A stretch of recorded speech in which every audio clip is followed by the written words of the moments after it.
My name is Eric, and I'm 27 years old. Last week, my life turned into something I'd expect from a cheap horror movie.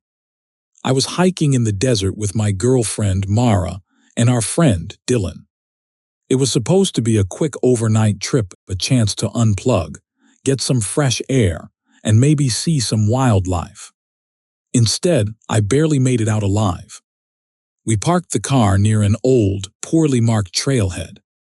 Dylan had found the spot online, boasting about how remote and unspoiled it was. That should have been our first red flag. The trail was more of a suggestion than a path, cutting through brittle desert scrub and jagged rocks. Towering saguaro cacti loomed over us, their shadows stretching long under the late afternoon sun. Mara kept stopping to take photos of the scenery, while Dylan rattled off trivia about the desert ecosystem. I smiled and nodded along, but something about the place felt wrong. It wasn't anything obvious at first. Just little things. The air was oppressively still, the kind of quiet that makes your ears ring. There were no birds, no insects, not even the distant rustle of a lizard darting through the brush. And then there were the holes. At first, they looked like natural dips in the ground, scattered here and there along the trail. But the farther we went, the larger they became. Perfectly round, like the entrance to a burrow and ringed with loose dirt. "Think these belong to coyotes or something?"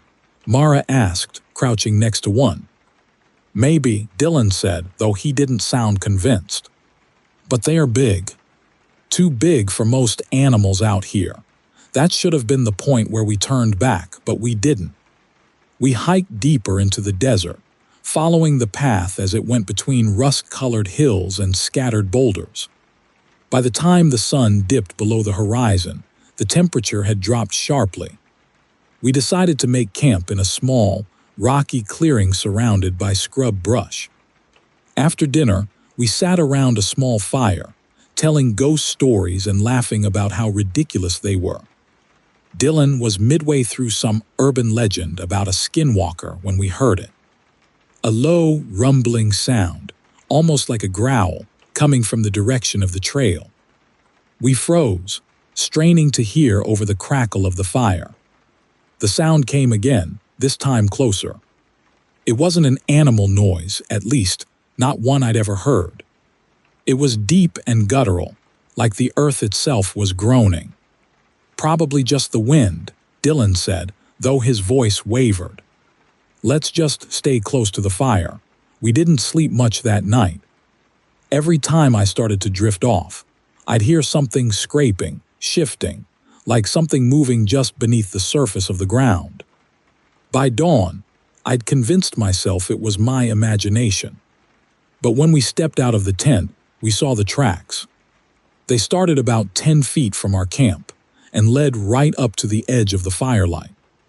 Long, furrowed grooves in the dirt, like something huge had been dragging itself through the sand.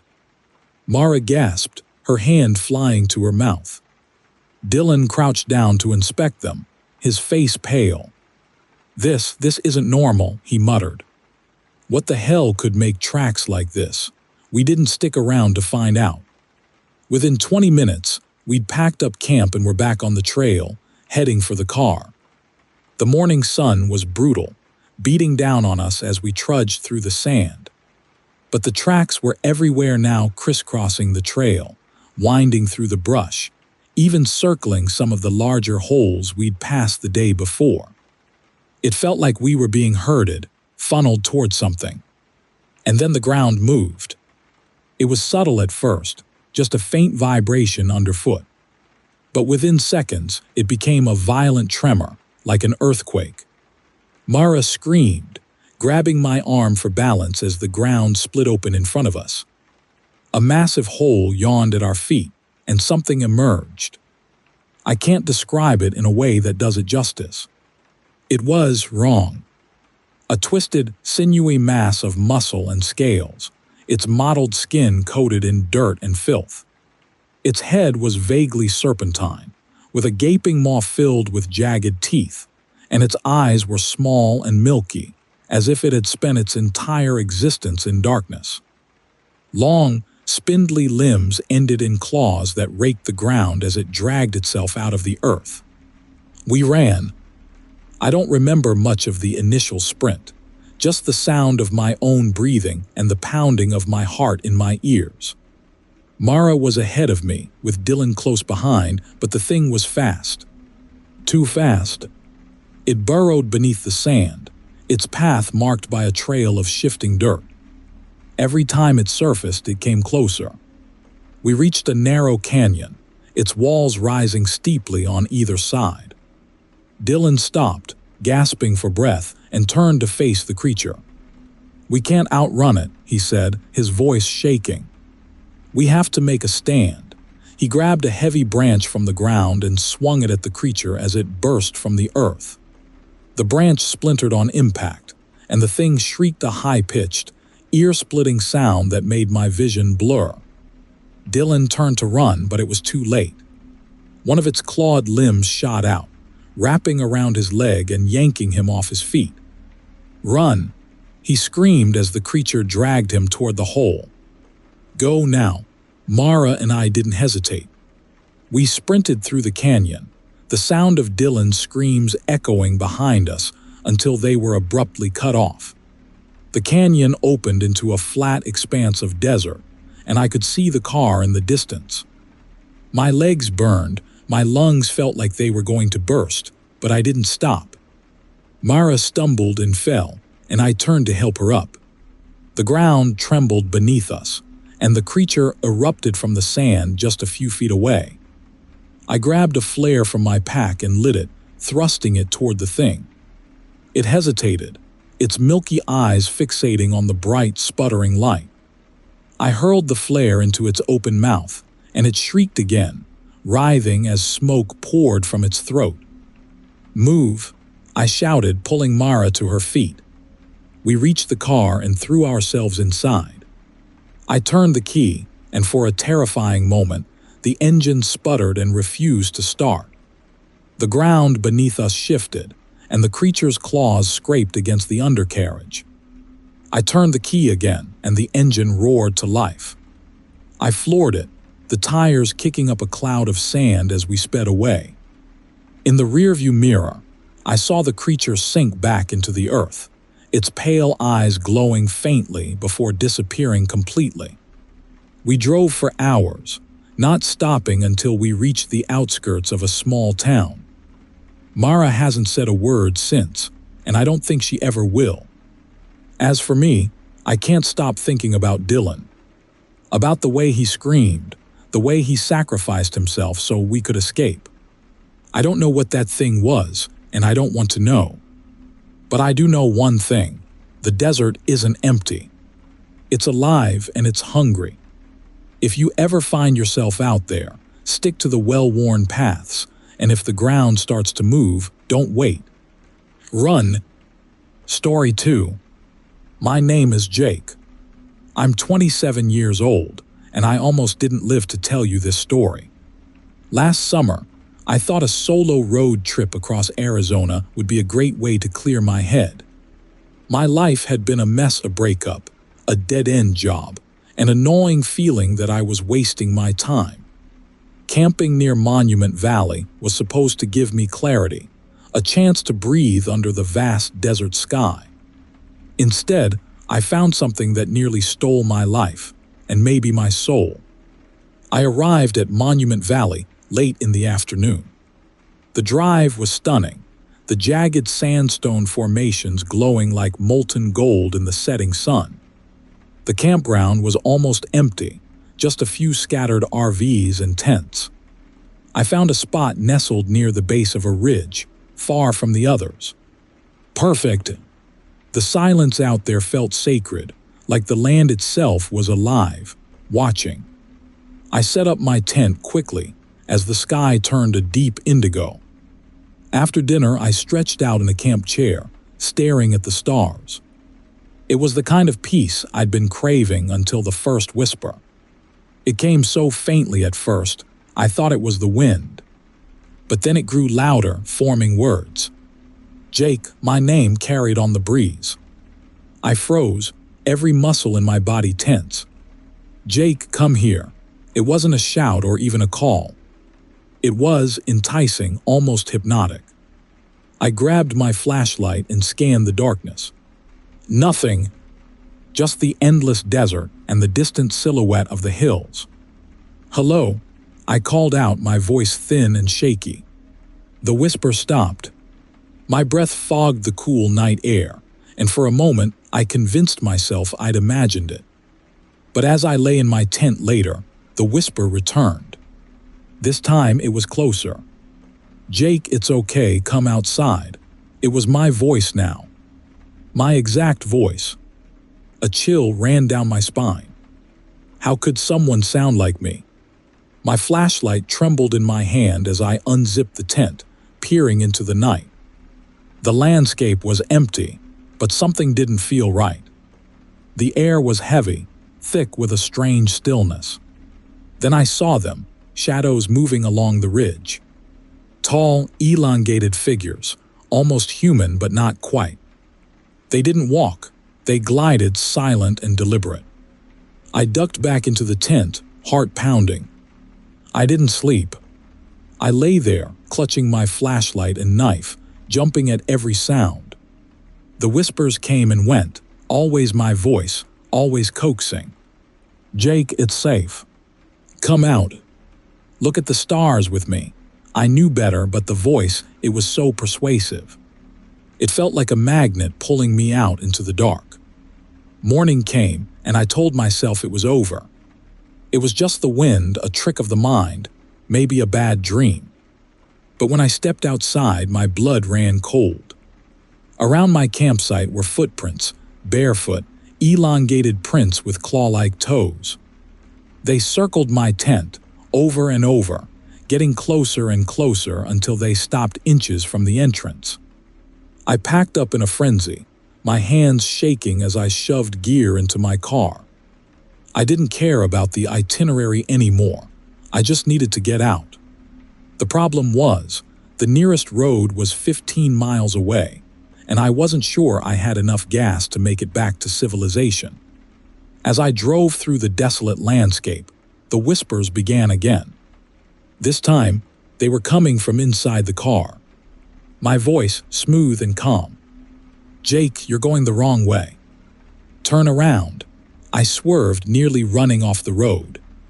I blasted the radio to drown it out, but the static only made it worse. The whispers seeped through, layered and discordant. Then I saw it in the rearview mirror. Something was running after my car fast. It was pale and gaunt, its limbs unnaturally long. Antlers jutted from its head, and its glowing eyes locked onto mine. I slammed the gas pedal, but it kept pace, its skeletal body lurching forward like a predator playing with its prey. The road blurred as I sped into the hills. The creature didn't give up. It leaped, landing on the roof of my car with a deafening thud. Clawed hands scraped against the windows, and I could hear it laughing, a low, guttural sound that made my skin crawl. The car swerved wildly as I struggled to keep control. I remembered the Navajo stories I'd read about skinwalkers, shapeshifters that could mimic voices, even faces. I didn't know if I believed in them before, but now I didn't have a choice. Get off, I screamed, jerking the wheel. The creature slid off, tumbling into the dirt, but it didn't stay down. It rose slowly, its body contorting, bones cracking as it twisted its head toward me. I didn't stop driving until I hit a dead end at the base of the hollow hills. My car was out of gas, the engine sputtering one last time before falling silent. I stumbled out, clutching my knife, and ran toward the rocks. The whispers surrounded me now, louder and more insistent. Jake, don't run. You're safe here. I scrambled up the ridge, the rocks cutting into my hands. Behind me, the creature followed, its glowing eyes piercing the darkness. At the top, I found a small cave and dove inside. The air was suffocating, filled with the stench of decay. My flashlight flickered, barely illuminating the space. That's when I saw the carvings. Symbols etched into the walls, spirals and jagged lines like the ones I'd seen in old photos of Navajo ruins. I traced them with trembling fingers, desperate for answers. The whispers grew frantic now, screaming my name from every direction. The creature appeared at the cave entrance, its body bending unnaturally to fit. Its antlers scraped against the ceiling as it crept closer. I held up my knife, though I knew it was useless. Then I remembered the symbols. With the last of my strength, I scratched one into the dirt floor with my blade. The creature froze. It let out an ear-splitting screech, clawing at the walls as if the symbols burned it. I kept carving faster, deeper, until the cave seemed to hum with energy. The creature thrashed violently, its form flickering between human and beast, before finally dissolving into shadow. I collapsed, gasping for air. The whispers were gone, replaced by an eerie silence. I stumbled out of the cave as dawn broke, the light painting the valley in soft gold. My car was still there, empty and dead, but I didn't care. I walked until I found the highway, hitchhiking my way to safety. I never went back to the hollow hills. Sometimes, I still hear the whispers in my dreams, calling my name with my own voice. If you ever camp near Monument Valley, remember this. The hills are alive, but not in the way you think. And if you hear your name in the dark, no matter how familiar it sounds, don't answer. Story 3. My name is Brandon, and I'm 26 years old. What I'm about to tell you still keeps me awake at night. Last summer, my friends and I, Rachel, my girlfriend, her brother Mark, and our buddy Dylan, decided to take a road trip across the Southwest. We were all looking for a little adventure, a break from our boring routines. The plan was simple: drive through the Navajo Nation, hit a few iconic landmarks, and camp under the stars. None of us had any idea what was waiting for us out there. It was the second day of the trip when we found ourselves driving through a long, empty stretch of desert. The sun was sinking low, painting the horizon in fiery orange and deep purple hues. Rachel had read about a scenic route that passed through some lesser-known parts of the Navajo Nation. It sounded like a great detour, quiet, remote, and perfect for taking in the landscape. We didn't think twice about it. As the light faded, we realized we hadn't seen another car for miles. The road was narrow, cracked in places, with weeds sprouting through the asphalt. Mark, who was driving, joked about us being in a horror movie, but no one laughed. Something about the silence felt off. That's when we saw it. Up ahead, in the middle of the road, was a small wooden toll booth. It was barely more than a shack, slapped together with uneven planks, a flickering lantern hanging from the side. A sign painted in shaky letters read, "Toll, 1 item of clothing." "Is this a joke?" Rachel asked, leaning forward. "Who puts a toll booth out here?" Mark slowed the car and we all exchanged uneasy glances. Dylan laughed nervously. "Probably some weirdo trying to make a quick buck. Let's just drive around it." As we got closer, a man stepped out from behind the booth. He was tall, thin, and dressed in ragged clothes that looked decades old. His face was gaunt, his eyes sunken, and his skin was an ashen gray. He raised one bony hand, motioning for us to stop. Mark rolled down the window, keeping the engine running. "What's this all about?" he asked. The man's voice was low and gravelly, almost like a growl. "Toll road," he said. "1 item of clothing to pass." "Yeah, no thanks," Dylan said from the backseat. "We'll just turn around." The man stepped closer, his movements unnaturally smooth, like a predator stalking its prey. "No turning around," he said, his eyes locking onto Mark's. "Pay the toll, or there will be consequences."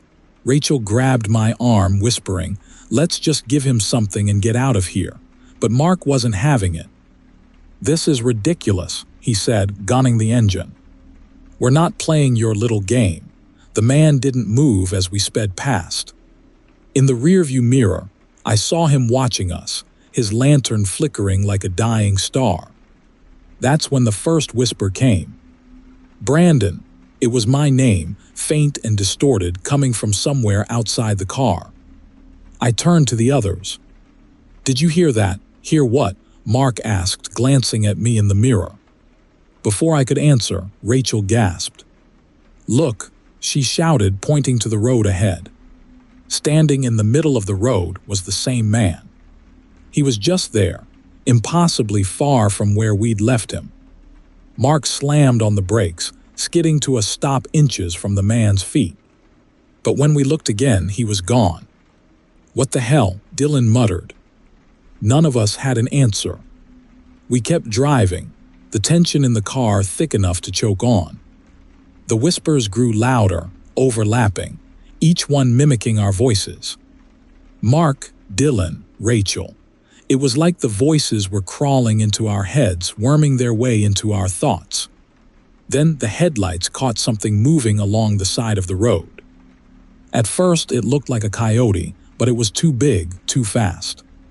Its limbs were long and spindly, its body contorted in ways that made my stomach turn. It darted across the road, disappearing into the darkness, but I swear I saw its eyes, glowing, burning red, fixed on us. Mark floored the gas pedal, the car roaring down the desolate highway. "What was that?" Rachel cried, clutching my arm. "I don't know, but we're not sticking around to find out," Mark said, his knuckles white on the steering wheel. We thought we'd left it behind, but then the car started shaking. Something was on the roof, clawing at the metal, its nails screeching like nails on a chalkboard. "It's on us," Dylan yelled, his voice breaking. Rachel screamed as the thing leaned down past the window. Its face was wrong. It looked like Mark, but twisted, stretched, its mouth too wide, its eyes hollow. "Stop the car," Rachel shrieked. Mark hit the brakes and the thing flew off, landing in the dirt ahead of us. It rose slowly, its body shifting, growing taller, its limbs bending in unnatural angles. It turned toward us, smiling with a mouth full of jagged teeth. "What the hell is that thing?" Dylan yelled, fumbling for the flashlight in the glove box. "A skinwalker," Rachel whispered, her face pale. "My grandmother used to tell stories about them. They can mimic voices, faces, they're evil." The skinwalker started walking toward us, each step deliberate, its eyes glowing brighter. Without thinking, I grabbed a flare gun from the emergency kit and jumped out of the car. "Brandon, no!" Rachel screamed, but I didn't stop. I aimed at the creature, my hands shaking. "Stay back," I shouted. It didn't even flinch. The skinwalker broke into a sprint, its long limbs carrying it toward me faster than anything human. I fired the flare, the red light streaking through the air and striking it square in the chest. The creature let out a shriek that made my ears ring, its body writhing as the flames consumed it. But it didn't die. It vanished, the flames collapsing into a pile of ash. I ran back to the car, and we sped off, not stopping until we reached a small diner miles down the road. We were safe, or so we thought. As we sat there, trying to make sense of what had happened, a man walked into the diner.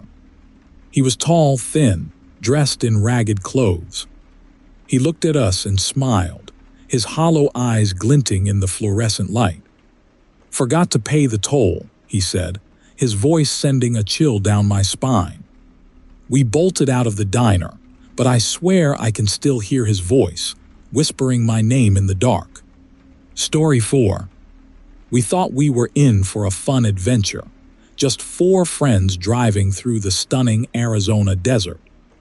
But that trip turned into a nightmare none of us will ever forget. It was Amy's idea to camp at Black Mesa. She'd read online about the beautiful views and how quiet it was out there. It seemed like the perfect spot, isolated enough to feel like an escape, but not so far off the grid that we'd be stranded. Or so we thought. We reached the campsite late in the afternoon. The sky stretched endlessly above us, painted in shades of gold and crimson. The air was cool, the kind of dry desert breeze that makes everything feel surreal. We set up our tents quickly and made a fire as the sun dipped below the horizon. It was peaceful at first. Nate cracked jokes while Liz played music on her speaker. Amy leaned into me, her face glowing in the firelight, and for a moment, it felt like nothing could go wrong. Then the quiet settled in. It wasn't like a normal quiet. It was oppressive, the kind that makes your ears strain for any sound. Even the fire seemed too loud. I noticed it first, but I didn't want to say anything. I told myself it was just the isolation playing tricks on me. But then, just as Liz was telling some dumb ghost story, we heard it. A voice, faint and distant, carried on the night air. "Help, please help," it sounded like Amy. We all froze. "Did you hear that?" Amy whispered, clutching my arm. Nate nodded, his eyes scanning the darkness beyond the firelight. "It sounded like you," he said, his voice barely above a whisper. "That's not funny, Nate," Amy snapped, but I could tell she was shaken. "Guys, relax," Liz said, forcing a laugh. "It's probably just the wind," but the voice came again, louder this time. "Help me, I'm hurt." It was unmistakably Amy's voice, and it was coming from deep in the woods behind our tents. Amy's grip on my arm tightened. "Ryan, that's me." "How is that me?" Nate stood up, grabbing the flashlight. "Someone's messing with us." "Let's check it out." "Are you insane?" Liz hissed. "You heard what it sounded like." "That's not, it's someone who needs help." Nate cut her off, already moving toward the trees. Against my better judgment, I followed, the flashlight trembling in my hand. Liz and Amy reluctantly trailed behind us. The voice called again, growing fainter but more insistent. "This way, help." The desert at night was a labyrinth of shadows. The flashlight beams barely cut through the dark, and the jagged shapes of cacti and rocks twisted into eerie silhouettes. My heart pounded with every step. Then we saw it. Standing about 20 yards away, just at the edge of the light, was Amy. But Amy was behind me, gripping my arm. "Wait," Nate said, his voice shaking. "What the hell is that?" The figure tilted its head, mimicking Amy's confused expression perfectly. Then it lifted a hand and beckoned us forward. "No," Liz whispered. No. "We're not doing this. Is this some kind of joke?" Nate shouted, but his voice cracked. The figure didn't respond. It just stood there, staring, still beckoning. Then, with a jerky, unnatural movement, it turned and walked deeper into the woods. We should have left. We should have turned around and run back to the camp, but something about the way it moved, it was like it pulled us forward. "Stay close," I said, though my voice was trembling as much as my hands. The farther we went, the colder it got. The dry desert air turned icy, and the ground seemed to shift beneath our feet. The trees closed in around us, their gnarled branches twisting like claws. Then we found the clearing. It was empty at first glance, just a wide, barren space surrounded by twisted trees. But as we stepped in, the whispers started. They weren't coming from one direction. They were all around us, overlapping in a chaotic symphony. Amy, Nate, Ryan, Liz. Each voice was ours, distorted and hollow. In the middle of the clearing stood 4 figures. Us. They weren't exact copies. Their faces were stretched, their eyes too large, their smiles grotesque and wrong. They didn't move, but their heads tilted toward us in perfect unison. "What the hell is this?" Nate whispered, his voice barely audible over the whispers. The figure that looked like me took a step forward, its movements jerky and unnatural. Then it smiled, an impossibly wide, toothy grin, and said, "Help me," in my voice. That broke the spell. "Run," I shouted, grabbing Amy's hand. We bolted back the way we came, the flashlight bouncing wildly. Behind us, I could hear the sound of footsteps. No, not footsteps. Something heavier, faster, like claws scraping against rock. Liz screamed as she tripped, and Nate stopped to help her. I skidded to a halt, turning back. That's when I saw it, the thing chasing us. It wasn't just one. All 4 figures were coming after us, their bodies contorting, their limbs stretching as they moved. Their hollow eyes glowed faintly in the dark, and their mouths hung open in silent screams. "Get up," I yelled, helping Nate pull Liz to her feet. The creatures were almost on us, their distorted forms closing the distance faster than anything human. We ran until we saw the faint glow of the campfire. Bursting into the clearing, I grabbed a burning stick from the fire and swung it wildly as the others dove into the tents. The creatures stopped at the edge of the firelight, their forms flickering like mirages. For a moment, I thought we were safe. But then one of them, the one that looked like Amy, stepped forward, reaching out with a skeletal hand. It didn't flinch at the flames. "They don't care about the fire," Liz screamed. Desperate, I grabbed the can of lighter fluid from our gear and sprayed it at the figure. I threw the burning stick, and the thing erupted into flames. It let out a high-pitched screech, the sound piercing and inhuman as its body twisted and dissolved into ash. The other 3 creatures backed away, their glowing eyes narrowing.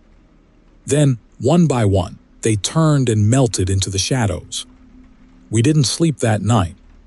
We packed up as soon as the sun rose and drove until we hit a main road. None of us spoke much on the way home. There was nothing to say. I haven't been camping since. Nate refuses to talk about it, and Liz stopped answering my calls.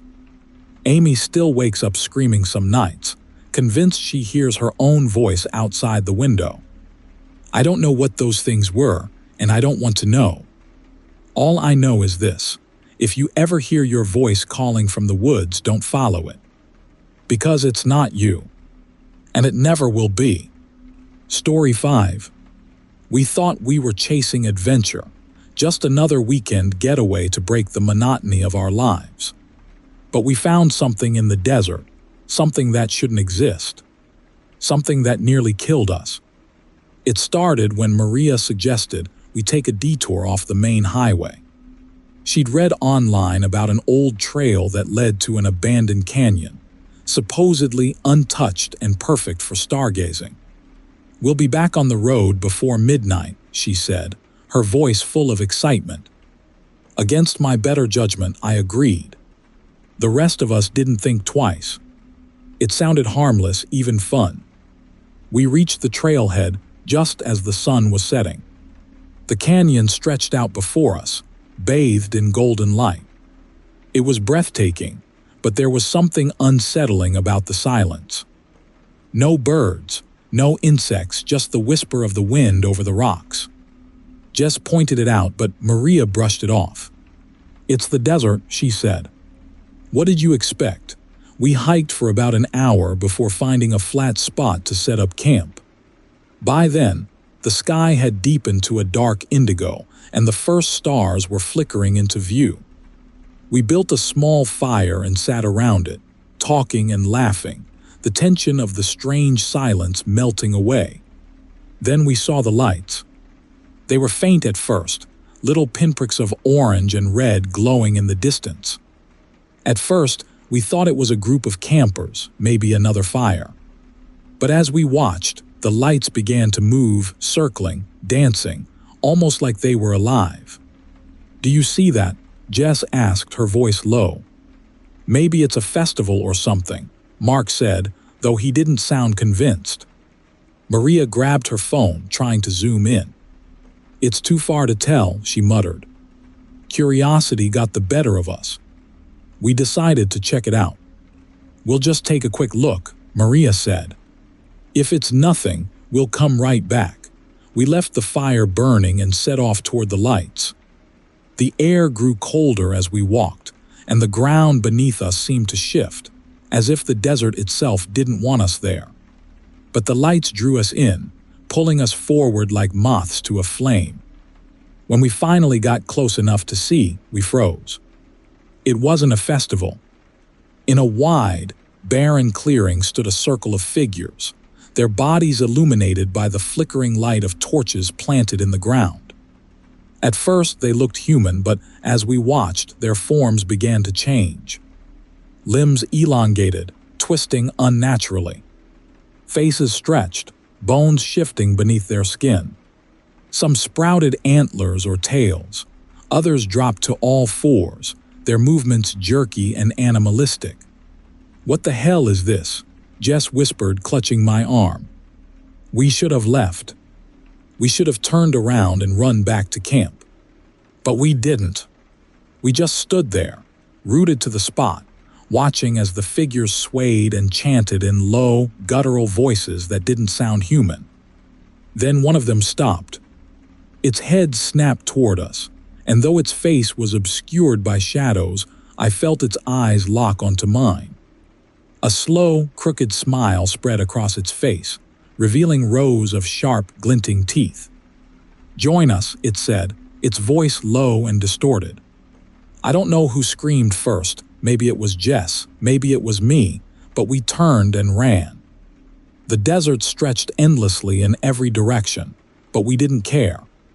We just ran, our breaths ragged, our hearts pounding in our chests.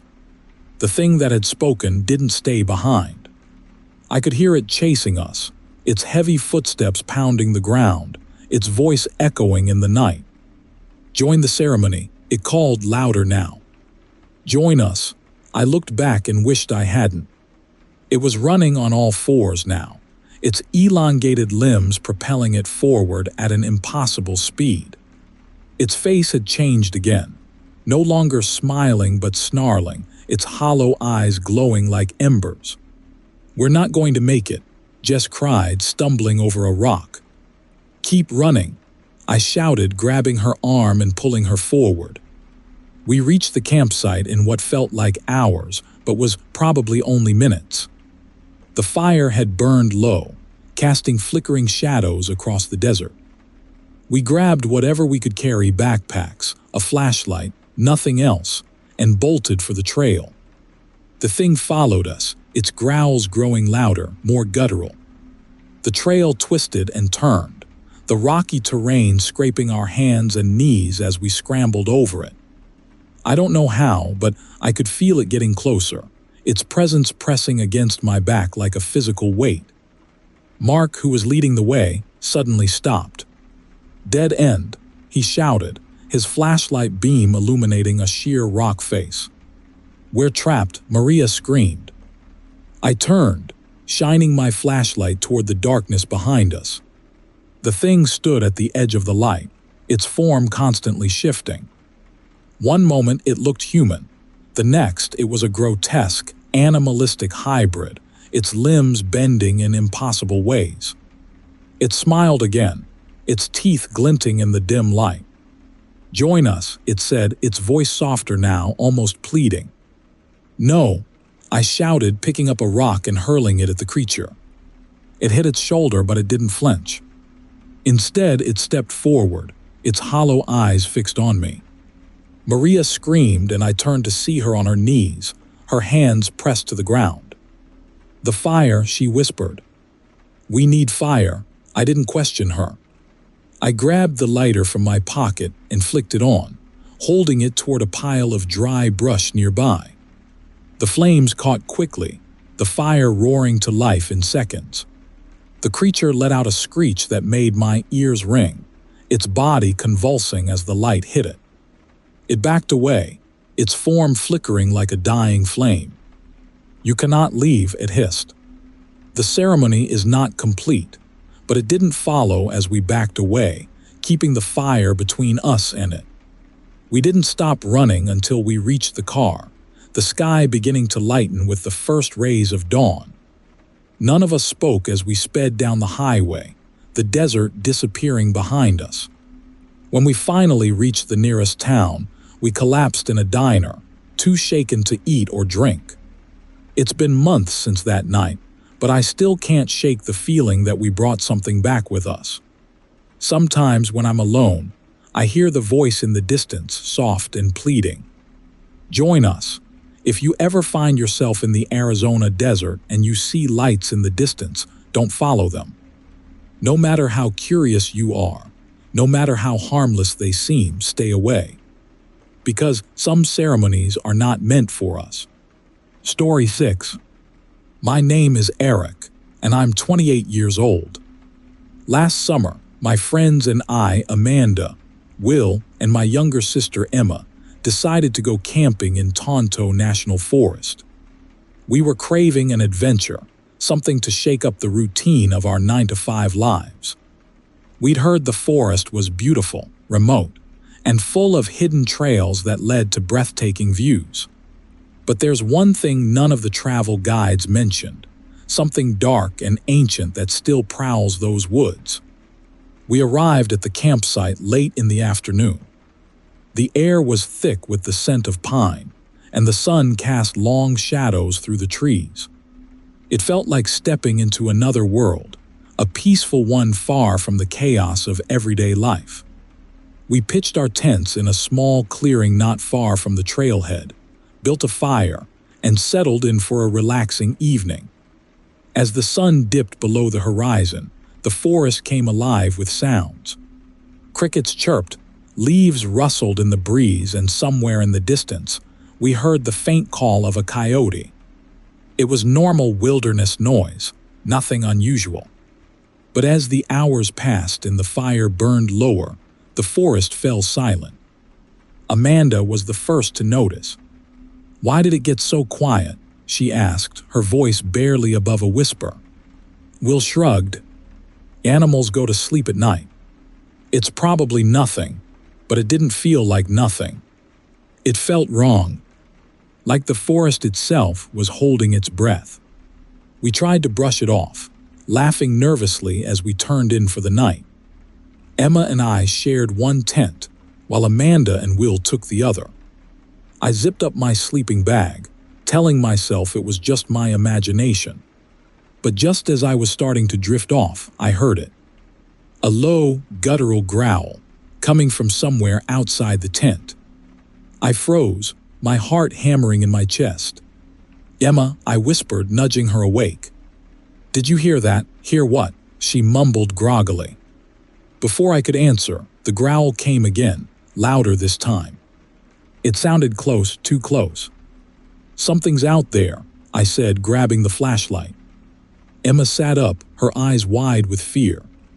We listened, straining to hear over the sound of our own breathing. Then came the sound of footsteps. Heavy, deliberate footsteps circling the tent.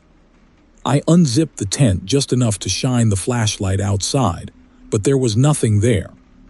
The footsteps stopped, and the only sound was the blood pounding in my ears. "Maybe it's just an animal," Emma whispered, though she didn't sound convinced. We didn't sleep much that night. By the time morning came, I was exhausted, but what we found outside the tent erased any lingering hope that it had been just an animal. Massive footprints surrounded our campsite, each one larger than my head. They weren't human, but they weren't exactly animal either. The shape was wrong, elongated, with claw marks gouged deep into the dirt. The tracks circled both tents, stopping just inches from where we'd been sleeping. "What the hell made those?" Amanda asked, her voice trembling. Will knelt to examine the tracks, but even he looked unsettled. "I don't know. Maybe a bear." I shook my head. "Bears don't walk in circles like this. And their prints don't look like that." We debated leaving, but in the end, we decided to stay. Will insisted we were overreacting, that it was probably just a bear passing through. I wasn't so sure, but I didn't want to ruin the trip for everyone else.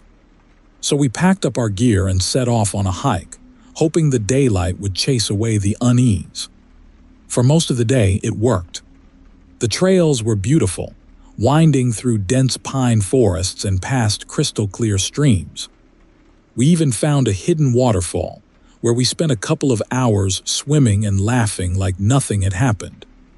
But as the sun dipped lower in the sky, that oppressive feeling returned.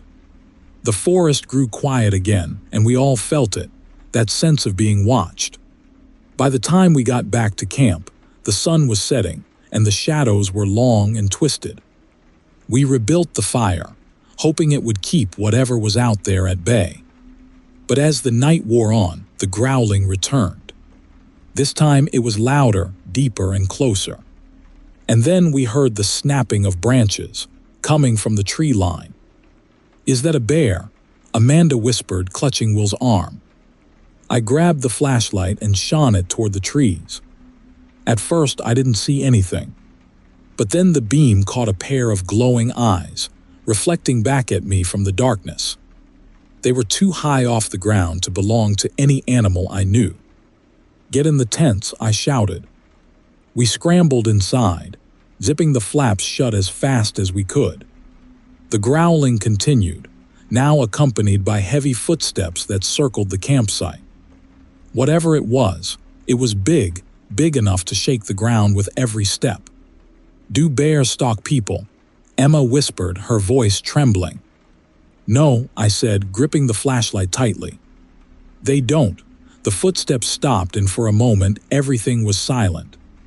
Then, with a deafening crash, something slammed into our tent.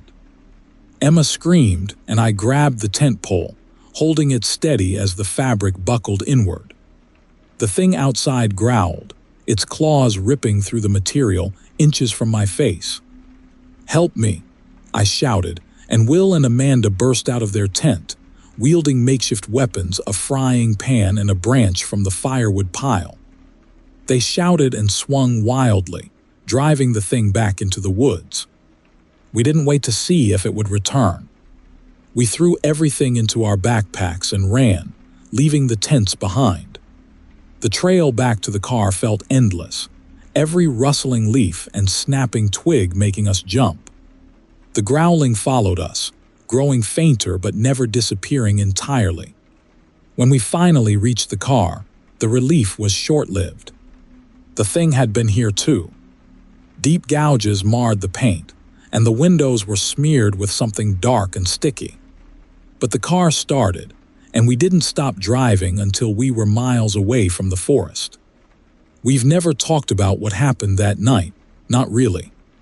Will jokes about it sometimes, calling it our bear encounter, but I can see the fear in his eyes. Emma refuses to go camping anymore, and Amanda moved to the city, saying she's done with the wilderness for good. As for me, I still wake up at night hearing that growl in my dreams. If you're ever in Tonto National Forest and you hear footsteps outside your tent, don't wait to see what's making them. Because it's not a bear. And it's not just passing through. Story 7. My name is Kyle, and I'm 27 years old. This story is from a road trip my friends and I took through Arizona, something we thought would be nothing more than a fun getaway. Instead, it turned into the most horrifying night of my life. I still hear the screams when I close my eyes, still see the shadows of something impossible chasing us through the Mogollon Rim. It started as a spur-of-the-moment adventure. My girlfriend, Erin, her brother Mike, and our mutual friend Dana had been talking about a camping trip for months. Erin had read about the Mogollon Rim, a place of jagged cliffs, dense forests, and star-filled skies. It sounded perfect, an escape from the city and into the wild. We packed up the car, loaded with supplies, and hit the road early in the morning. The drive was beautiful. The desert stretched endlessly, the horizon blending into the mountains.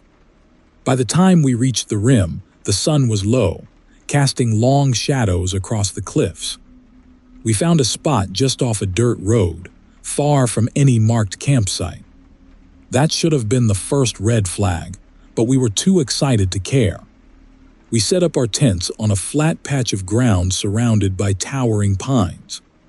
The rim stretched out just beyond the trees, giving us an incredible view of the valley below. Dana lit the campfire, and we spent the evening roasting marshmallows and laughing. It felt perfect until the sun disappeared. The forest at night was a different world. The firelight barely reached the edges of the trees, and the darkness beyond was absolute. We tried to keep the mood light, but the stillness was unnerving. No crickets, no rustling leaves, just silence. Then we heard it. A low, guttural growl that seemed to vibrate through the ground. We froze, looking at each other with wide eyes. "What was that?" Aaron whispered. "Probably just a coyote," Mike said, though his voice wavered. But this wasn't a coyote. It was deeper, more resonant, like it came from something massive. We all strained our ears, but the sound didn't come again. Eventually, we convinced ourselves it was nothing and went to bed. That night I barely slept. The growl echoed in my head, and every little noise outside made my heart race. At some point, exhaustion won out and I drifted off, only to be woken by Erin shaking my arm. "Kyle," she whispered, her voice trembling. "Listen." I sat up, my breath catching in my throat. Outside, I could hear something moving, heavy footsteps, slow and deliberate, circling our tent. My mind raced. A bear, a mountain lion. Whatever it was big. The footsteps stopped just outside the tent, and I held my breath, waiting for something to happen. Then came the sniffing. Loud, deep breaths, as if it were trying to smell us through the thin fabric of the tent. Erin clung to me, her nails digging into my arm. I reached for the flashlight, my hands shaking, and turned it on. The footsteps retreated, and the sound disappeared into the trees. By morning, we were ready to leave. But when we stepped outside, we found something that stopped us cold. Massive footprints circling our campsite. They were at least twice the size of a human foot, with clawed toes that dug deep into the dirt. The pattern showed how it had walked around our tents, again and again. "What the hell is that?" Dana asked, her voice barely above a whisper. "I don't know," Mike said. "But we're getting out of here." We packed up as fast as we could, but before we could leave, Dana wandered toward the tree line. "There's something hanging from the branches," she said, pointing. I followed her, my stomach twisting as I got closer. Strung from the branches were small animal bones, tied together with strips of dried leather. They swung gently in the breeze, clinking together like wind chimes. "Let's go," Erin said, her voice sharp with fear. Now, we piled into the car and took off down the dirt road, the tension thick enough to cut with a knife. But as we drove, the sense of unease only grew. The forest felt alive, like it was watching us. Every shadow seemed to move, and the trees seemed to close in around us. Then, out of nowhere, something slammed into the car. The impact was so violent that we skidded off the road, narrowly missing a tree. The car came to a stop, and we all sat there in stunned silence, the only sound our ragged breathing. "What was that?" Dana asked, her voice shaking. Mike grabbed the flashlight and stepped out of the car to check. "Stay inside," he said, but curiosity got the better of me. I followed him, my own flashlight in hand. The side of the car was dented, the metal twisted like it had been hit by a wrecking ball. But there was no other car, no sign of what could have caused it. That's when I saw them, glowing yellow eyes staring at us from the trees. "Mike," I whispered, my voice trembling. "We need to go." He turned his flashlight toward the eyes, and the beam revealed something I'll never forget. It was massive, at least 8 feet tall, with matted fur and a face that was almost human but twisted and feral. Its mouth was filled with jagged teeth, and its long arms ended in claws that looked sharp enough to tear through steel. "Get in the car," I screamed.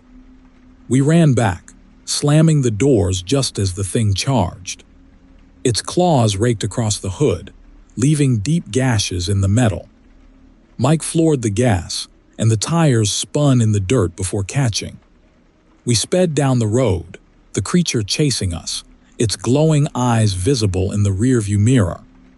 It didn't stop. No matter how fast we drove, it stayed with us, its massive form moving through the forest like it was part of it. Branches snapped and trees shook as it closed the distance. "Get to the highway," Aaron shouted. "It won't follow us there." Mike swerved onto the main road, the tires screeching as we hit the asphalt. The creature stopped at the edge of the forest, its glowing eyes watching us as we sped away. We didn't stop driving until we reached the nearest town. We pulled into a gas station, shaking and out of breath. The attendant gave us a strange look when he saw the state of the car. "Y'all were up on the rim, weren't you?" he asked. We nodded, too shaken to speak. He sighed, wiping his hands on a rag. "You're lucky you got away. Folks around here call it the Magian monster. Some say it's just a legend. Others say it's been here longer than any of us. We left without saying a word. None of us have been back to the rim since. I don't think we ever will. If you're thinking about visiting, remember this. Some legends are real, and some places are better left alone." Story 8. A few months ago, my friends and I set out on a hiking trip in Arizona's Superstition Mountains. We were looking for an adventure, a chance to get off the beaten path and experience something extraordinary. What we found was far more than we bargained for, and I'm lucky to be alive to tell this story. It all started with an article Chloe read online about the Lost Dutchman's gold mine. You've probably heard of it, a legendary vein of gold hidden somewhere in the Superstitions, supposedly cursed to protect its secrets. Chloe's the adventurous type, always hunting for the next big thrill, and she managed to convince me, her boyfriend Nate, and my younger sister Jess to join her. "Just imagine," she said, practically buzzing with excitement. "What if we find it? Even a nugget could make us rich." I wasn't exactly thrilled about trudging through the desert chasing a legend, but Jess seemed eager, and Nate couldn't resist Chloe's enthusiasm. So, we packed our bags and set out for Arizona, stopping at a small town near the base of the mountains to pick up supplies. At the general store, the clerk, a grizzled man with sun-leathered skin, gave us a strange look when we mentioned our plans. "You're heading into the Superstitions to look for gold?" he asked. Chloe nodded eagerly.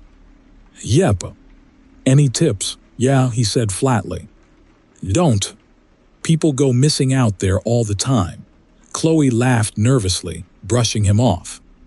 "We'll stick to the trails," but we didn't. By mid-afternoon, we were deep into the wilderness. The desert stretched endlessly around us, jagged cliffs rising in the distance.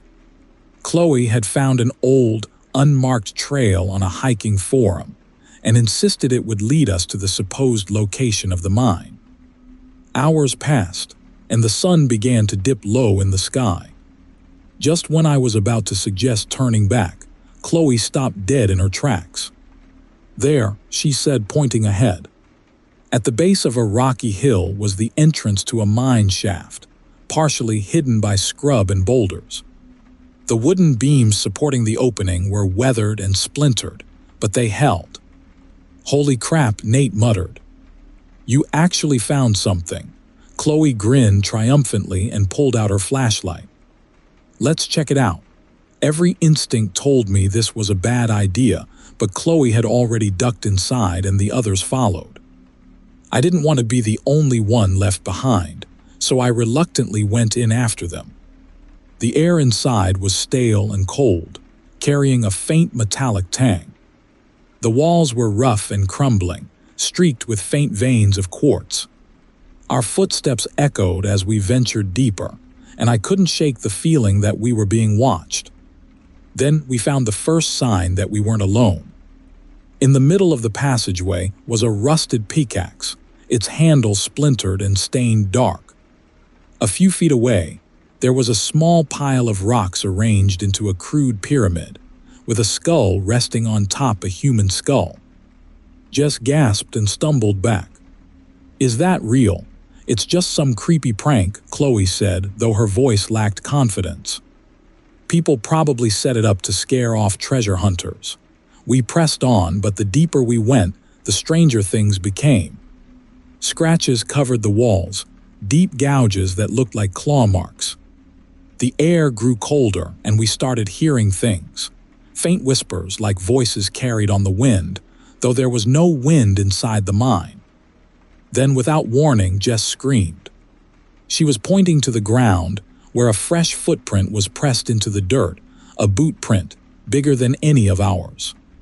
"Someone else is in here," she whispered. We decided to turn back, but the mine seemed to shift around us. Passages that had been straight were now twisted, and intersections appeared where there hadn't been any before. It was like the mine itself was alive, trying to trap us. As panic set in, the whispers grew louder, forming words. "Get out." We rounded a corner and came face to face with him. At first, I thought it was just a man, a prospector maybe, but then I saw his eyes, hollow and glowing faintly in the dark. His face was gaunt, his skin stretched tight over his skull, and his clothes hung in tatters. He carried a pickaxe, its blade jagged and stained with something dark. "You shouldn't be here," he rasped, his voice echoing unnaturally. We froze, too terrified to move. Then Chloe, ever the bold one, tried to speak. "We're sorry," she stammered. "We'll leave, I swear." The figure's mouth twisted into a cruel smile. "No one leaves," he said. The next moments were a blur. He raised the pickaxe and we bolted, sprinting back the way we'd come. The mine seemed to shake around us, rocks falling from the ceiling as the whispers turned to screams. The ghost pursued us, his footsteps echoing unnaturally loud. No matter how fast we ran, he was always just behind us, his hollow eyes glowing in the dark. At one point, Jess tripped and fell, and I had to drag her to her feet as the pickaxe struck the ground inches away. We reached a fork in the tunnel and split up, hoping to confuse him. I ran with Jess, while Chloe and Nate took the other passage. The whispers seemed to follow us, growing louder and more frantic. Then we hit a dead end. Jess and I pressed ourselves against the wall, my flashlight flickering as the ghost's shadow loomed closer. I grabbed a loose rock from the ground, desperate for anything to defend ourselves. When he appeared, I hurled it with all my strength, and to my shock, it hit him square in the chest, making him stagger. "Run!" I shouted, and Jess and I bolted back the way we'd come, retracing our steps until we finally saw a sliver of daylight. We burst out of the mine, gasping for air, and found Chloe and Nate waiting for us. Their faces were pale, and Nate's arm was bleeding from a deep gash. "We need to go," Chloe said, her voice shaking. We didn't stop running until we reached the car. As we sped away, I glanced back at the mine. The entrance seemed to collapse in on itself, the rocks shifting until it was completely sealed. None of us spoke on the drive back to town. When we returned the next day with the authorities, there was no sign of the mine, just an unbroken stretch of desert. I don't know what we encountered in those mountains. Maybe it was the ghost of a prospector who died searching for gold, cursed to guard the treasure forever. Or maybe it was something older, something the desert doesn't want us to understand. All I know is that I'll never set foot in the Superstition Mountains again. If you ever decide to chase a legend, remember this: some treasures aren't meant to be found. and some ghosts never let go. Story 9. I'll never forget the weekend I spent camping near Sunset Crater in Arizona. What happened to us feels like a nightmare I can't wake up from. I don't think I'll ever set foot in a forest again. It started as a simple trip, just me, my boyfriend Matt, his sister Kelly, and our friend Aaron. We all loved the outdoors, and Kelly had read about the beautiful lava fields near Sunset Crater. It seemed like the perfect spot for a weekend of hiking and stargazing. We arrived on a Friday afternoon, the golden sun painting the volcanic landscape in shades of red and black. The air was dry, and the jagged rock formations looked otherworldly. We set up camp just outside the park boundary, where dispersed camping was allowed, and we were far enough from the main trails to feel truly secluded. As night fell, we gathered around the fire, joking and sharing stories. The stars above were breathtaking, and for a moment I felt at peace. Then Kelly, ever the storyteller, decided to share a legend she'd read about the area. They call them the Ash People, she began, her voice low and conspiratorial. The spirits of those who died when Sunset Crater erupted over 1,000 years ago. They say their bodies were buried under the lava, and their souls were trapped in the ash. If you disturb their resting place, they'll come for you. Aaron rolled his eyes. Sounds like the plot of a bad horror movie. Matt laughed, but I noticed a flicker of unease in Kelly's expression. She wasn't joking. People have reported seeing them, she insisted. Figures made of soot and ash, whispering in a language no one can understand. The wind picked up, making the flames dance wildly, and for a moment I thought I heard something. A faint whisper carried on the breeze. I shook it off, blaming Kelly's story for spooking me. We went to bed shortly after, the fire burning low. I woke up sometime after midnight. The air inside the tent felt stifling, and a strange smell lingered, like burnt wood and sulfur. I unzipped the tent just enough to peek outside. The fire had gone out, leaving only a faint glow of embers. Beyond that, everything was pitch black. But then I saw it, a figure standing at the edge of the clearing, barely visible in the darkness. At first, I thought it was Aaron or Matt. But as my eyes adjusted, I realized it wasn't human.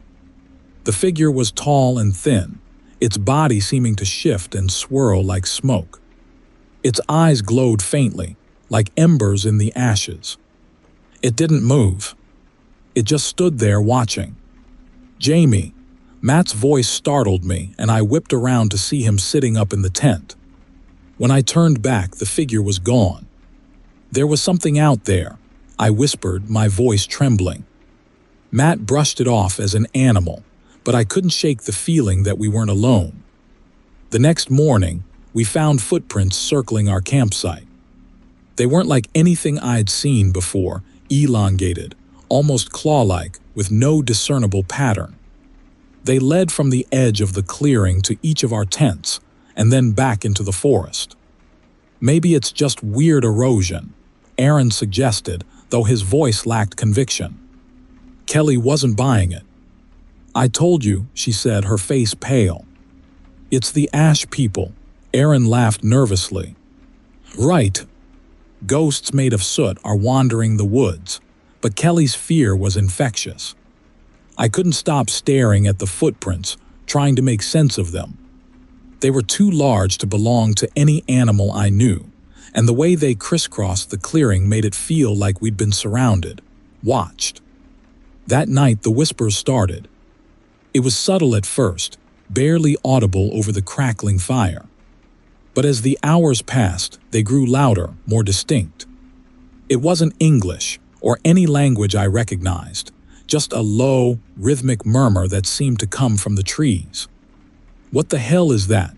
Matt asked, his eyes darting nervously toward the forest. Wind, Aaron said, though he didn't sound convinced. Kelly shook her head. No, it's them. They're warning us. The The whispers grew louder, overlapping until they became a cacophony. Shadows moved just beyond the firelight, shifting and twisting like smoke in the wind. Then, one by one, the shadows stepped closer. They were humanoid but barely solid, their forms flickering and dissolving like ash caught in an updraft. Their eyes burned with an unnatural light, and their whispers grew into a deafening roar. "Run!" Kelly screamed. We scattered, each of us grabbing a flashlight as we sprinted into the woods. The forest was a maze of jagged rocks and twisted trees, and the ash people were everywhere. They moved unnaturally fast, their forms appearing and disappearing like flickers of a dying flame. I ran with Matt, the beam of my flashlight bouncing wildly as we stumbled over roots and rocks. Behind us, I could hear Kelly and Aaron screaming. "They're following us," Matt shouted. The whispers were deafening now, seeming to come from every direction. My lungs burned and my legs ached, but I didn't dare stop. We burst into a clearing, and for a moment, I thought we'd lost them. But then the ground beneath us began to shift. The ash was rising, swirling around us in a vortex. The figures emerged from the ground, their forms solidifying as they reached for us with clawed hands. Matt grabbed a branch and swung it at the nearest figure, but it passed through like smoke. I picked up a rock and hurled it, but it was useless. "They're not real," I screamed. "They're not real," but they felt real enough as their hands closed around my arm, burning like fire. Just when I thought it was over, a blinding light flooded the clearing. Kelly had found a flare in her pack and fired it into the air. The ash people recoiled, their forms dissolving into smoke. The whispers stopped, replaced by an eerie silence. "Run!" Kelly shouted, and we didn't hesitate. We stumbled through the forest, following the light of the flare until we reached the road where our car was parked. We didn't stop until we were miles away from the crater. We never went back for our tents or gear. When we told the park rangers what had happened, they dismissed it as a group hallucination brought on by stress or dehydration. But I know what we saw. The ash people are real. If you ever camp near Sunset Crater, remember this. Don't ignore the whispers, don't follow the shadows, and if you see the ash start to rise, run. Because some things are better left buried. Story 10. My name is Tara, and I've spent the last 6 months trying to forget what happened in the Arizona desert. But no matter how hard I try, the memories creep back, clawing at the edges of my sanity. It wasn't supposed to be like this. We were just 4 friends, me, Mike, Jenny, and Kyle, on a road trip to escape the monotony of our lives. Instead, we walked into a nightmare. It started innocently enough. We'd been driving along a lonely stretch of highway, heading toward the Arizona Trail for some hiking and camping. The desert stretched out endlessly on either side, the red rocks glowing under the afternoon sun. Mike, ever the adventurer, suggested we take a detour to explore a small canyon he'd read about online. "It's barely marked on maps," he said with a grin. "Completely off the beaten path." We agreed, though Jenny seemed hesitant. "Are you sure it's safe?" she asked, adjusting her sunglasses. "Places like that can get weird." Mike rolled his eyes. "Come on, it's just a canyon." What could happen? The turnoff was easy to miss, a dusty dirt road barely wide enough for our SUV. We parked at the end of the trail and set off on foot, the sun dipping lower in the sky. The canyon was stunning, narrow walls carved by time, painted with streaks of red and gold. A faint breeze stirred the air, carrying the scent of sagebrush. For a while, everything was perfect. We laughed and joked, snapping pictures of the towering cliffs and strange rock formations. But as the sun began to set, casting long shadows across the canyon floor, I started to feel uneasy. It wasn't anything I could pinpoint, just an instinct, a nagging sense that we weren't alone. Then Mike found something strange. "Guys, check this out," he called from a bend in the trail. We hurried over and found him standing by a shallow cave. The walls inside were covered in crude symbols, spirals, handprints, jagged lines etched deep into the stone. They didn't look ancient, though. The marks were too clean, too fresh.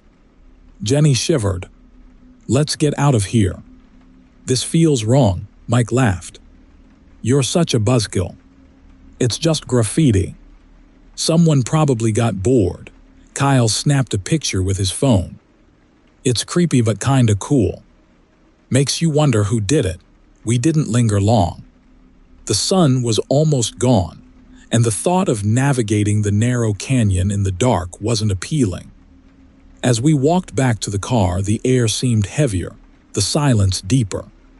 I couldn't shake the feeling that we were being watched. By the time we reached the SUV, night had fallen.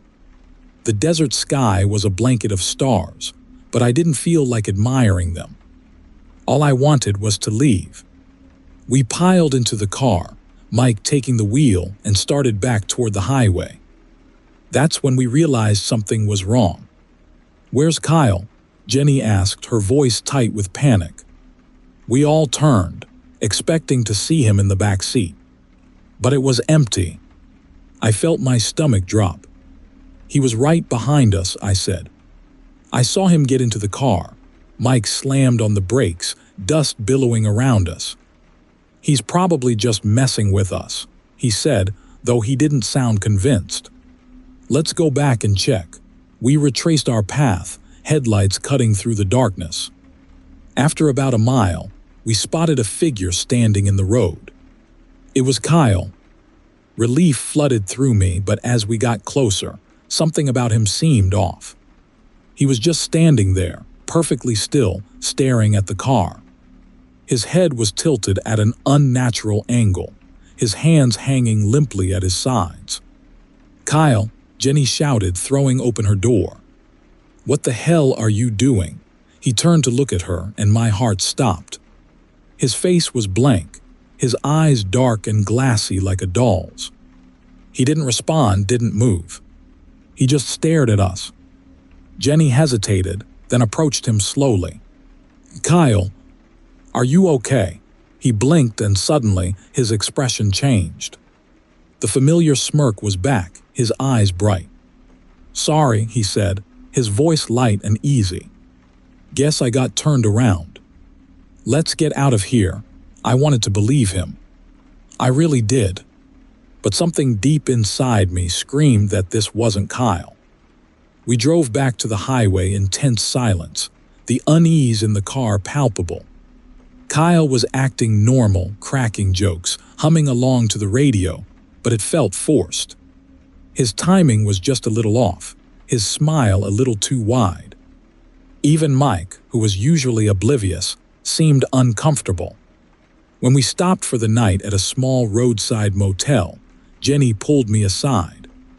"That's not him," she whispered, her hands trembling. "Something's wrong, Tara." I nodded, my throat dry. "I know. But what are we supposed to do?" The answer came sooner than we expected. It was sometime after midnight when I woke to the sound of heavy breathing. I turned my head slowly, my heart pounding, and saw Kyle standing at the foot of my bed. His face was twisted into a grotesque grin, his teeth too sharp, his eyes too black. "You should have left," he said, his voice low and guttural. "But it's too late now," I screamed, throwing the blanket at him as I bolted from the bed. Jenny and Mike burst into the room, their eyes wide with terror. Kyle, or whatever he was, backed into the corner, his body convulsing like a puppet with tangled strings. "We have to go," Mike shouted, grabbing my arm. Now, we ran for the car, but Kyle was faster. He was on us in seconds, moving with inhuman speed. He slammed into Mike, knocking him to the ground. His face was changing, his features melting into something monstrous, elongated jaws, razor-sharp claws, eyes that glowed like burning coals. Jenny grabbed a tire iron from the trunk and swung it at Kyle, catching him across the face. He howled, a sound that was both human and animal, and stumbled back. "Go," Jenny screamed. "Get in the car." We didn't need to be told twice. Mike and I scrambled into the SUV as Jenny jumped into the driver's seat. The tires screeched as she floored it, the creature that had been Kyle chasing us down the road. It was faster than any human had a right to be, its claws scraping against the rear of the car. Jenny swerved wildly, trying to shake it off, but it clung to the back window, its eyes burning into mine. Desperate, I grabbed Mike's phone and shone the flashlight into its face. It screeched, covering its eyes, and fell back into the dust. We didn't stop to see if it would follow. We drove until dawn, finally pulling into a gas station miles from anywhere. The clerk gave us strange looks as we stumbled inside, dirty and shaking. We tried to explain what had happened, but the words felt hollow. Who would believe us? We never found Kyle. His name is still on missing persons lists, his picture plastered on flyers. But I know the truth. He's gone, replaced by something that wears his face like a mask. So if you're ever out in the Arizona desert and someone in your group starts acting wrong, don't wait. Don't hesitate. Run, because once it takes them, you'll never get them back. Story 11. I never thought I'd say this, but I believe in them now. I used to laugh off UFO stories as conspiracy theories for bored people. That was until last Saturday night when I saw something I can't explain. I'm writing this down because I need someone to believe me. It started as a late-night road trip with my girlfriend Liz and our best friends, Ben and Charlotte. We were heading back to Phoenix after spending the weekend in Sedona, chasing trails and snapping photos of the red rocks. The highway stretched endlessly before us, dark and quiet, with only the occasional set of headlights cutting through the void. We were about 2 hours from Phoenix when the first light appeared. "Look at that," Charlotte pointed through the windshield, her voice tinged with awe. Up in the sky, hovering low over the horizon, were 5 lights in a perfect V formation. They were too bright to be stars, and they moved in unison, gliding silently across the black canvas of the sky. "Planes," Liz suggested, though she sounded unsure. "No way," Ben said, leaning forward from the backseat. "They're moving too smooth and they're too close together." I nodded, gripping the wheel tighter. "Maybe it's a military thing." We're near Luke Air Force Base, but even as I said it, I didn't believe it. The lights weren't blinking like aircraft, and there was no sound. Just an eerie, oppressive silence. We kept driving, and for a while, the lights seemed to drift away. I was about to laugh it off when Liz gasped. "They're following us." I glanced in the rearview mirror and felt my stomach drop. The lights were back, now directly behind us, moving faster than before. I pressed harder on the gas, pushing the car past 80 mph. The lights matched our speed effortlessly, glowing brighter as they drew closer. The highway was empty except for us, and the desert around us was a black abyss. "Are they drones?" Charlotte whispered, her voice shaking. Ben shook his head. "No drone can move like that." The lights suddenly shot forward, splitting apart and flanking us on both sides. I slammed on the brakes, and the car screeched to a stop in the middle of the road. "What the hell do they want?" Liz cried. For a moment, the lights hovered in place, bathing the car in an unnatural white glow. Then, as if on cue, they began descending, slowly at first, then faster. "Go," Ben shouted, and I floored it. As the lights descended, their shapes became clear, no longer just orbs, but metallic, with an angular design that seemed almost alive. And then we saw them. Figures. They dropped from the glowing crafts, long-limbed and grotesque, their skin gray and slick like wet clay. Their heads were too large for their bodies, with eyes that glowed faintly, like embers in the dark. One of them landed on the road directly in front of us. Its body unfolded unnaturally, standing at least 7 feet tall. I swerved hard, narrowly avoiding it as it reached for the car with clawed, bony fingers. Behind us, more figures landed, their movements unnervingly fast and precise. The lights from the crafts illuminated their path as they chased us, their long legs eating up the distance between us. "They're gaining," Charlotte screamed. I veered off the highway onto a dirt road, the tires kicking up clouds of dust. The car bounced and jolted as we tore through the desert, the figures still in pursuit. The lights above seemed to direct them, casting a spotlight on our car no matter where we turned. "Turn it off," Liz shouted, gesturing wildly at the headlights. I killed the lights, plunging us into darkness. For a moment, it seemed to work. The figures slowed, their movements faltering as the dust obscured their sightlines. But then one of the crafts descended lower, its light sweeping across the ground like a searchlight. "There," Ben shouted, pointing to a rocky outcrop ahead. "Head for that." I steered toward the rocks, the car skidding to a stop as we reached the base. "We have to run," Liz said, her voice trembling. "Run where?" Charlotte snapped. "They'll find us. We can't just stay here," I said. "Come on." We scrambled out of the car, climbing the jagged rocks as fast as we could.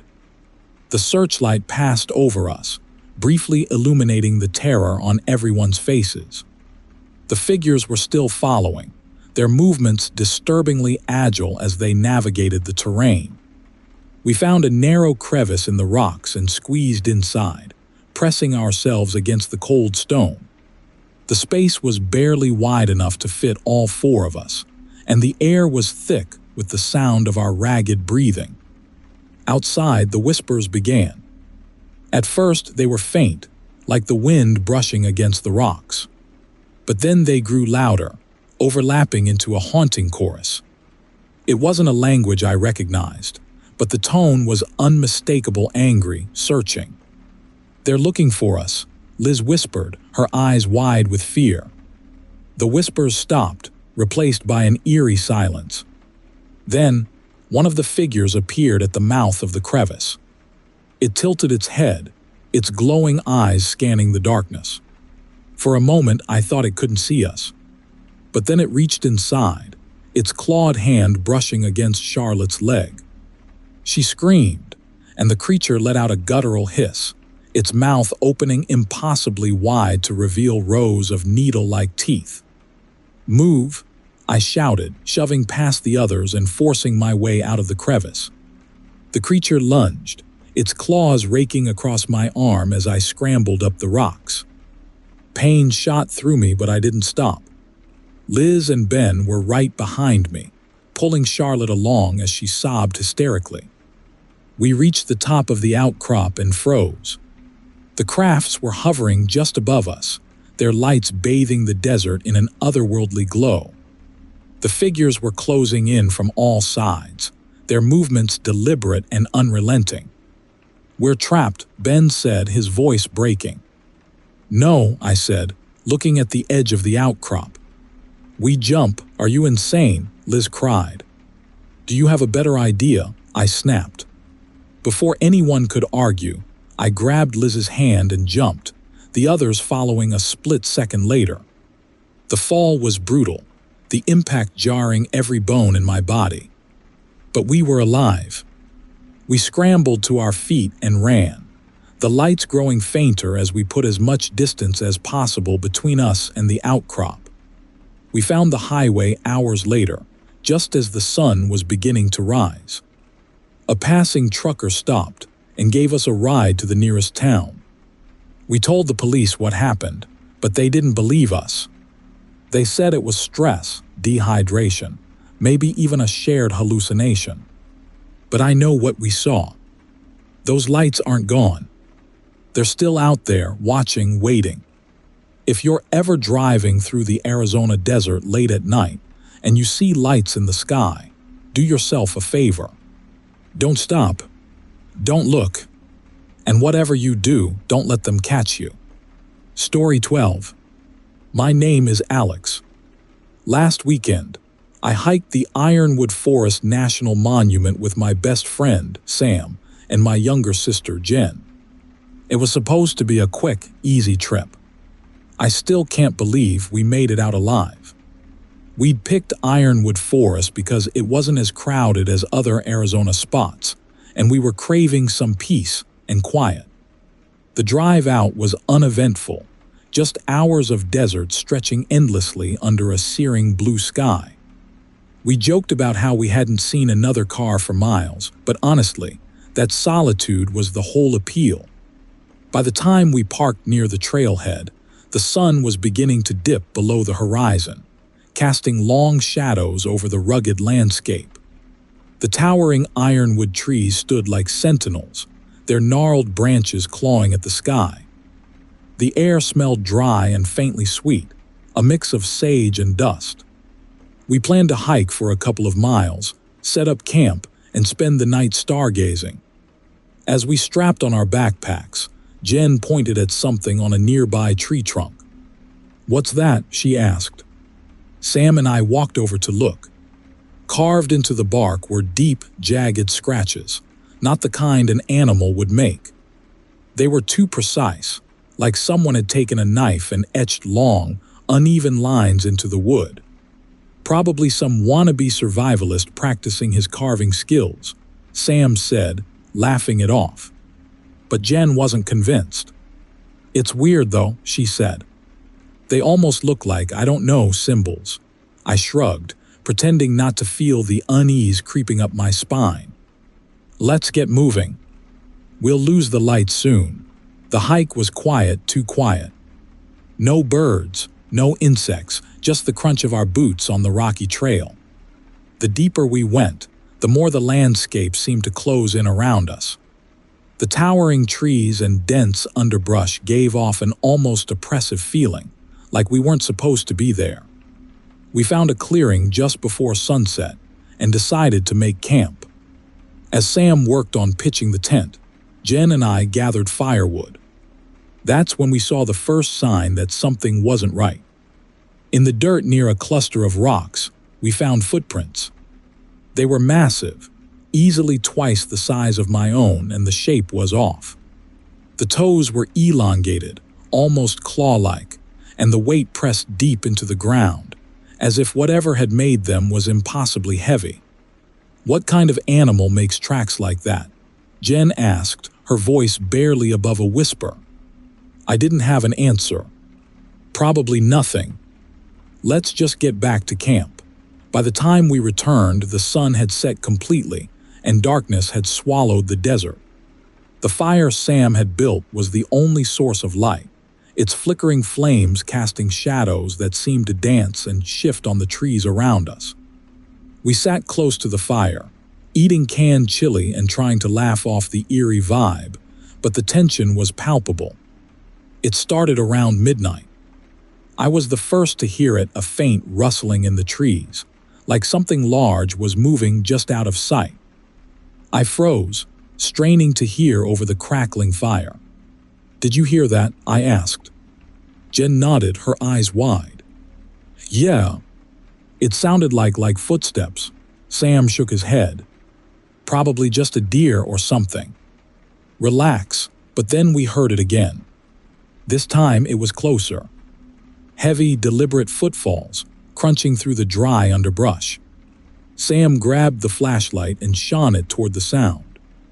The beam cut through the darkness, revealing nothing but tangled branches and empty space. "Let's see."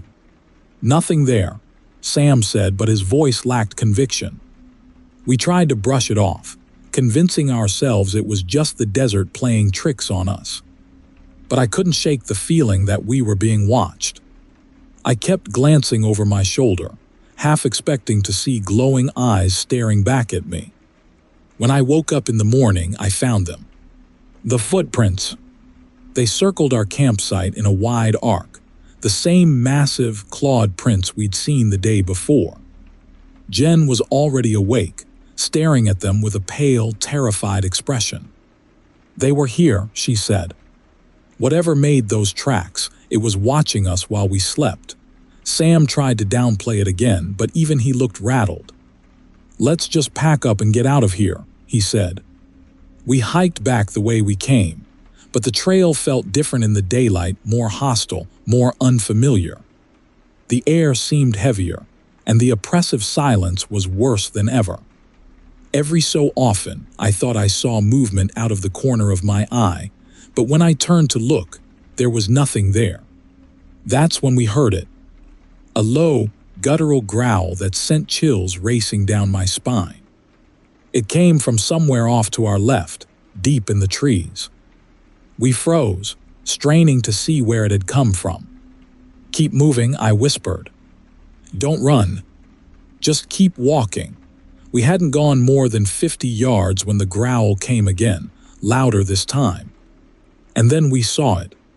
At first, it looked like part of the tree, an odd, knotted shape in the bark. But then it moved. The thing stepped out from the shadows, its body blending seamlessly with the surrounding forest.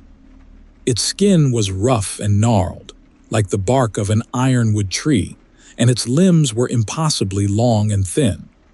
Its face, or what I think was its face, was a grotesque mix of human and something else entirely, with hollow eyes that seemed to absorb the light. For a moment, none of us moved. Then it took a step toward us, its body creaking like bending wood. That was all it took. We ran.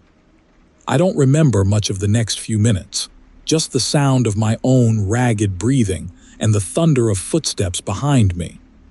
The thing was fast, impossibly fast, and it moved through the trees like it was part of them, weaving in and out of the shadows. Jen screamed, and I turned to see her trip and fall. The creature was almost on her, its long limbs reaching out. Sam grabbed a branch and swung it at the thing, hitting it square in the chest. The creature let out an ear-piercing screech and recoiled, giving us just enough time to pull Jen to her feet and keep running. We didn't stop until we reached the car. I fumbled with the keys, my hands shaking so badly I could barely unlock the door. We piled in and I floored it, the tires kicking up dirt as we sped away. As we drove, I glanced in the rearview mirror. The creature was standing in the middle of the road, watching us. Its hollow eyes glowed faintly, and its bark-like skin shimmered in the morning light. And then, as we rounded a bend, it was gone. We didn't talk much on the way home. None of us wanted to acknowledge what we'd seen, let alone try to explain it. But I know one thing for sure. Something lives out there in the ironwood forest, something ancient and wrong. And it's waiting for the next group of hikers to stray too far from the trail. If you ever visit, stay on the path. And if you hear footsteps behind you, don't look back. Just run. Story 13. I never believed in legends, not the ones that seemed too bizarre to be real. But after what happened last month, I can't look at the world the same way anymore. This is a story about a place I thought I understood, a road trip through Arizona that turned into a nightmare. I was lucky to escape. Some aren't so fortunate. It started as a weekend getaway with my boyfriend, Kyle, and his sister, Laura. We were visiting Montezuma Castle National Monument, one of those spots that felt rich with history, but still casual enough for a quick trip. The cliff dwellings fascinated me, towering and ancient, carved into sheer rock walls. We spent the day taking photos, wandering the trails and soaking up the desert sun. Kyle joked about how he'd love to live in a place like that. You'd never have to worry about door-to-door salesmen, he laughed. Laura and I rolled our eyes. As evening settled, the monument cleared out, but we weren't ready to head back to our Airbnb yet. Kyle suggested exploring a lesser-known trail he'd read about online, one that supposedly led to ruins not far from the main site. It wasn't officially part of the monument, but Kyle said plenty of people went there to avoid crowds. The promise of an Instagram-worthy spot was enough to convince Laura. We found the trailhead a mile down a dirt road, unmarked and overgrown. I hesitated, glancing at the darkening sky, but Kyle was already out of the car with his flashlight. "Just a quick look," he said. "We'll be back before it's fully dark." Reluctantly, I followed, clutching my phone and turning on its flashlight. The trail was narrow, bordered by scraggly mesquite trees and rocky outcroppings that cast long shadows in the twilight. About half a mile in, we reached a clearing. There it was, a crumbling structure tucked high into the rock face, almost invisible in the fading light. Laura gasped. "It's amazing," she said, snapping pictures.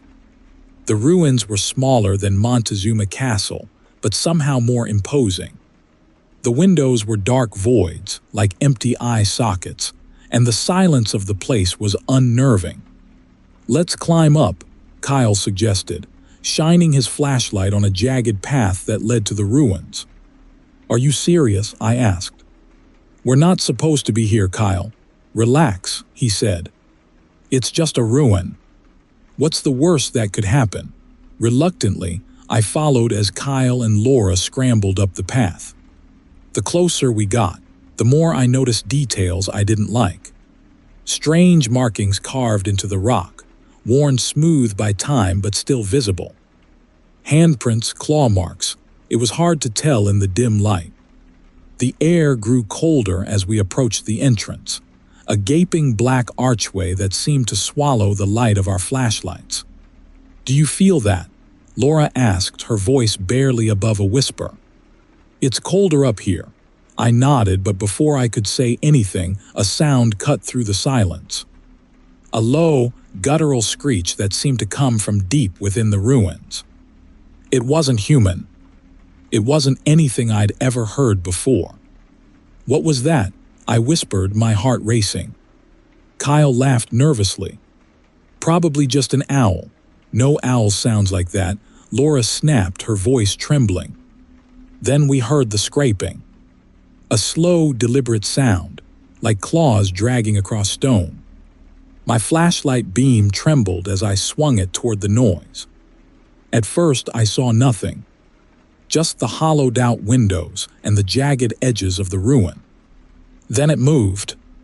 It was perched on the edge of the structure, blending so perfectly with the rock that it took me a moment to register what I was seeing.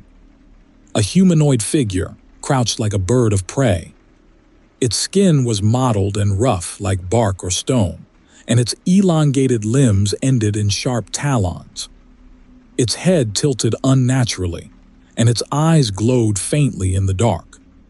"What the hell is that?" Kyle whispered, backing away. The thing let out another screech and leapt from its perch.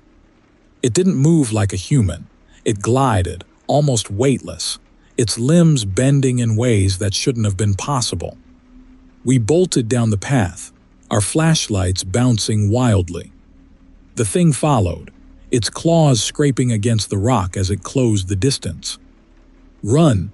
Kyle shouted, but Laura tripped, falling hard onto the rocky path.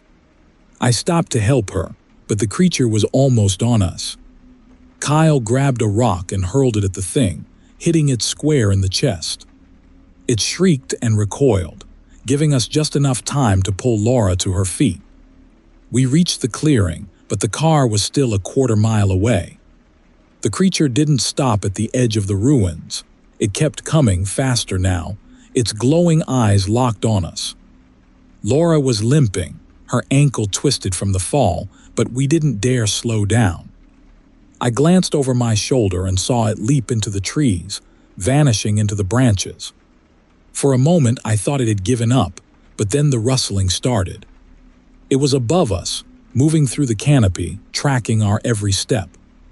"Get to the car," I screamed.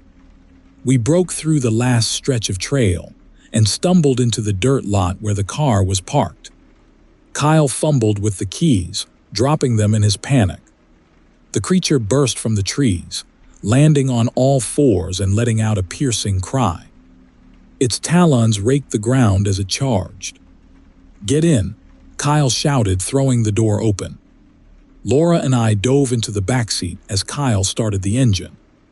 The headlights illuminated the creature for a split second, and I'll never forget what I saw. Its face was human-like but grotesque, with hollow, sunken features and a beak-like mouth that clicked as it lunged at us. The tires spun in the dirt as Kyle floored it, the creature clawing at the rear bumper. I screamed as its talons scraped against the back window, leaving deep gouges in the glass. Then Kyle swerved and the creature lost its grip, tumbling into the dirt. We didn't stop until we reached the main road. None of us spoke. The silence in the car was heavy, broken only by Laura's muffled sobs. When we finally got back to the Airbnb, we locked every door and window, though it felt like a hollow gesture. The next morning, Kyle insisted on reporting what happened, but the park rangers didn't believe us. They chalked it up to an overactive imagination, saying there were no signs of anyone near the ruins. But I know what we saw. I can still hear that screech in my nightmares, still feel the way the air grew cold as it chased us. If you ever visit Montezuma Castle, admire it from a distance. Don't stray from the marked paths, and whatever you do, don't climb to the ruins. Something lives there, something ancient and territorial. It doesn't like intruders, and it won't stop until its territory is safe again. If you're smart, you'll stay far, far away. Story 14. My name is Jason, and I've lived in Arizona my entire life. I've hiked the desert trails, camped under star-filled skies, and explored just about every corner of the Prescott National Forest. Or at least I thought I had. This story isn't something I've ever told anyone, not because I'm afraid they won't believe me, but because I don't want to relive it. Even now, just thinking about it makes my skin crawl. It happened last summer when my friends and I decided to go camping for the weekend.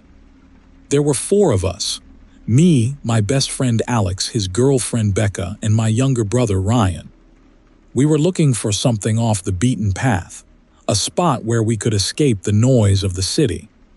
Alex found a trail online that led to a secluded grove in the forest, miles away from the popular campsites.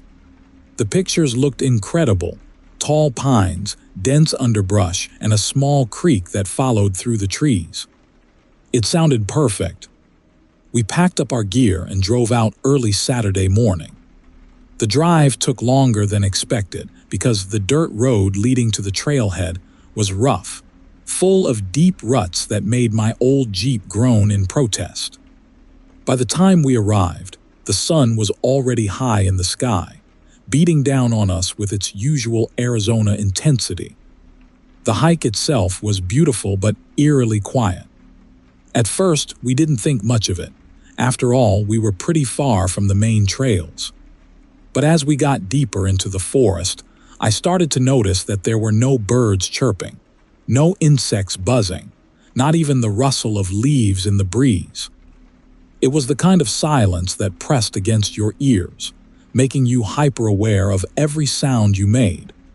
"Anyone else think it's a little too quiet out here?" Ryan asked, his voice breaking the stillness. "Peaceful," Alex said, grinning. "That's what we wanted, right?" "Yeah," Becca added, though she sounded uncertain. "It's nice." We reached the grove just as the sun started to dip behind the trees. It was as beautiful as the pictures had promised: a wide, open space surrounded by towering pines, with the creek running through the middle. We set up our tents near the water, built a small fire, and cooked dinner as twilight settled in. By the time the stars came out, the earlier unease had faded, replaced by the comfort of laughter and the crackling fire. But the silence never broke. No frogs croaked by the creek, no owls hooted from the trees. The forest remained unnervingly still, as though the world beyond our campfire didn't exist. Around midnight, Alex suggested we turn in. Ryan and I shared a tent, while Alex and Becca took the other. I lay awake for a while, staring at the fabric of the tent as shadows danced across it. Just as I was starting to drift off, I heard a faint rustling sound, like footsteps moving through the underbrush. "Ryan," I whispered, nudging him awake. "Do you hear that?" He groaned and rolled over. It's probably Alex messing with us, but when I called out to Alex, there was no reply. The rustling grew louder, closer, until it seemed to circle the tent. My heart pounded as I unzipped the flap and shined my flashlight into the trees. There was nothing there. The underbrush was undisturbed, the forest still as stone. "Let's see." "Nothing," Ryan said, pulling his sleeping bag over his head. I didn't sleep much after that. The next morning, I told Alex and Becca what I'd heard. They shrugged it off, insisting it was probably a raccoon or a deer. But I could see the unease in Becca's eyes, the way she kept glancing toward the trees as we ate breakfast. We spent the day exploring the grove and following the creek upstream. The silence persisted, and with every step, I felt more like we were being watched. I caught glimpses of movement in my peripheral vision, but every time I turned my head, there was nothing there. By the time we returned to camp, the tension was palpable. Alex tried to lighten the mood, cracking jokes and talking about his plans to come back in the fall. But as night fell, the unease settled over us like a blanket. The first scream came just after midnight. It wasn't human. It was high-pitched, guttural, and echoed through the trees like a cry from some wounded animal. We scrambled out of our tents, flashlights cutting through the darkness. "What the hell was that?" Becca asked, her voice shaking. "Coyote," Alex said, though he didn't sound convinced. Then we saw them. Shadows moving between the trees, humanoid shapes that glided silently through the forest. Their movements were unnatural, too smooth, too fluid, as if they weren't bound by the same rules as us. My flashlight landed on one of them for just a second, and I wish it hadn't. Its body was emaciated, its skin pale and stretched tight over its bones. Its face was blank, featureless, with only shallow indentations where eyes and a mouth should have been. "Run!" Alex shouted, grabbing Becca's hand and sprinting toward the trail. Ryan and I followed, my flashlight bobbing wildly as we stumbled through the underbrush. The shadows moved closer, closing the distance with impossible speed. One of them lunged at Alex, its long, skeletal fingers brushing his shoulder before he managed to duck away. "Keep going," I shouted, grabbing Ryan's arm as he tripped over a root. The trail seemed endless, the darkness pressing in from all sides. The shadows darted between the trees, their featureless faces always turned toward us. When we finally reached the Jeep, Alex fumbled with the keys, his hands shaking so badly he could barely unlock the door. The moment we were inside, I floored it, the tires spinning in the dirt before finding traction. The shadows didn't follow us onto the road, but I could feel their gaze burning into the back of my neck as we sped away. We didn't stop until we reached the edge of the forest, the lights of a small town glowing in the distance. None of us spoke. There was nothing to say. I haven't been back to the Prescott National Forest since, and I never will. Whatever lives in that grove isn't natural. It's something ancient, something that doesn't belong in this world.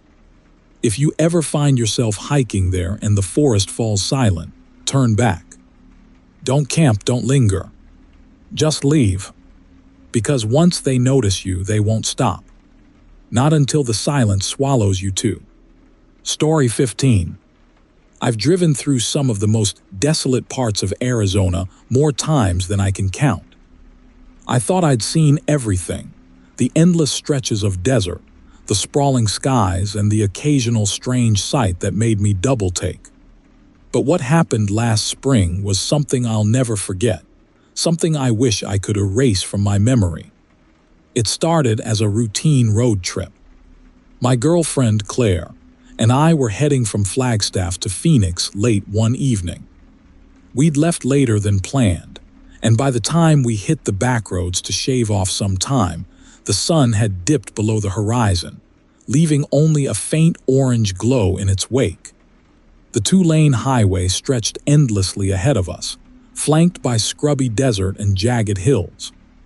The only sound was the hum of the engine and the occasional static from the radio. About an hour into the drive, we noticed something strange.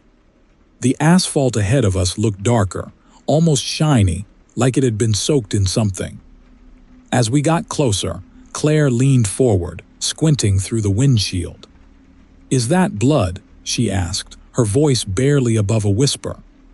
I slowed the car, and sure enough, the road was streaked with dark red smears that stretched for hundreds of feet. It was fresh, glistening under the pale moonlight. My stomach twisted. "Must have been a deer or something," I said, trying to sound confident. But as I looked closer, I noticed claw marks gouged into the asphalt, deep grooves that could have only been made by something powerful, something big. Claire shook her head. "A deer didn't do that." We drove on in silence, the tension in the car thick enough to cut with a knife. The streaks continued for miles, growing wider and more erratic, like whatever had been bleeding had thrashed around, dragging itself along the road. I thought about turning back, but the idea of stopping on this empty highway made my skin crawl. We pressed on. A few minutes later, we saw it, a wrecked pickup truck sitting sideways in the middle of the road. Its headlights flickered weakly, casting eerie shadows on the blood-stained asphalt. The driver's side door hung open, swinging gently in the breeze. I pulled the car to a stop a safe distance away and grabbed my flashlight from the glove compartment. "Stay here," I told Claire. "Are you kidding me?" she hissed. "Matt, this feels wrong. Let's just call someone and keep going." She was right, of course. Every instinct in my body told me to leave, but I couldn't shake the thought that someone might need help. I stepped out of the car, the desert air cold against my skin, and approached the truck. The smell hit me first, a sickly, metallic tang of blood and something else, something rotten. The cab was empty, but the driver's seat was soaked in blood. Handprints smeared the door, leading away from the truck and into the desert. I shined my flashlight on the ground and saw more claw marks, this time accompanied by massive paw prints. They weren't like any animal tracks I'd ever seen. The prints were too large, too deep, and the claws left grooves in the dirt that made my stomach churn. "Matt," Claire shouted from the car. "Something's moving out there." I spun around, the flashlight beam cutting through the darkness. For a moment, everything was silent. Then I saw it, a figure in the distance, hunched low to the ground. At first, I thought it was a coyote, but as it moved closer, I realized how wrong I was. The creature stood upright, its body covered in matted fur that glinted faintly in the moonlight. It was tall, easily 7 feet, with broad shoulders and long, muscular limbs. Its head was that of a dog or a wolf, but its eyes were wrong. They glowed a sickly yellow, locking onto me with an intelligence that made my blood run cold. Its mouth hung open, rows of jagged teeth glistening with saliva. I stumbled backward, nearly dropping the flashlight. The creature tilted its head, studying me like a predator sizing up its prey. Then, with terrifying speed, it dropped to all fours and charged. "Get in the car," I screamed, sprinting back to the driver's seat. Claire was already inside, her face pale as a ghost. I threw the car into gear and slammed the gas pedal. The tires squealed, kicking up gravel as we sped away. For a brief, heart-pounding moment, I thought we'd escaped. But then Claire let out a blood-curdling scream. The thing was running alongside us, its powerful legs eating up the distance effortlessly. It clawed at the car, leaving deep gouges in the metal. I swerved, trying to shake it off, but it was relentless. "Faster," Claire shouted, tears streaming down her face. "I'm going as fast as I can," I yelled back, my knuckles white on the steering wheel. The creature leapt onto the roof, its weight denting the metal and shaking the entire car. I could hear its claws scraping against the roof, searching for a way in. Without thinking, I slammed on the brakes. The sudden stop sent the creature flying forward, tumbling across the road in a blur of fur and limbs. I didn't wait to see if it got up. I floored the gas and sped down the highway, my heart hammering in my chest. Claire was sobbing, clutching her knees to her chest. "Is it gone?" she whispered.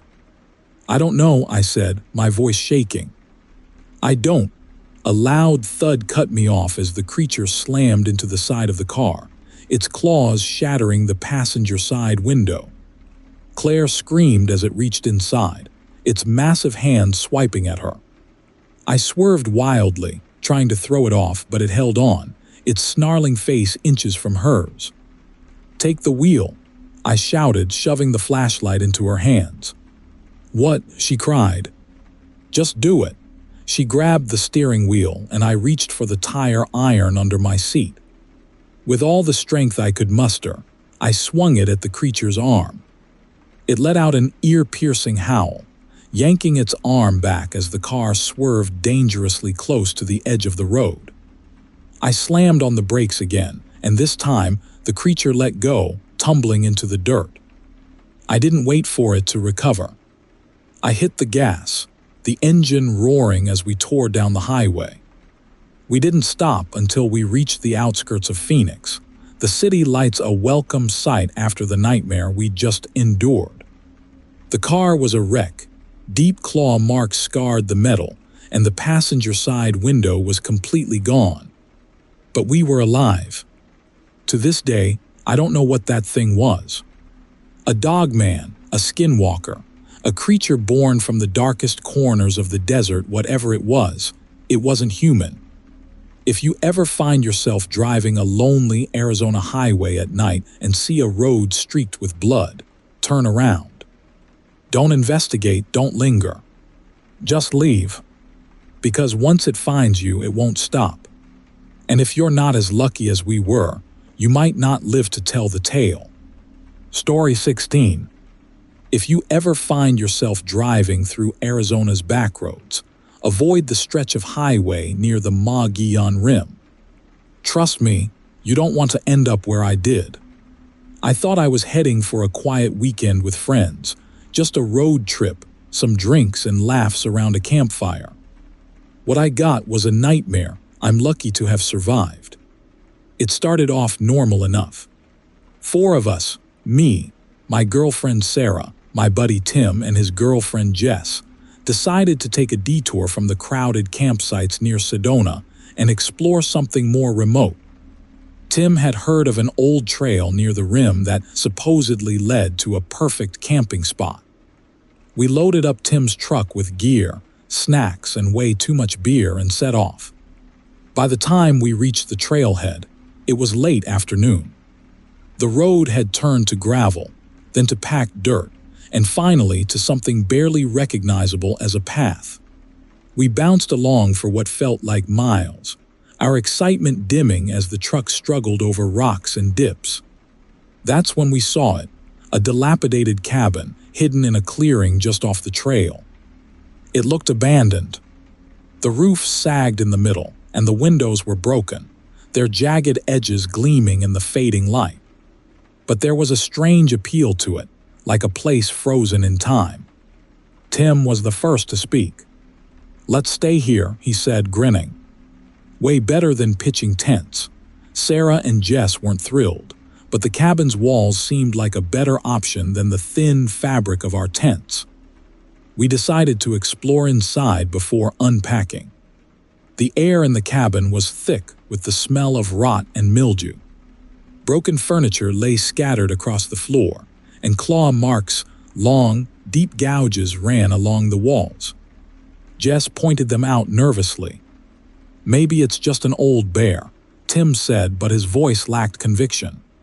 Still, we set up inside, clearing a space for our sleeping bags and lighting a few lanterns. Night fell quickly, and with it came an unnatural silence. There were no crickets, no distant coyote howls, just the oppressive quiet pressing against the thin walls of the cabin. Sarah clung to me, her unease palpable. "I don't like this, Jake," she whispered. "It feels wrong." Tim, trying to lighten the mood, pulled out a speaker and cranked up some music. But even that felt muted, as if the air itself swallowed the sound. By the time we settled in for the night, the cabin felt more like a trap than a shelter. The first sign of trouble came around midnight. I woke to the sound of scratching, slow, deliberate, like nails dragging against wood. At first, I thought it was a branch scraping the cabin, but then I realized it was coming from the door. My heart pounded as I shook Tim awake. "Someone's outside," I whispered. He sat up, groggy and annoyed, until he heard it too. The scratching grew louder, more insistent. Then came the low growl, guttural and primal. Sarah and Jess were awake now, huddling together as the growl turned into a snarl. Something heavy hit the door, making the entire cabin shake. Tim grabbed a flashlight and his hunting knife. "Stay here," he said, his voice shaking. "Are you insane?" Jess hissed, grabbing his arm. "You're not going out there," but Tim was already moving. He unlocked the door and yanked it open, shining the flashlight into the darkness. For a moment, everything was still. Then we saw it, a pair of glowing eyes reflecting the beam, staring at us from the edge of the clearing. "Shut the door," Sarah screamed. Tim froze, the light trembling in his hand. The creature stepped closer, and the flashlight revealed it in horrifying detail. It was massive, its body covered in matted black fur. It walked on two legs but hunched forward like an animal. Its hands, if you could call them that, ended in claws as long as my forearm. But the worst part was its face, a grotesque blend of man and beast, with a snout full of jagged teeth and ears that twitched at every sound. Tim slammed the door shut, throwing his weight against it just as the creature lunged. The impact nearly knocked him off his feet. Jess and I scrambled to barricade the door with whatever we could find, broken chairs, an old dresser, while Sarah sobbed in the corner. The creature didn't stop. It slammed against the door again and again, the wood splintering with each blow. Its snarls filled the cabin, a terrifying mix of rage and hunger. Then, just as suddenly as it had started, the noise stopped. We held our breath, listening. The silence was worse than the growls. Minutes passed, and we began to hope it had left. That's when we heard it, the scratching again, this time at the back of the cabin. "It's trying to find another way in," I whispered. We grabbed whatever we could use as weapons: Tim's knife, a broken table leg, even a lantern. The scratching moved along the walls, circling us like a predator toying with its prey. Then came the sound of glass shattering. We spun around to see its claws tearing through one of the boarded-up windows. Tim rushed forward, stabbing at its hand. The creature let out a deafening roar and swiped back, sending him flying across the room. Jess screamed as the lantern fell and shattered, igniting a small fire on the floor. "We have to get out of here," Sarah yelled. But how? The creature was at the window, its massive body forcing its way inside. Smoke filled the room as the fire spread, and I realized we had no choice. Grabbing Sarah's hand, I pulled her toward the door. "On my count, we run," I said. "Don't look back." I yanked the door open and we bolted into the night. The cold air hit my lungs like a punch, but I didn't stop. Behind us, I heard the creature's guttural growl and the sound of wood snapping as it tore through the cabin. Tim and Jess were close behind, but the creature was faster. I heard Jess scream, and when I looked back, she was gone, dragged into the darkness. Tim stumbled, tears streaming down his face, but I pulled him forward. We couldn't stop. The truck was in sight, and hope surged through me. I fumbled with the keys, my hands shaking as Sarah and Tim climbed in. Just as I got the engine started, the creature appeared in the headlights. It was covered in blood, its glowing eyes locked onto us. It charged, and I slammed the gas pedal. The truck roared forward, hitting the creature head-on. It rolled over the hood and hit the ground with a sickening thud. But I didn't stop. We sped down the trail, the creature's roars fading into the distance. When we finally reached the main road, none of us spoke. The truck was damaged, the hood dented and streaked with blood. Jess was gone, and the weight of her absence hung heavy in the air. I don't know what that thing was. A dogman, a skinwalker, a nightmare given flesh, whatever it wasn't natural. If you ever come across an abandoned cabin in the woods, no matter how tempting it looks, keep driving. Because some places aren't meant to be found, and some creatures will do whatever it takes to keep their territory. Story 17. My name is Ryan, and until last week, I thought I was a normal guy on a normal road trip. Just a quick getaway with my girlfriend, Carly, and our friends, Mike and Jamie. Arizona was supposed to be the backdrop for some much-needed fun. Red rocks, endless desert, and no cell service to distract us. What we got instead was something none of us were prepared for. It all started late one afternoon.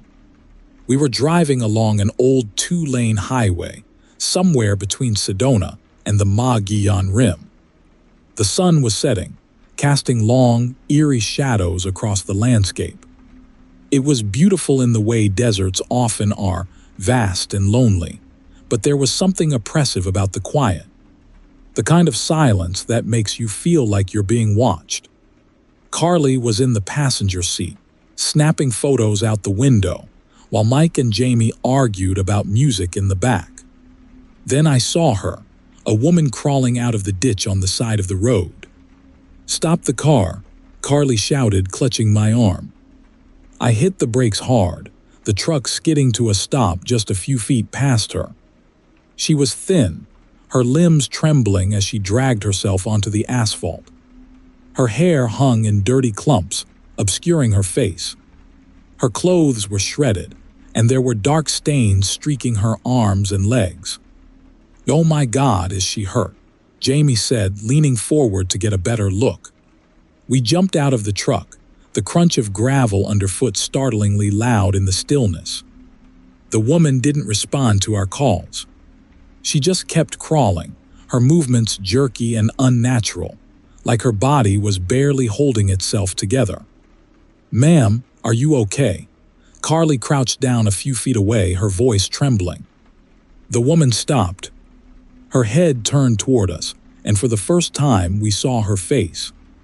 Her eyes were too large, reflecting the fading sunlight like a predator's. Her mouth stretched into a twisted grin, her teeth jagged and yellow. "Help me," she croaked, her voice guttural, almost mocking. Mike grabbed my arm. "Dude, something's wrong with her. We should get out of here," but Carly moved closer. "We can't just leave her. She's hurt, look at her," the woman lunged. It happened so fast I barely registered it. One moment she was lying prone on the road, and the next she was on her feet, her body snapping upright in a way that defied logic. Her limbs elongated, her hands morphing into grotesque claws. Her grin widened, splitting her face as she let out a shriek that echoed across the desert. Carly screamed and scrambled backward as the woman, or whatever she was, charged toward her. I grabbed a tire iron from the back of the truck and swung it with everything I had, hitting her in the side. She stumbled, letting out a guttural snarl but barely seemed fazed. "Get in the truck," I shouted, my voice cracking with panic. We piled in, slamming the doors just as she clawed at the window. Her face was inches from the glass, her breath fogging it as she snarled. Her eyes were empty black pits now, and her mouth, it was wrong. Too wide, too full of teeth. She smashed her fists against the glass, each hit making the truck shake. "Go! Go! Go!" Mike yelled, practically climbing over Jamie in the back seat. I floored it. The tires spun for a second before gripping the road, and we shot forward. I glanced in the rearview mirror and saw her chasing us. On all fours. She moved like an animal, her limbs bending in unnatural ways as she kept pace with the truck. "Is she still following us?" Carly asked, her voice trembling. I didn't answer. I didn't need to. The sound of her claws scraping against the asphalt was answer enough. We hit a stretch of rough road, the truck bouncing violently. Carly grabbed my arm. "Slow down, you're going to wreck. If I slow down, she's going to catch us." I snapped, my hands white-knuckling the steering wheel. Then the sound stopped. For a moment, all I could hear was the roar of the engine and the pounding of my heart. I glanced in the rearview mirror. She was gone. "Where did she go?" Jamie whispered, her voice barely audible. "I don't know," I said, my throat dry. "Maybe we lost her, or maybe she's waiting," Mike muttered, staring out the window. We drove in silence for what felt like hours, the sun long gone. The desert was pitch black now, the only light coming from the truck's high beams. Carly leaned against me, shaking, while Mike and Jamie whispered nervously in the back. Then the engine sputtered. "No, no, no," I muttered, slamming my hand against the dashboard. The truck coasted to a stop, the headlights flickering before plunging us into darkness. "Are you kidding me?" Mike hissed. "What now?" I grabbed a flashlight from the glove compartment and stepped outside, my heart pounding. The air was unnervingly still, the kind of quiet that makes your skin crawl. "I'm coming with you," Carly said, grabbing my arm. "No. Stay in the truck. Lock the doors." My voice was firm, but the look in her eyes almost made me cave. I popped the hood and shone the flashlight into the engine. Everything looked fine, but the truck wouldn't start. That's when I heard it, the crunch of gravel behind me. I froze. Slowly, I turned the flashlight toward the noise. It was her. She was crouched a few yards away, her head cocked to one side, that horrifying grin plastered across her face. "Ryan." Carly's voice was a whisper from inside the truck. "Stay inside," I said, my voice shaking. The woman, or thing, took a step closer, her claws glinting in the flashlight's beam. I grabbed the tire iron from the bed of the truck and held it in front of me like a shield. "Stay back," I shouted. She lunged. I swung the tire iron, catching her in the side of the head. She let out a screech but didn't fall. Instead, she grabbed me, her claws digging into my shoulder. The pain was blinding. I swung again, hitting her over and over until she finally let go, her screeching echoing in my ears. "Get in," Mike shouted, throwing open the door. I scrambled back into the truck, slamming the door just as she slammed into the side. Carly was screaming, and I could feel the truck rocking as she clawed at it. "Start it. Start it," Mike yelled. "I'm trying." I turned the key over and over, praying for the engine to catch. Finally, it roared to life.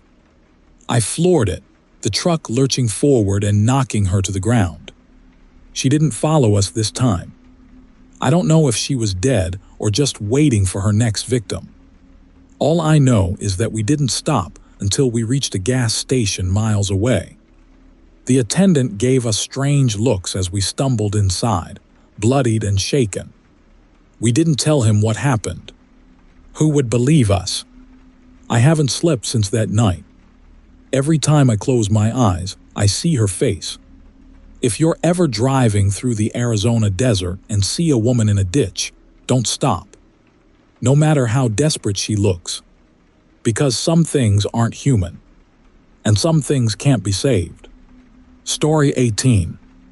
My name is Mark, and I grew up hiking the Southwest deserts and canyons. But last weekend, I learned there are things in the Arizona desert that no amount of survival training can prepare you for. Things that don't play by the rules of nature. It started as a simple trip, a way to celebrate my friend Alan's promotion. Alan, his girlfriend Chloe, and I had all taken a weekend off to explore Echo Bend Canyon, a remote spot near Sedona. It wasn't on any tourist maps, which made it perfect for us. Secluded, scenic, and just challenging enough to feel like an adventure. We parked the car at the trailhead and started our descent into the canyon just after sunrise. The air was crisp, the sandstone walls glowing red and orange in the morning light. Chloe snapped photos while Alan joked about how he was already planning his next big hike. Everything felt right. Until it didn't.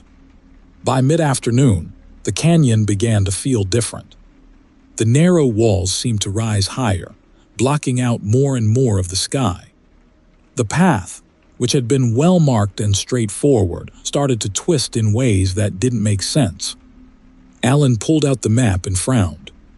"This doesn't match up," he said, turning the paper around like that would somehow fix it. "We should be at the first waypoint by now, but—" He stopped, looking at the canyon walls like he was trying to solve a puzzle. "This doesn't make sense," Chloe laughed nervously. "Maybe we just missed a marker. Let's backtrack." We tried. For hours, we retraced our steps, or at least we thought we did.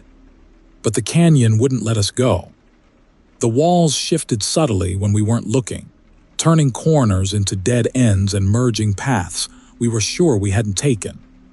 Even the light began to play tricks on us, the shadows stretching in impossible directions. By the time we realized we were truly lost, the sun was dipping below the horizon. The canyon grew colder, the silence oppressive. No birds, no insects, not even the sound of the wind. Just our breathing and the crunch of our boots on the sandy floor. Then we saw him. He appeared at the top of a rise, silhouetted against the fading light. A man, tall and lean, dressed like a guide, hat, boots, a backpack slung over one shoulder. Relief flooded through me. He had to be someone who knew the area, someone who could help us out of this nightmare. "Hey," Alan called, waving. "We're lost. Can you help us?" The man didn't respond. He just stood there watching us. Something about the way he moved, or didn't move, made my stomach twist. His stillness felt unnatural, like he wasn't just standing there but waiting, calculating. Finally, he spoke, his voice low and raspy, like dry leaves scraping across stone. "You shouldn't be here." Chloe stepped closer to Alan, gripping his arm. "We know that. We just need help getting back to the trailhead." The man tilted his head as if considering her words.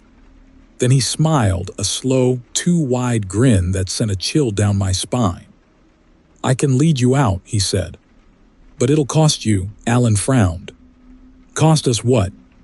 "We'll pay whatever it is." The man's grin widened. "Not money." I opened my mouth to ask what he meant, but he was already walking away, his long strides taking him around a bend in the canyon. Alan, ever the optimist, grabbed Chloe's hand and started after him. "Come on," he said. "What choice do we have?" I hesitated, every instinct screaming at me to turn back.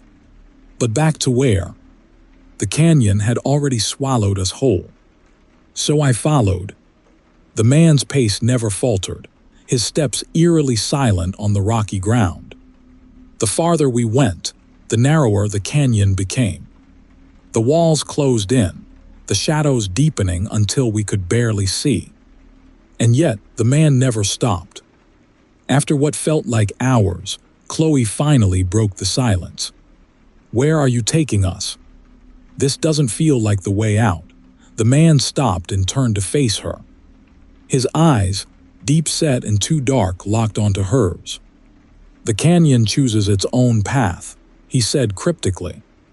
"I'm just showing you the way."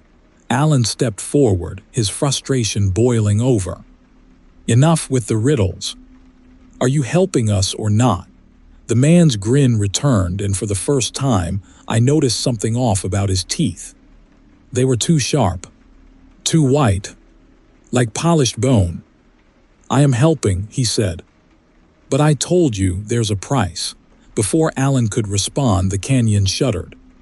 The ground beneath us trembled, sending small rocks tumbling from the walls. The path behind us collapsed into a jagged chasm, cutting off any chance of retreat. Chloe screamed, clutching Alan as the man just stood there, unfazed. "What the hell is going on?" I demanded, my voice echoing in the chaos. The man didn't answer. Instead, he crouched down, his body contorting in ways that shouldn't have been possible. His limbs stretched, his fingers elongating into claw-like points. His face shifted. The once human features melted away, replaced by something monstrous. Something that didn't belong in this world. "We should run," Chloe whispered, her voice barely audible over the pounding of my heart. "No," Alan said, his eyes locked on the creature. "It'll chase us. We have to fight that," I hissed, gesturing to the thing that had once been a man. But Alan was already moving, grabbing a rock from the ground and hurling it at the creature. The thing shrieked, the sound splitting the air like a knife. It charged, faster than anything I'd ever seen. Alan swung the rock again, but the creature ducked, its claws raking across his chest. He fell with a cry, blood staining the sand. "Run!" Alan shouted, clutching his side. Chloe hesitated, tears streaming down her face. "I'm not leaving you. Go," he roared, his voice filled with more desperation than anger. I grabbed her arm, dragging her away as the creature loomed over Alan. His screams followed us as we sprinted through the canyon, the path ahead illuminated only by the faint light of the moon. The walls shifted again, but this time they seemed to guide us. The air grew colder, the shadows deeper, but we kept running, the sound of claws on stone echoing behind us. Finally, we stumbled out of the canyon and into the open desert. The stars stretched overhead, a reminder of just how far we were from safety. Chloe collapsed to her knees, sobbing uncontrollably. I looked back at the canyon, half expecting the creature to follow us. But it didn't. The entrance was gone, replaced by a sheer wall of stone. Alan was gone, and so was the man, if he'd ever been a man at all. We never went back for Alan's body. The thought of returning to that cursed place was unthinkable. But sometimes, late at night, I hear whispers in the wind. Echoes of his voice, calling out from the shifting canyon. Story 19. I've been running from the memories of what happened last summer ever since. It was supposed to be a simple weekend camping trip near the Arizona Trail, a chance for me and my friends, Ryan, Emily, and Sierra, to unplug and reconnect with nature. Instead, it turned into a nightmare, one that I'm lucky to have survived. We arrived at the trailhead late in the afternoon, the sun already low in the sky. The rugged beauty of the desert stretched out before us, with towering saguaros and jagged red cliffs casting long shadows. Emily had read about a secluded campsite just a few miles in, a perfect spot for stargazing, far from the crowds. We grabbed our gear and started hiking, the trail winding through the desert like a ribbon. The first couple of miles were uneventful, peaceful even.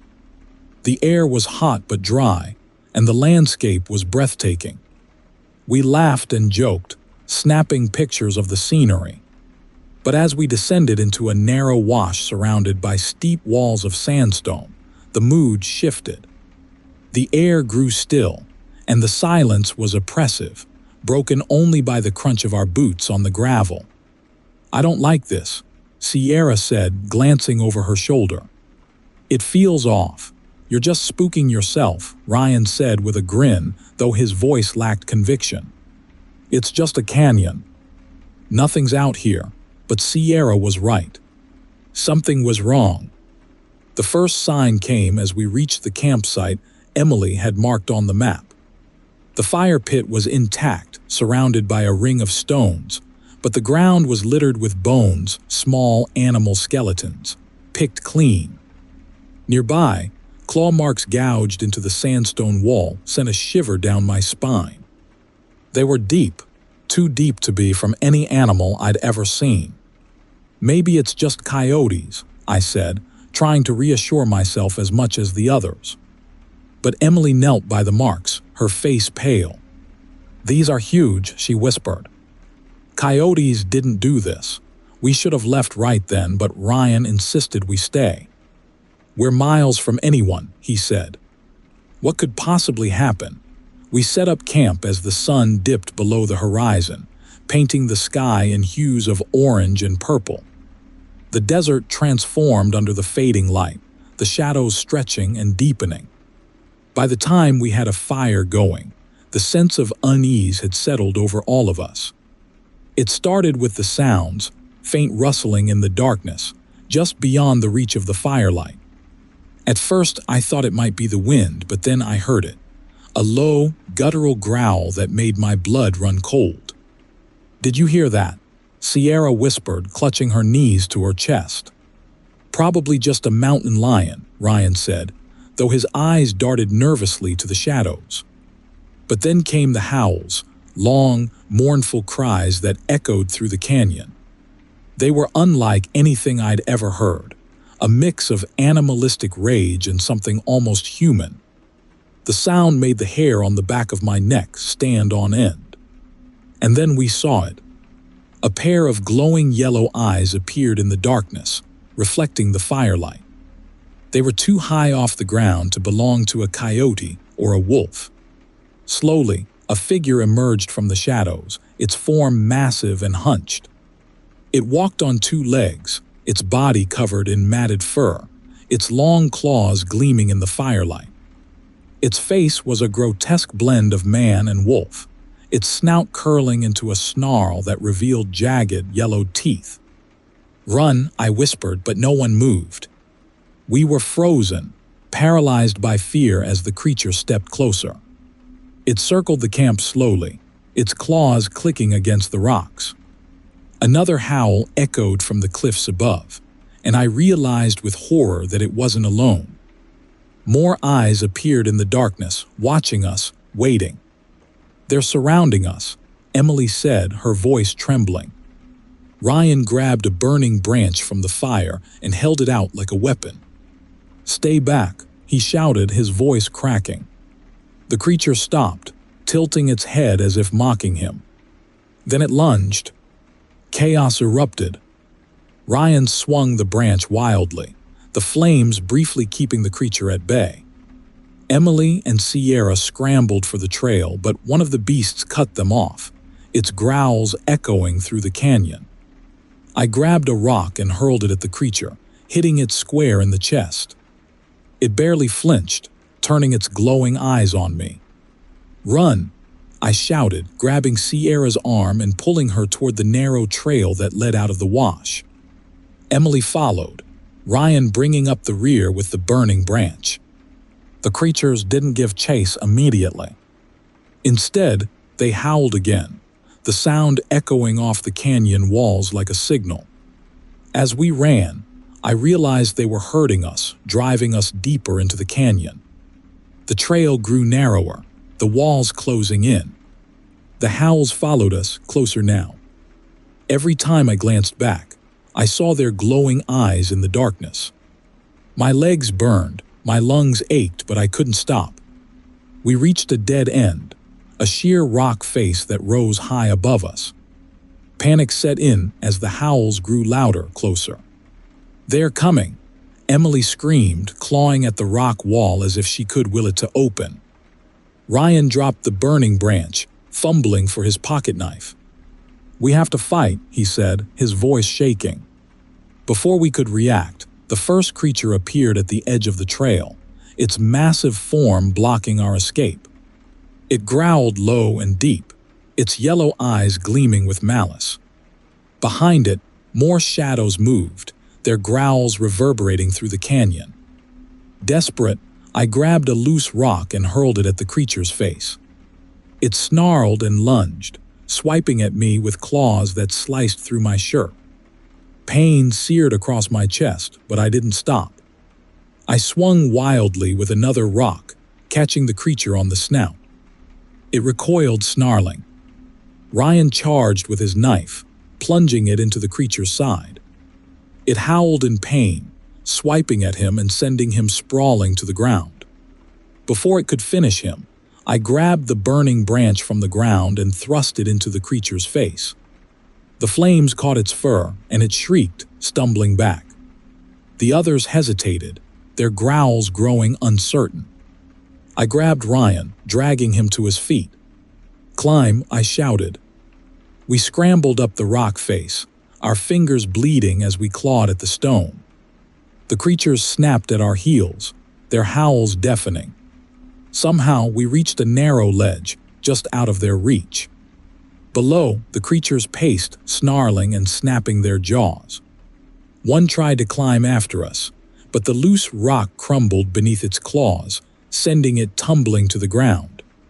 The others howled in frustration, their glowing eyes fixed on us. We stayed on that ledge until dawn, too terrified to move. When the first light of day broke over the canyon, the creatures vanished, melting into the shadows like they'd never been there. We climbed down cautiously, every nerve on edge. The campsite was destroyed, our gear shredded and scattered. We didn't speak as we hiked back to the car, the weight of what we'd survived pressing down on us. I don't know what those things were, dogmen, cryptids, demons, but I do know this. They're out there, waiting in the shadows. And if you ever find yourself near the Arizona Trail, keep moving. Don't stop. Don't camp. And if you hear the howls, it's already too late. Story 20. A week ago, I was on a road trip through Arizona with my boyfriend, Sam, and my younger sister, Lily. It was supposed to be a chance to reconnect a few days exploring canyons, eating roadside diner food, and swapping stories around the campfire. But one night on the outskirts of the desert, everything went wrong. We had rented an RV and parked it in a secluded spot near a small washout. The desert stretched out around us, endless and quiet, with only the occasional howl of coyotes in the distance. The stars were breathtaking, the kind of view you don't get in the city. I remember thinking how perfect it all felt, just us and the open road. But that perfection shattered around 11 p.m. It started with a knock. 3 sharp raps on the RV door, followed by a muffled, childlike voice. "Please let us in." Sam and I exchanged uneasy looks. Who would be out here at this hour? Lily, curious as ever, peeked out through the blinds. "It's kids," she whispered. "They're just standing there." We opened the door a crack and there they were, a boy and a girl, no older than 10. The boy had sandy hair and wide, glassy eyes. The girl clutched his hand, her dark hair hanging limply over her face. They were barefoot, their clothes dusty and torn. "Where are your parents?" Sam asked, leaning out to scan the darkness. The boy answered, his voice flat and monotone. "We got lost." "Can we come inside?" I didn't know what to say. They looked so small, so fragile, but something about them made my skin crawl. Their stillness was unnatural. Even kids that scared should be shivering, crying something.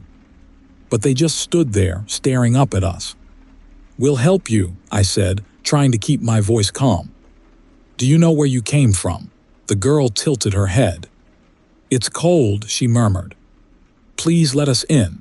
Lily, always the bleeding heart, reached for the door handle. "They're kids. They need help." I grabbed her arm. "Wait." I couldn't explain it, but every instinct screamed at me not to let them inside. Let's call the police first." Sam nodded, pulling out his phone, but of course, there was no signal. "Figures," he muttered. He stepped outside, gesturing for the kids to follow. "Why don't you sit by the fire?" "We'll figure out what to do." The kids didn't move. "We want to come inside," the boy repeated, his voice firmer this time. The way he said it made my stomach churn. It wasn't a request, it was a demand. "We'll get you blankets," Sam said, his tone soft but wary. He backed up a step, and that's when the girl smiled. Her teeth were sharp. Not just sharp wrong. Too many, too white, gleaming in the dim light of the RV porch lamp. My breath caught in my throat, and I yanked Lily back, slamming the door shut. Sam didn't need an explanation. He bolted inside, locking the door behind him. "What the hell? Did you see her teeth?" I interrupted, panic bubbling up in my chest. "What are they?" Before he could answer, the knocking started again. Louder this time. Faster. "Let us in," the boy's voice echoed, deeper now, inhuman. The RV rocked slightly as if something had thrown itself against it. "They're trying to get in," Lily cried, her voice trembling. She grabbed a kitchen knife from the counter, her face pale. Sam checked the back window, then froze. "They're circling us." I followed his gaze and saw them. The two children were no longer children. Their forms had shifted, elongated. The boy's arms hung too long at his sides, ending in clawed fingers that dragged against the RV's metal siding. The girl's face was stretched, her eyes glowing faintly in the darkness. And they were smiling. Those sharp, horrible teeth glinting in the moonlight. "They're not human," I whispered, backing away. The scratching started a horrible, metallic screech as the claws raked across the windows and walls. The RV shook as one of them climbed onto the roof, their footsteps heavy and deliberate. "What do we do?" Lily whispered, tears streaming down her face. Sam grabbed a flashlight and a tire iron from the closet. "We stay quiet. Don't let them in." For hours, the creatures tormented us. They pounded on the windows, whispering in voices that weren't theirs, pleas for help, cries of laughter, and guttural growls that made my skin crawl. They scratched at the door, their claws leaving deep gouges in the metal. At one point, the girl's face appeared in the skylight, her glowing eyes peering down at us as she tapped the glass with a claw. "Let us in," she cooed, her voice sing-song and mocking. "It's so cold out here." When the first rays of sunlight finally broke over the horizon, the noises stopped. The scratching, the whispers, the pounding, all of it. Sam peeked through the blinds, but there was no sign of the creatures. Just the endless desert, still and silent. We didn't wait. We packed up and drove as fast as the RV could go, leaving everything behind: chairs, coolers, the campfire, all of it. When we hit the main road, we finally felt safe enough to stop and catch our breath. "Do you think they're gone?" Lily asked, her voice shaky. "I don't know," I admitted. "But we're not sticking around to find out." When we got home, we noticed something strange. The RV, which had been covered in scratches and dents, was pristine. Not a single mark remained. It was like nothing had ever happened. But I know what we saw. And I know they're still out there, waiting in the desert. So if you're ever driving through Arizona and hear a knock late at night, no matter how desperate it sounds, don't open the door. Story 21. I've always been the kind of person who loves the road, the freedom, the adventure, the endless possibilities stretching out ahead. But after what happened in Arizona, I'm not sure I'll ever leave the safety of my home again. I keep telling myself that writing this down might help me process it, but the truth is, some memories refuse to fade. It was supposed to be a simple road trip with my friends, Olivia, Sam, and Derek. We were headed to Sedona, eager to soak in the red rock vistas and snap a million Instagram-worthy photos. Derek was the planner. He'd mapped out every stop, every scenic overlook. But somewhere near the Verde Valley, we got off track. The sun was starting to set, painting the cliffs in fiery hues of orange and red, when Olivia spotted something out of the corner of her eye. "Hey, stop the car," she shouted. "What?" Derek asked, jerking the wheel slightly as he pulled over. "There." Olivia pointed to a narrow dirt path that disappeared into the base of a towering cliff. "Did you see that?"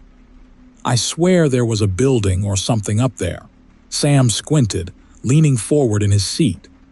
"I don't see anything," but Olivia was insistent. "I'm telling you it was there." It looked like a cabin or a shack. We argued about it for a few minutes, but curiosity won out. Derek turned onto the dirt path, the car bouncing and jostling as we found our way toward the cliff. The closer we got, the stranger the place felt. The air seemed heavier somehow, and the hum of insects that had filled the desert earlier had disappeared entirely. When we reached the base of the cliff, we saw it, a small, weathered cabin built directly into the rock face. It looked ancient, the wood bleached gray by the sun and warped in places. The door hung slightly ajar, swaying gently in the breeze. "This is so creepy," Sam muttered, but Olivia was already out of the car, her camera slung over her shoulder. "Come on," she said, grinning. "How often do you find something like this?" We followed her reluctantly, the crunch of gravel under our feet the only sound in the oppressive silence. The closer we got, the more wrong everything felt. Deep gouges ran along the wooden walls, like something with claws had raked them repeatedly. Derek stopped, pointing to one of the marks. "Look at this," he said. Whatever made these, it was big. I wanted to turn back right then, but Olivia pushed the door open and stepped inside. The interior was even stranger than the exterior. The cabin was empty except for a table in the center of the room, its surface scarred with more claw marks and strange symbols carved deep into the wood. A single window looked out onto the cliffside, but the glass was so dusty and smudged that it barely let in any light. "Okay, this is officially weird," Olivia admitted, snapping a few photos. "We shouldn't be here," Derek said, his voice tight. "Let's go." But as we turned to leave, a sound froze us in place, a soft, deliberate scratching, like nails dragging across wood. "Did you hear that?" I whispered. It came again, louder this time, echoing from somewhere above us. "It's probably just the wind," Olivia said, but her voice wavered. Sam glanced up, his face pale. "The ceiling. Look at the ceiling." We all tilted our heads back and my stomach dropped. The wooden beams overhead were covered in more claw marks, and something was moving, a shadow skittering just out of sight. "Run," Derek said, grabbing Olivia's arm and yanking her toward the door.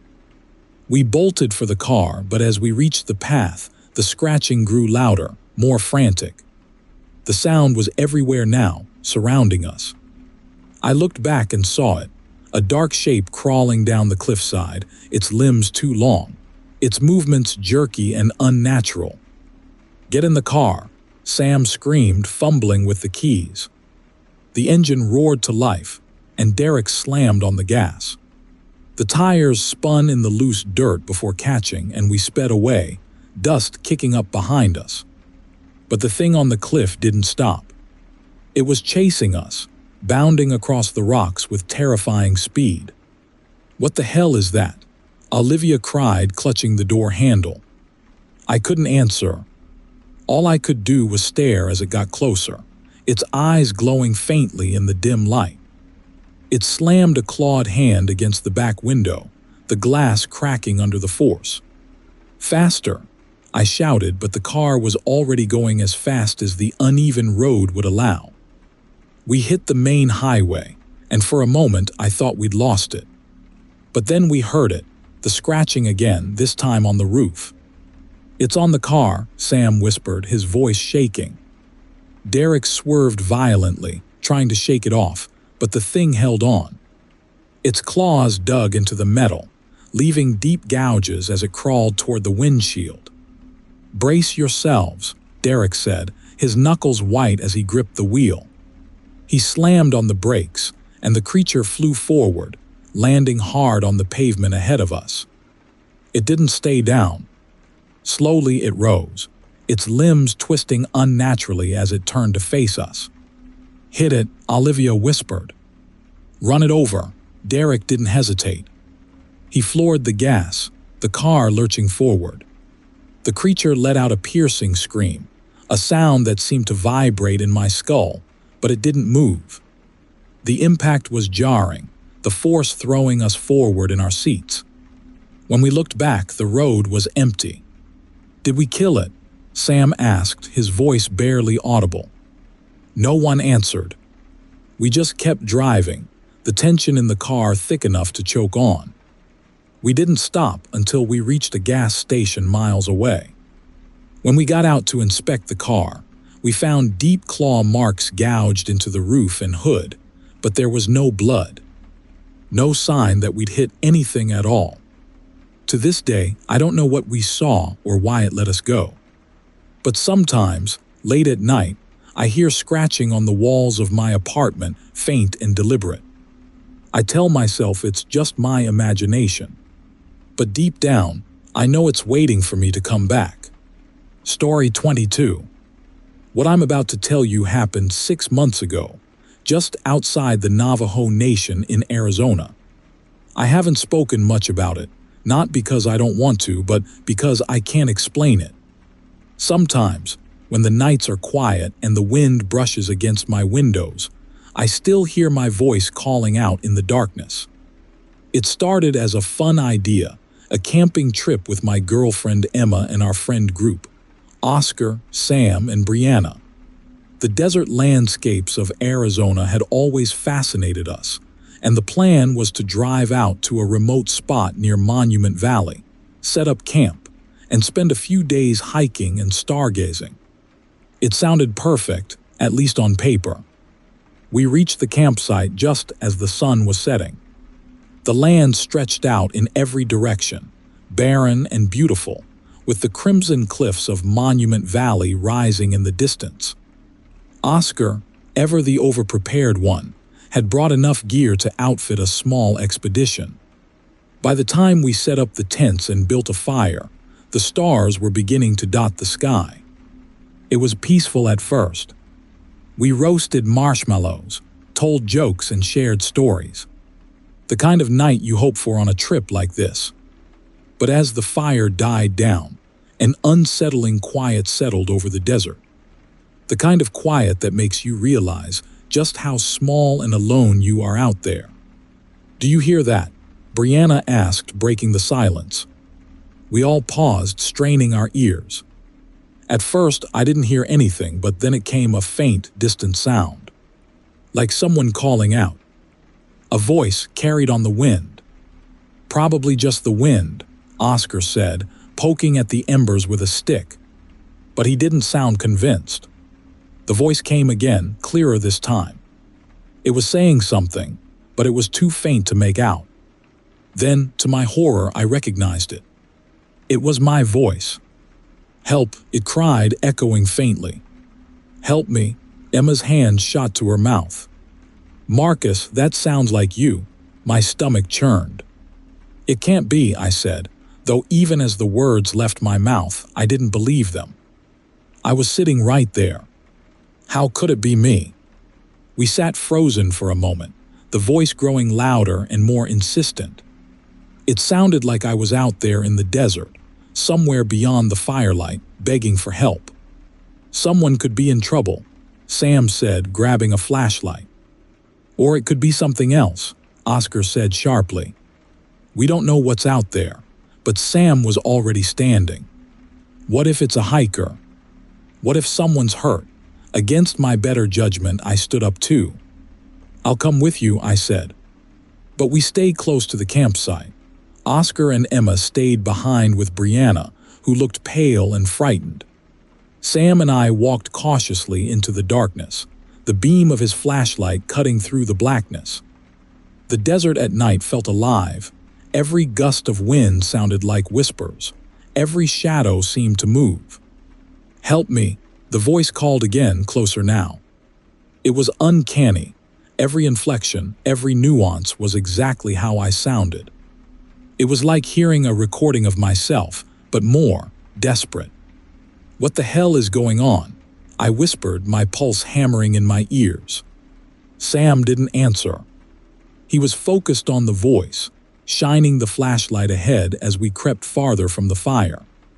The sound seemed to come from everywhere and nowhere all at once, bouncing off the rocks and cliffs. Then we saw it, a figure crouched in the distance, barely visible in the moonlight. It was hunched over, its shape indistinct. Hey, Sam called out, his voice trembling slightly. Are you okay? The figure didn't respond. Instead, it rose to its full height, its movements jerky and unnatural, like a marionette controlled by an unskilled puppeteer. The flashlight flickered, and for a split second I thought I saw its face. It was me. Not just similar to me, it was me. My face, my eyes, staring back at me with a twisted, lifeless expression. The figure smiled, and that smile wasn't mine. It was too wide, too sharp. Run, I whispered, grabbing Sam's arm. What? Run. We bolted back toward the campsite, the flashlight beam jerking wildly as we stumbled over rocks and uneven ground. Behind us, the thing screamed a sound that started as my voice, and then shifted into something guttural and inhuman. I didn't look back. I couldn't. When we reached the fire, Emma and the others were standing, their faces pale. What happened? Emma asked, her voice shaking. It's not human, I gasped. We need to go. Now. But before we could move, the voice came again. This time it was Emma's. Help me, it cried, mimicking her perfectly. I'm lost. Help, Emma froze, her eyes wide. That's me. It's trying to lure us out, Oscar said. We have to stay together. Don't follow it. The voice grew louder, overlapping itself, shifting between all of us, calling our names, begging for help, laughing mockingly. The firelight flickered as the wind picked up, carrying the voices closer and closer. Marcus, my voice screamed. Yemma, Brianna, help me, and then the scratching started. It came from all around us, the sound of claws dragging against the ground and rocks. Shadows moved just beyond the firelight, circling us like predators. We need to keep the fire going, Oscar said, throwing more wood onto the flames. It doesn't like the light, but the wood was running low and the flames were already starting to die. The shadows pressed closer, the scratching louder, more frantic. Do you have the keys? I asked Emma, my voice tight with panic. She nodded, fumbling in her pocket. We can make it to the car. What if it follows us? Brianna whispered. We don't have a choice, I said. We can't stay here. We huddled together, each of us holding a burning stick from the fire as we made our way toward the car. The voices followed us, growing more distorted and angry. They hissed and growled, their words blending into a cacophony of sound. Just as we reached the car, something lunged from the shadows, a pale, twisted figure with too many joints and a face that kept shifting between ours. I swung the burning stick at it, the flames forcing it to recoil with an ear-splitting shriek. Get in, Oscar shouted, unlocking the doors. We piled into the car, and Emma floored the gas. The tires spun in the dirt before catching, and we sped down the dark, winding road. In the rearview mirror, I saw the thing standing in the road watching us. Its face changed one last time, into mine. It smiled and then it was gone. We didn't stop driving until the sun came up. To this day, I don't know what we encountered that night, but I know it wasn't human. If you ever find yourself camping near the Navajo Nation, and you hear a voice calling to you from the darkness, no matter how familiar it sounds, don't follow it, because it might not let you come back. Story 23. I thought I'd seen everything the desert had to offer. I grew up in Arizona, after all, endless red rock, rugged trails, and the kind of sunsets that almost make you forget how brutal the heat is. But after what happened on that trip, I've come to realize that the desert isn't just beautiful, it's alive, and it doesn't want you there. It started as a road trip. My girlfriend Rachel and our friends Lucas and Aaron were eager to break free from the daily grind and explore some of the lesser-known trails near Sedona. Lucas had read about a secluded area in a travel blog, a place with ancient petroglyphs carved into rocks, miles off the beaten path. It sounded perfect. Quiet. Remote. We arrived just before noon, the sun blazing high above. The trail wasn't marked on any official maps, but Lucas assured us he'd downloaded directions to his phone. The path snaked through towering red cliffs and scattered scrub, eventually opening into a small clearing surrounded by jagged rocks. That's where we found the carvings. The symbols were strange, circles, spirals, and jagged lines, similar to what you might expect in ancient art, but there was something off about them.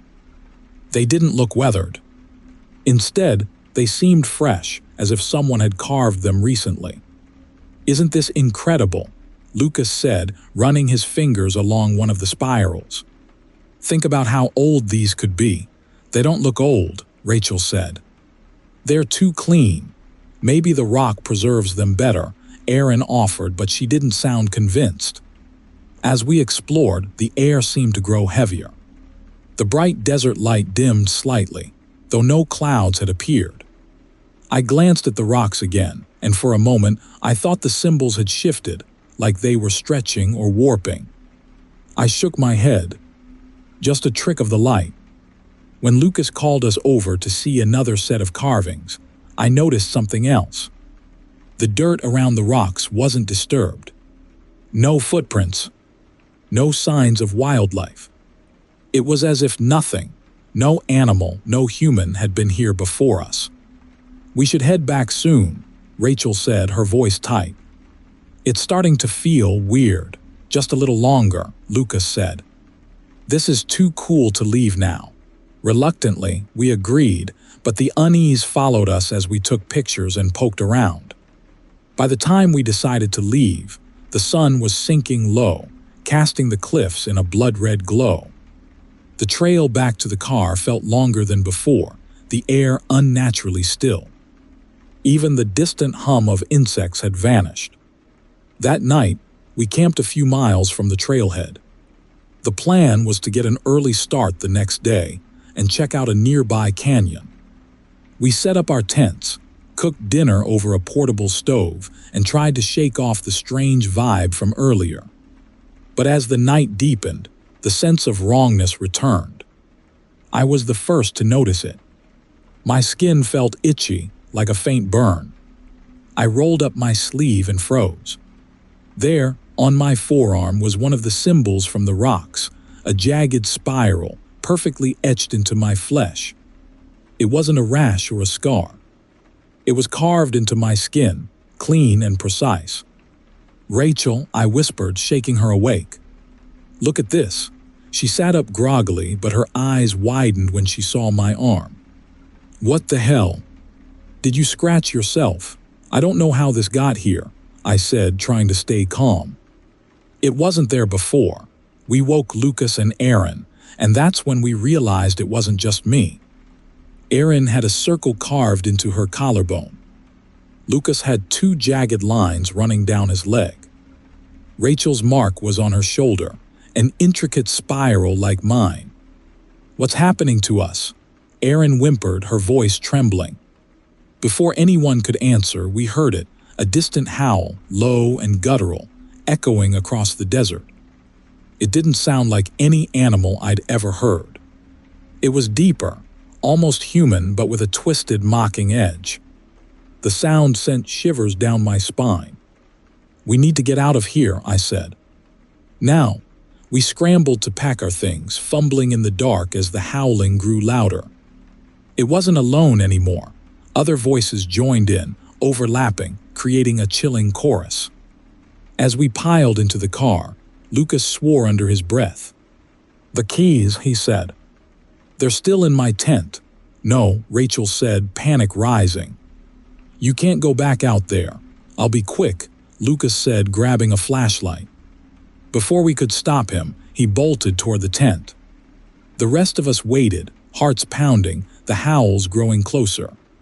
Minutes stretched into eternity. When Lucas finally emerged, he wasn't running.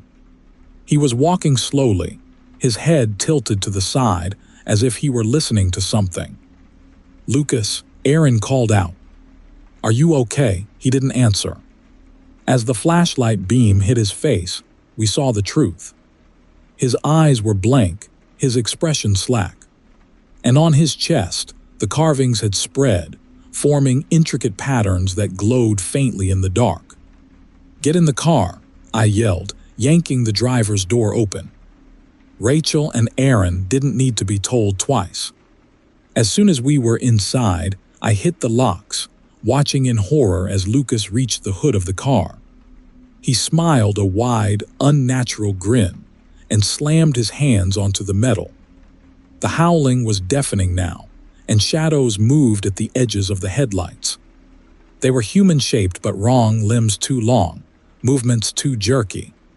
Their skin was pale and stretched, their eyes black pits that reflected nothing. Rachel screamed as one of the figures lunged at her window, its face pressed against the glass. Its mouth moved, and though no sound came from it, I could hear it inside my head. "Run, Trevor," it whispered in my own voice. "You can't escape." I slammed the car into reverse, the tires kicking up dirt as we tore out of the campsite.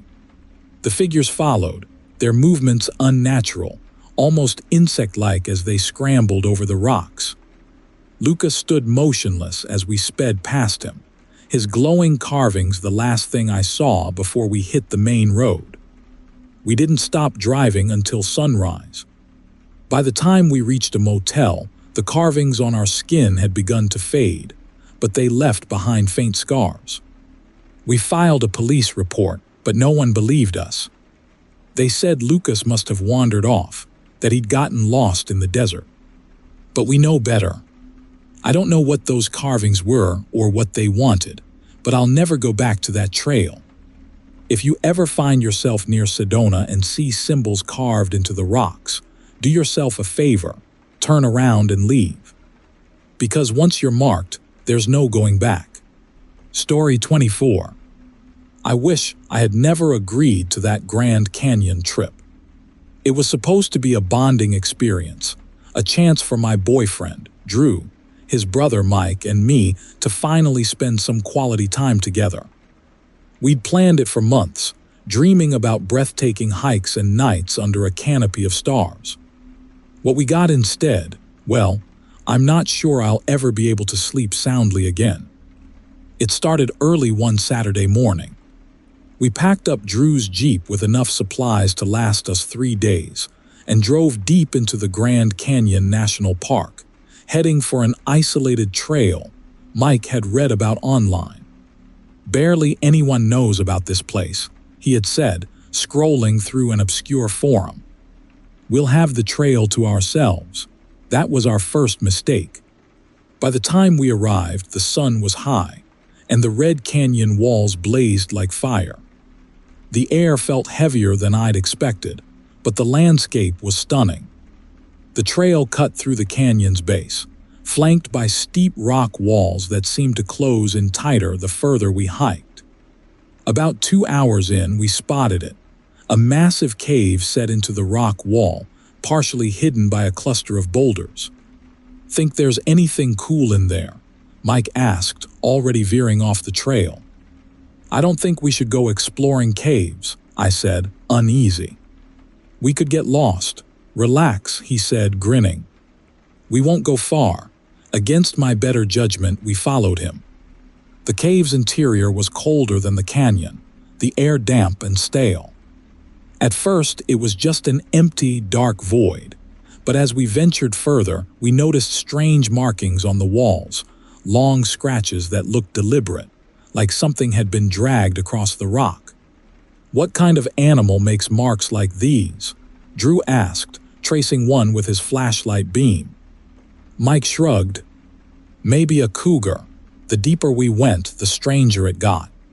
We found a pile of what looked like bones, small and brittle, scattered across the dirt floor. Something about the way they were arranged, almost ritualistic, sent a shiver through me. "I don't like this," I whispered. "Let's go back to the trail," Mike groaned. "You're such a buzzkill, Carly." But Drew agreed with me, and after some grumbling, Mike finally followed us out of the cave. It wasn't until later that we noticed something was wrong. The first sign was the silence. As the sun dipped lower, the canyon became eerily quiet. No birds, no rustling wind, just the crunch of our boots against the dirt. "Shouldn't there be something out here?" I asked. "It's just the desert," Mike said, though his voice lacked its usual bravado. "Gets quiet at night. By the time we set up camp, I couldn't shake the feeling that we were being watched." Drew built a fire, and the flickering flames cast shadows that seemed to dance across the canyon walls. Then it happened. We were sitting around the fire, eating dinner, when a flash of light caught my eye. At first, I thought it was a reflection, moonlight glinting off something in the distance. But then it moved. "Did you see that?" I whispered. "What?" Drew asked. "There," I said, pointing. The light flashed again, closer this time. It wasn't moonlight, it was a pair of eyes. Glass-like and reflective, they shone unnaturally bright in the darkness. "What the hell is that?" Mike said, standing. The eyes disappeared, and the canyon fell silent once more. "Probably just an animal," Drew said, though his voice was tight. "Let's not freak out." But the unease didn't fade. Later, as we lay in the tent, I heard it, a faint scratching like nails against rock. It started far off, but gradually grew louder. I held my breath, my heart pounding in my chest. Drew was already asleep, but I shook him awake. "Listen," I hissed. He sat up, straining to hear, just as the scratching stopped. "Probably just the wind," he mumbled, lying back down. I didn't sleep. The next morning, we found more scratches, this time on the rocks surrounding our campsite. Deep grooves, jagged and fresh. "I don't like this," Drew said, his confidence from the night before evaporating. "Me neither," Mike admitted. We decided to cut the trip short and head back to the Jeep. But as we packed up, the eyes returned. This time they were closer, hovering at the edge of the trees, watching. "Go away," Mike shouted, throwing a rock in their direction. The eyes blinked out, but the canyon didn't feel any safer. As we hiked, the hallucinations began. Mike was the first to falter. He froze mid-step, his face pale. "Do you hear that?" he whispered. "Hear what?" Drew asked. "She's calling me," Mike said, his eyes darting around. "Mom!" "I hear Mom." "Mike," I said, panic creeping into my voice. "Your mom's not here," but he wasn't listening. Before we could stop him, he took off running, disappearing into the rocks. "Mike!" Drew shouted, chasing after him. I stayed frozen, too scared to move. That's when I saw the eyes again, this time directly in front of me. They weren't just eyes, they belonged to a creature, its body hunched and twisted, its skin pale and taut like leather stretched over bone. Its face was an abomination, too human but wrong in every way. I locked eyes with it and everything shifted. I was no longer in the canyon. I was in my childhood home, standing in my old bedroom. My mom was there, smiling at me, telling me everything was okay. "Stay with me, Carly," she said. But something felt off. Her voice was hollow, her movements too stiff. I reached out to touch her, and her skin crumbled like ash. I screamed, snapping back to reality. The creature was gone, but Drew was shaking me, his face pale. "Mike's gone," he said. "We have to go." I don't remember much of the hike back to the Jeep, just flashes of those eyes, the sound of scratching, and the overwhelming sense of dread. When we finally reached the car, the sun was setting, bathing the canyon in a deep, menacing red. We drove out of there as fast as we could. Mike was never found. Rangers combed the area, but there was no trace of him. Sometimes, I still see those eyes in my dreams. Glass-like and unblinking, they haunt me, pulling me back to that canyon. If you ever venture into the Grand Canyon, stay on the trails, and if you see something watching you from the shadows, don't look. Don't ever look. Story 25. My name is Evan Brooks. I'm 28 years old, and I thought I knew what fear was. I've hiked some of the roughest trails, rafted through whitewater rapids, and even spent nights alone in the wilderness. But nothing prepared me for what I saw in the canyon. I still dream about it, the massive, wet shape scaling the walls, the acid that hissed as it melted stone, and the feeling of being utterly trapped. This was supposed to be a simple trip. My girlfriend, Sophie, and I had planned a long weekend camping along the Colorado River. We weren't hardcore adventurers, but we loved the outdoors and we wanted something off the beaten path. Sophie's friend Jake tagged along. He was an experienced climber, cocky and fearless. If anything went wrong, I figured, Jake would be the one to save us. We parked at a remote trailhead and hiked down into the canyon. The descent was steep, the rock radiating heat even as the sun dipped lower. By the time we reached the river, it was twilight. The air was cooler down there, and the water sparkled under the fading light. It was perfect almost. Jake spotted it first, a strange residue on the rocks near the waterline. It was clear but viscous, clinging to the stone like melted plastic. He poked it with a stick, and the stick started to dissolve, bubbling as though it had been dipped in acid. "That's not normal," Sophie said, stepping back. "It's probably just some kind of mineral deposit," Jake said, though even he didn't sound convinced. "Weird, but harmless if we don't touch it." We set up camp a little higher up the bank, away from the river. Sophie cooked while Jake and I gathered wood. As the stars came out, I began to relax. The canyon walls loomed around us, protective and ancient, and the river's steady rush was almost hypnotic. We laughed, drank, and told stories until it felt like we were the only people in the world. Then the sound started. It was faint at first, a wet, slapping noise, like something heavy moving through mud. I thought it was the river, until I noticed Sophie staring at the canyon wall opposite us. Her face was pale, her mouth slightly open. "Do you see that?" she whispered. Jake and I turned. At first, I didn't understand what I was looking at. The canyon wall was dark, shadowed by the moonlight, but something glistened against the rock, a huge, slick shape that seemed to shimmer as it moved. It was climbing, its limbs unnaturally long, its webbed hands sticking to the stone with that same clear residue we'd seen earlier. "What the hell is that?" Jake said, his voice barely above a whisper. The thing stopped, turning its head toward us. Its eyes were enormous, reflective and eerily human. For a moment, none of us moved. Then it began to climb faster, heading straight for the ridge above our campsite. "Into the tent," Sophie hissed.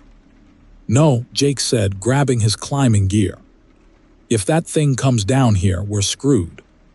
We need to move now. We scrambled to pack, shoving gear into backpacks as the sound of wet slapping grew louder. Sophie was shaking, her hands fumbling with the tent poles, and Jake swore as he dropped his flashlight. I turned back toward the ridge and froze. It was there, crouched on the edge, its massive, amphibian body gleaming in the moonlight. It looked like something dragged from the deepest ocean across between a man and a frog, with leathery skin stretched tight over its bones. Its mouth was wide, lined with needle-like teeth, and its chest expanded and deflated in heaving breaths. It jumped. The impact shook the ground and we bolted, abandoning what we couldn't carry.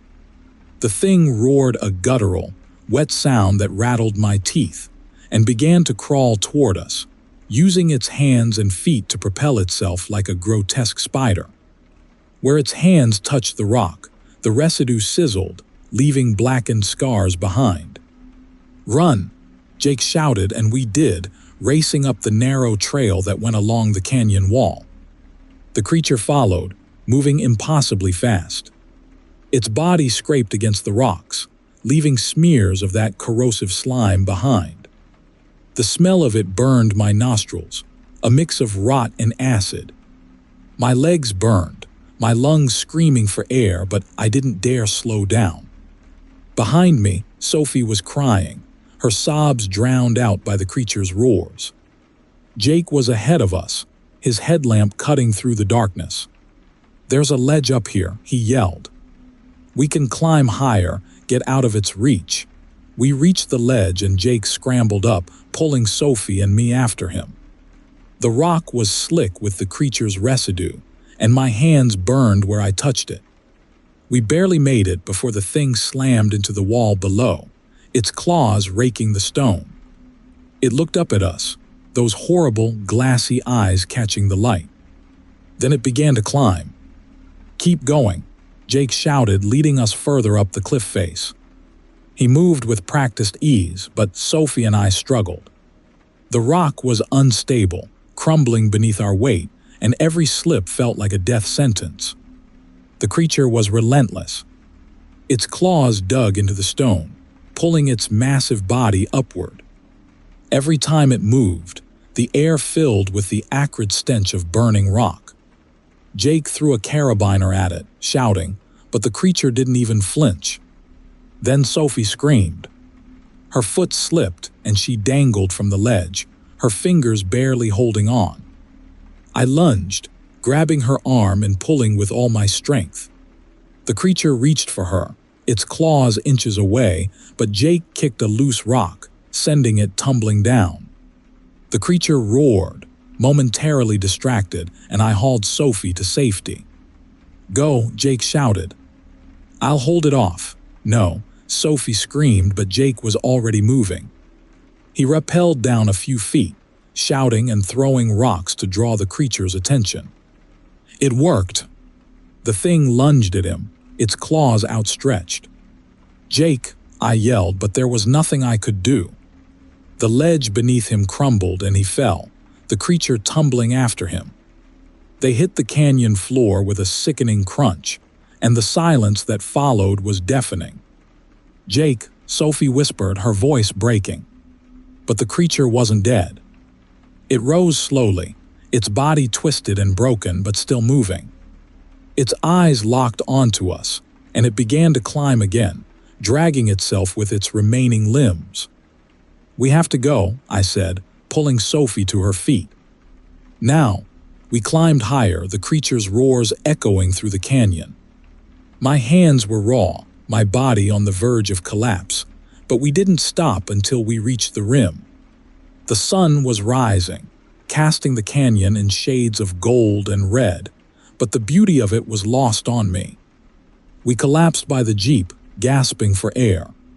The creature hadn't followed us out of the canyon, but I could still hear its roars, faint and distant. We drove away without looking back, leaving the rest of our gear and Jake behind. I don't know what that thing was or how it came to live in the canyon. I only know that I'll never set foot there again. If you ever find yourself near the Colorado River and you see strange marks on the rocks, turn back. Because if you hear it climbing, it's already too late. Story 26. I've always thought of myself as a skeptic. Ghost stories, cryptid sightings, urban legends, they're just entertainment, right?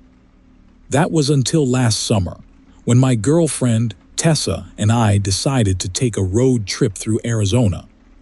If there's one thing I know now, it's that some stories exist for a reason. Some places are cursed, and you don't realize you're the prey until it's too late. We were exploring the back roads of northern Arizona, far from the usual tourist stops. Tessa had a knack for finding hidden gems on her GPS, places off the beaten path where you could experience nature in its purest form. That day, she suggested we check out a ravine she'd read about online. It wasn't marked on any major maps, but the trail description promised towering walls, lush vegetation, and breathtaking views. It sounded perfect. We left the main highway around noon and drove for hours on a dirt road that snaked through the desert. The landscape was barren, the sun relentless. By the time we reached the trailhead, we were covered in dust, but the sight of the ravine immediately lifted our spirits. It was stunning. The walls stretched high into the sky, layers of red and gold rock carved by centuries of erosion. A narrow trail led down into the shadows, where the air was cooler, almost inviting. "Let's hike to the bottom," Tessa said, already pulling on her boots. "We'll be back before sunset." We packed light, water, snacks, and my camera. I couldn't resist the chance to document the raw beauty of the place. The trail descended quickly, the walls narrowing as we went deeper.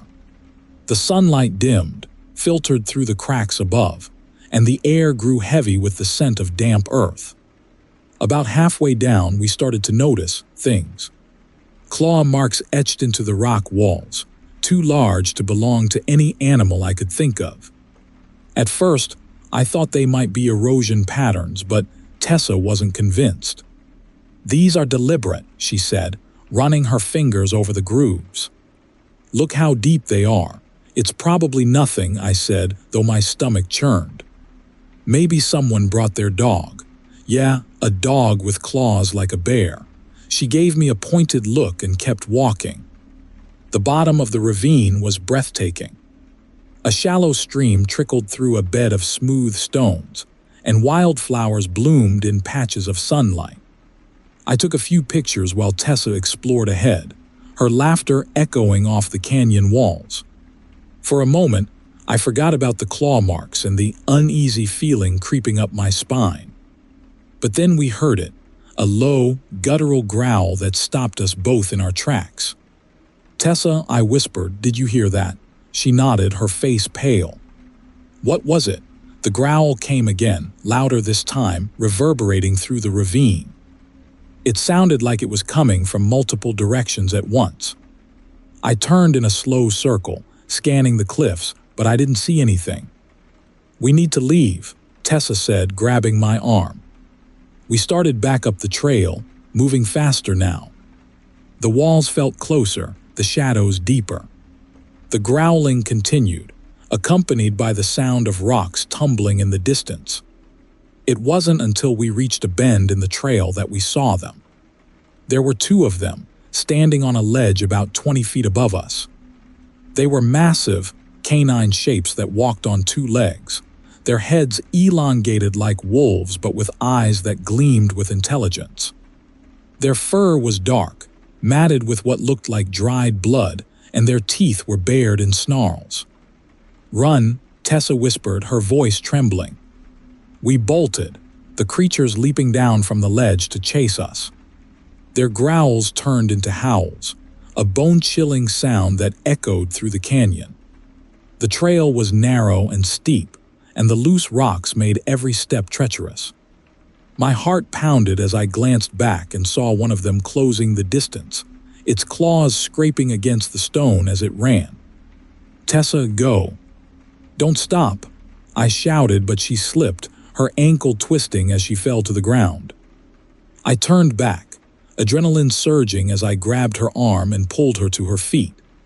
The creatures were almost on us, their eyes glowing with a predatory light.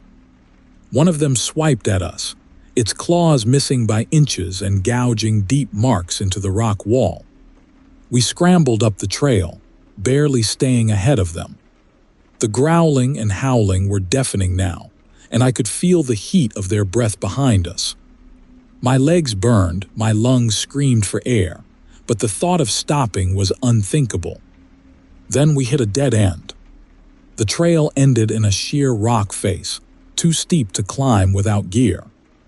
I turned, Tessa clutching my arm as the creatures approached.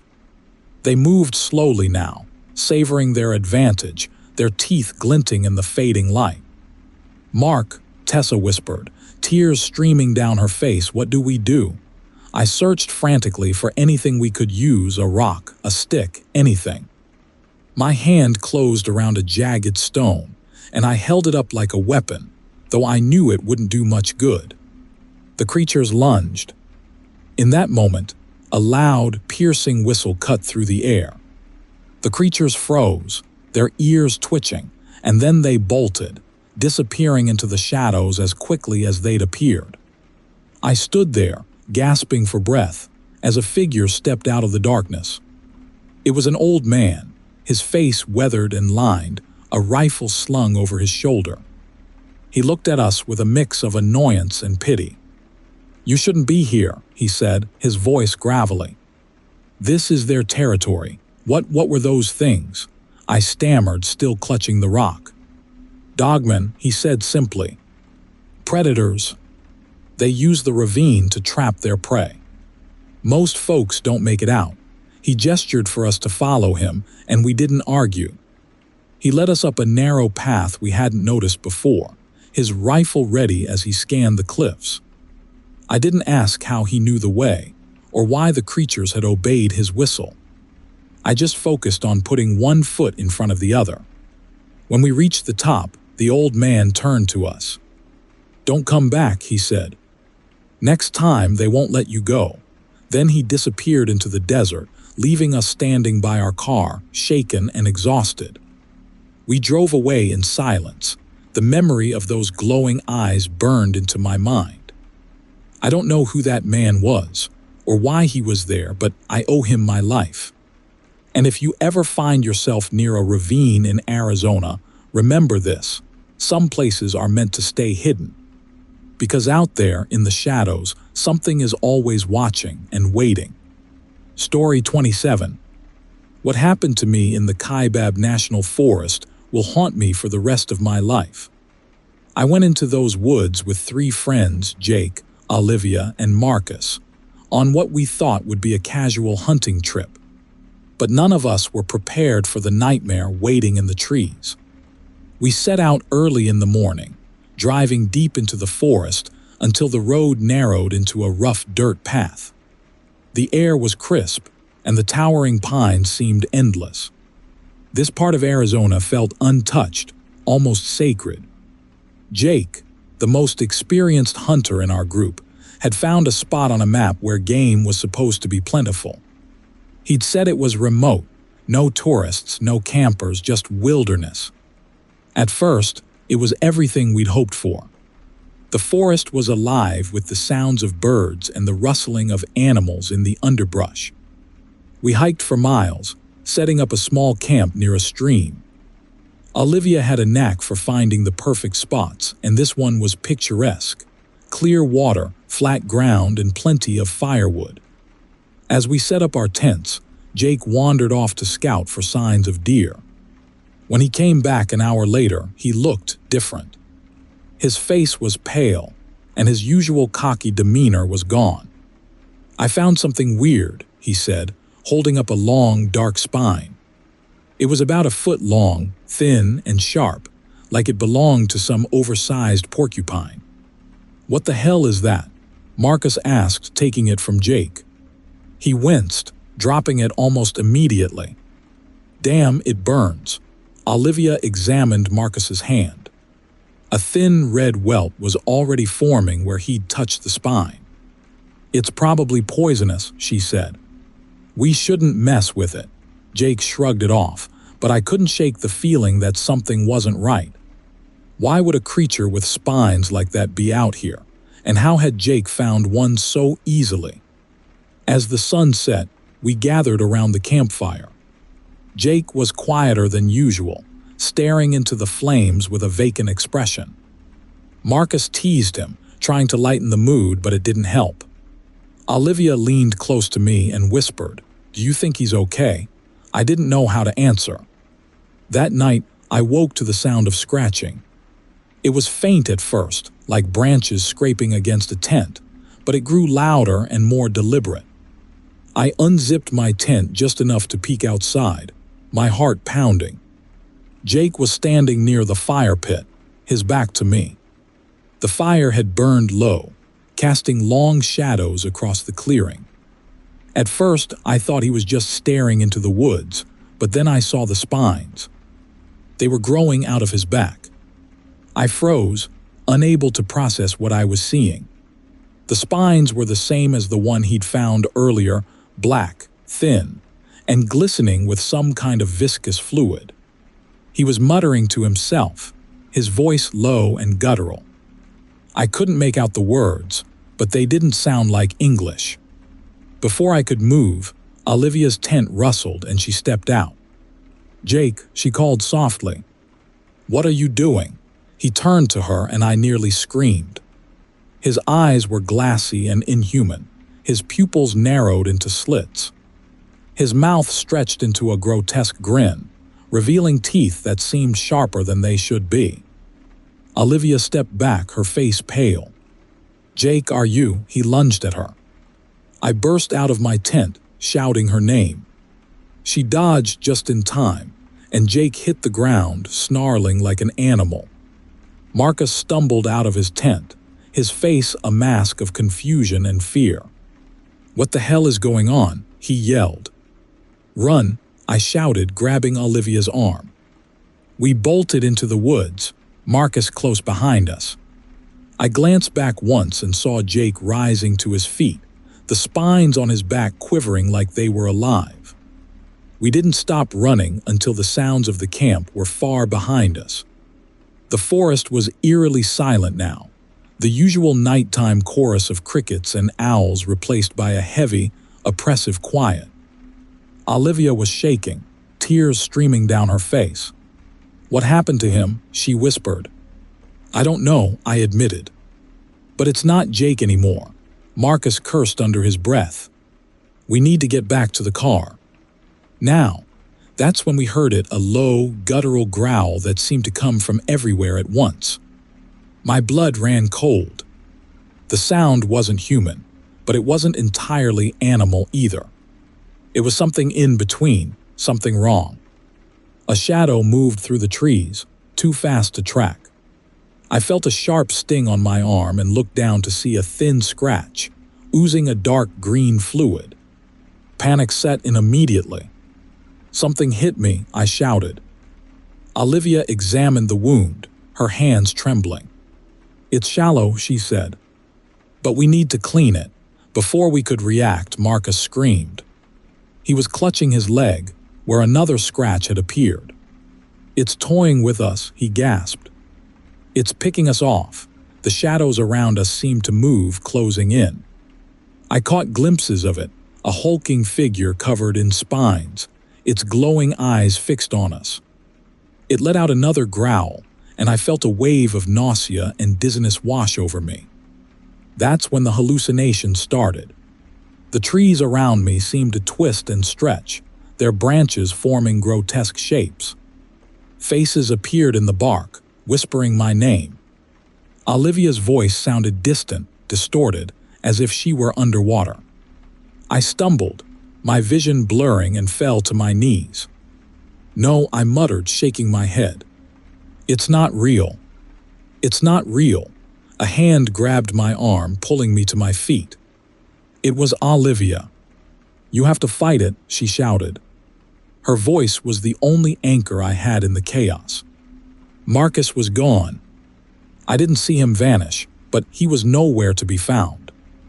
Olivia and I ran blindly through the forest, the beast's growls echoing all around us. My lungs burned and my legs felt like lead, but I didn't dare stop. Finally, we broke through the trees and onto the dirt road where we'd parked. The SUV was in sight, but the beast was behind us, its spines glinting in the moonlight. Olivia fumbled with the keys, her hands shaking as I turned to face the creature. It was massive, its body covered in quivering spines that dripped with venom. Its eyes locked onto mine, and for a moment I couldn't move. Then it charged. I grabbed a rock from the ground and threw it with all my strength. It hit the beast square in the face and it recoiled, giving us just enough time to dive into the car. Olivia started the engine, and we sped down the dirt road, the beast chasing us for what felt like miles before finally disappearing into the darkness. We didn't stop driving until we reached the nearest town. Marcus was never found, and Jake's body was recovered weeks later, his back covered in spines. To this day, I don't know what that thing was. But if you're ever in the Kaibab National Forest and you find a strange spine on the ground, leave it alone. And whatever you do, don't look back. Story 28. Last month, I went on what was supposed to be a dream road trip across the Southwest with my fiancé, Tyler. The landscapes were stunning. Red rock canyons, endless desert, and skies so clear you felt like you could see eternity. But there's a part of Arizona I'll never go back to, a stretch of desert where something ancient and terrible roams. We had planned to spend the night in the middle of nowhere. Tyler was all about stargazing, and he'd picked a spot miles off the main highway, promising the clearest skies we'd ever see. It was an old dirt road that seemed to go on forever, cutting through a barren expanse of sand and scrub. By the time we reached the campsite, the sun was already dipping below the horizon, painting the sky in hues of orange and purple. It was remote, to say the least. No cell service, no other cars, not even a distant farmhouse. Just us, the desert, and the stars. Tyler set up the telescope while I unpacked our gear. The wind was picking up, carrying with it the dry scent of sagebrush. Something about the place made me uneasy, but I told myself I was just being dramatic. Tyler loved this kind of isolation. Me, not so much. As the night settled in, the stars came out in droves. It was breathtaking, like we were floating in space. Tyler was thrilled, pointing out constellations and fiddling with the telescope. I tried to relax, but the wind kept tugging at my nerves, whispering through the rocks like a warning. Every so often, I thought I saw movement out of the corner of my eye, but when I looked, there was nothing. Just the empty desert. It started around midnight. Tyler was bent over the telescope, muttering about finding Saturn, when I noticed something standing in the distance. At first, I thought it was a cactus tall and spindly, a silhouette against the pale sand. But then it moved. I froze, my heart racing. "Tyler," I whispered, but he didn't look up. The thing moved again, a single jerky step. It was far away, but even at that distance, I could tell something was wrong. Its limbs were impossibly long, and its body seemed to sway unnaturally. Then it stopped, perfectly still. Watching. "Tyler," I said louder this time, grabbing his arm. He glanced at me, annoyed. "What?" "There's something out there," I said, pointing. He squinted into the darkness. "Where?" I looked back, but it was gone. My stomach dropped. "It was right there," I insisted. "I swear I saw something," Tyler sighed. "It's probably just a yucca plant." "You're freaking yourself out," but I wasn't imagining things. I knew what I'd seen. We sat by the campfire for a while, but I couldn't shake the feeling that we were being watched. Tyler was trying to lighten the mood. making jokes about alien abductions, but I wasn't laughing. Every time I looked into the darkness, I expected to see that thing again. Then it happened. A sound like nothing I'd ever heard, a high-pitched screech, like metal tearing mixed with the howl of the wind. It echoed across the desert, sending chills down my spine. Tyler shot to his feet, his face pale. What the hell was that? Before I could answer, I saw it again. Closer this time. The spindly figure was standing on a rise about 50 yards away, illuminated faintly by the firelight. It was huge, at least 10 feet tall, with arms that seemed too long for its body. Its head tilted to the side as if it were curious. And then, faster than my eyes could follow, it was gone. What the? Tyler started, but he didn't finish. The fire suddenly sputtered, as if the air had been sucked out of the space around us. We both turned to the darkness, and that's when I realized it wasn't just one. They were everywhere. Dozens of them, standing in the distance, their elongated limbs silhouetted against the faint starlight. They didn't move. They just watched. Tyler grabbed my arm. "Get in the car," he hissed. We scrambled for the SUV, the keys trembling in Tyler's hands as he tried to unlock it. The figures didn't move, but the air felt charged, like the moment before a lightning strike. Finally, the locks clicked and we dove inside, slamming the doors shut. "Go," I screamed, but Tyler just sat there staring at the figures. "They're not real," he muttered, like he was trying to convince himself. "They can't be real." One of them moved. It took a single, lurching step toward us, then another, its elongated limbs bending at impossible angles. I slapped Tyler's arm. "You drive." That snapped him out of it. He started the engine, and the headlights flared to life, illuminating the nearest figure. I wish they hadn't. Its skin was a sickly, translucent gray, stretched tight over a skeletal frame. Its eyes were black pits, but they gleamed, reflecting the light like polished glass. When the engine roared to life, it opened its mouth, revealing rows of needle-like teeth, and let out another screech. Tyler floored it. The car lurched forward, kicking up a cloud of sand as we tore down the dirt road. In the rearview mirror, I saw the figures moving now, their impossibly long limbs carrying them across the desert at inhuman speeds. But they didn't run. They glided, their movements unnervingly smooth and silent. "They're following us," I shouted. Tyler didn't respond. His knuckles were white on the steering wheel, his eyes fixed on the road.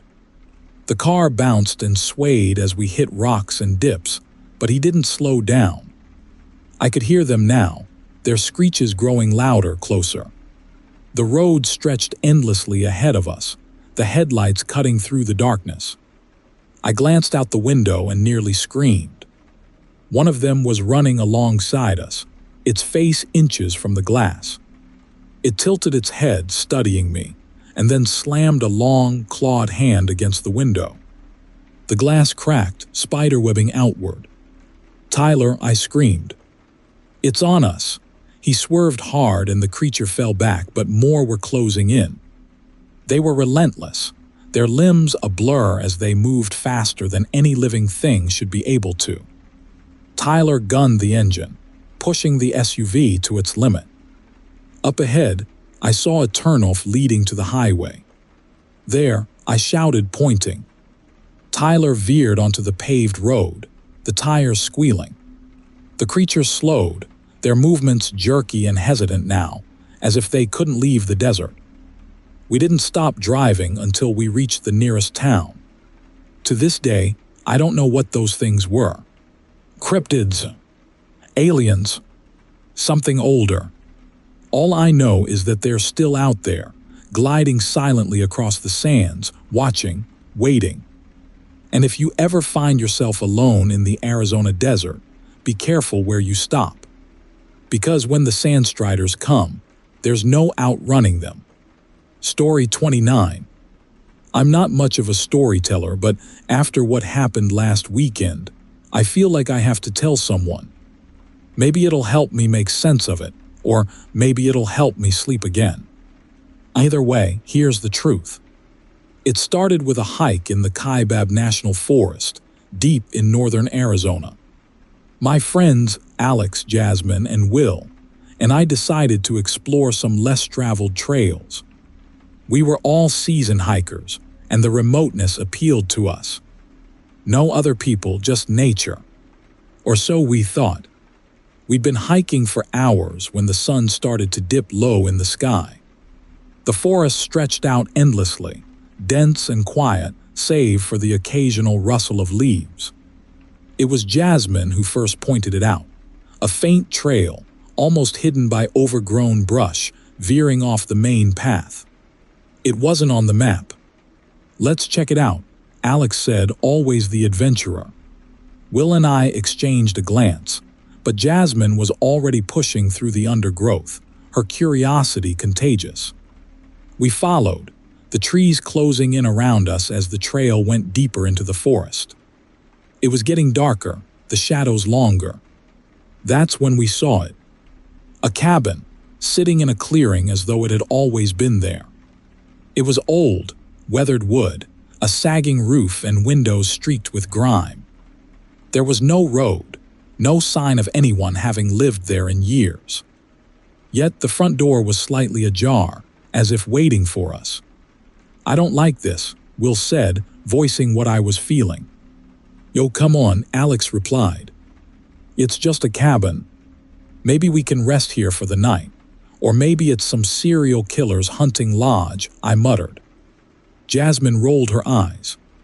"It's empty. Look at it. Nobody's been here in decades."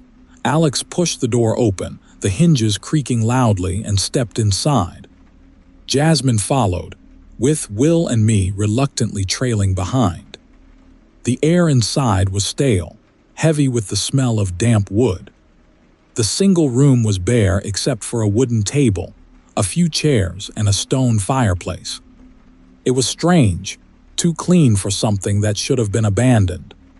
"See," Alex said, running his hand along the table. "No bodies. We'll be fine." We decided to stay the night. It wasn't like we had a choice. The sun was setting fast, and hiking back in the dark wasn't an option. We unrolled our sleeping bags and set up a small lantern on the table. That's when Jasmine found the first oddity. Guys," she said, holding something up. A photograph. It was black and white, faded with age, showing 4 people sitting around the very table we were using. 4 people who looked eerily like us. "That's weird," Will said, his voice unsteady. "Really weird." Alex laughed nervously. "Just a coincidence. People look like other people all the time."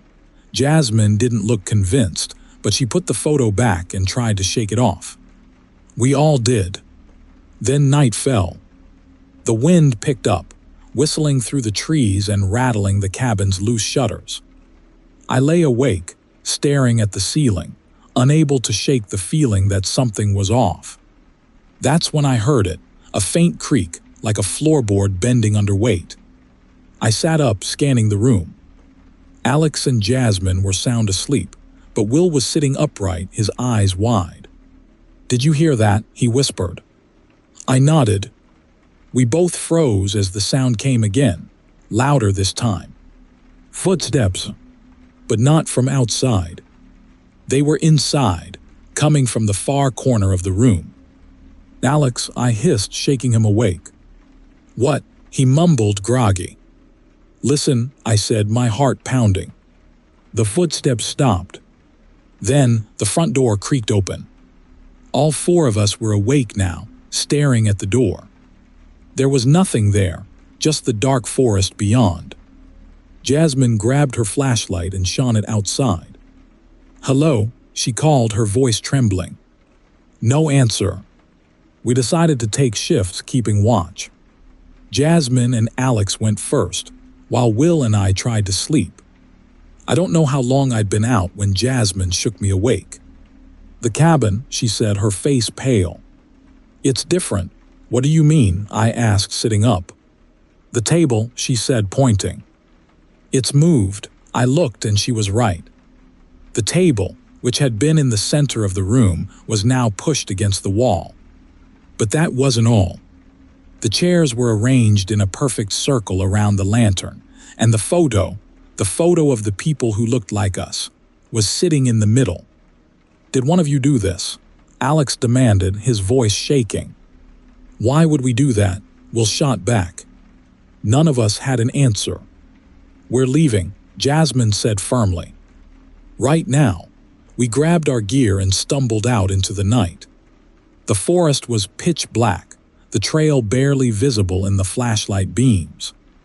But as we moved further from the cabin, the trees seemed to close in tighter, the trail twisting in ways that didn't make sense. "I don't remember this," Alex said, his voice laced with panic. "We didn't come this way." He was right.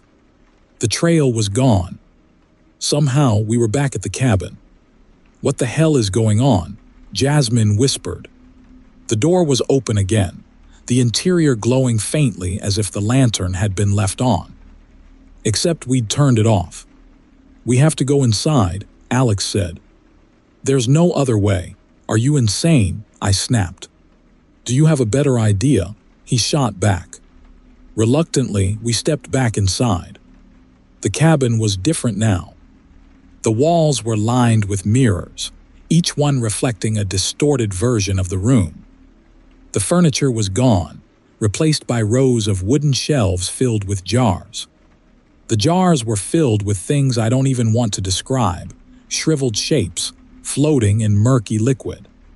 Then the door slammed shut. The lantern flickered and the room went cold. The mirrors began to shift, the reflections twisting into nightmarish versions of ourselves. Jasmine screamed as one of the reflections moved, stepping out of the glass. It wasn't her anymore. It was something else, a hollow-eyed, grinning mockery. The reflections climbed out one by one, surrounding us. We fought so hard. I grabbed the lantern and swung it wildly, the glass shattering and sending flames licking across the wooden floor. The creatures shrieked, their forms flickering like shadows in the firelight. "Run!" I shouted, grabbing Jasmine's arm. We barreled out of the cabin as it erupted in flames, the creatures' screams echoing behind us. The forest seemed to come alive, the trees writhing and the ground shifting beneath our feet. Somehow, we found the main trail, running until the first light of dawn broke the horizon. When we finally stumbled onto the road, there was no sign of the cabin, just endless trees and silence. We never reported it. Who would believe us?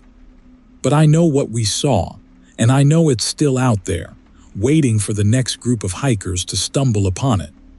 If you ever find an old cabin in the woods, no matter how tired or lost you are, don't go inside. Because once it lets you in, it might not let you out. Story 30.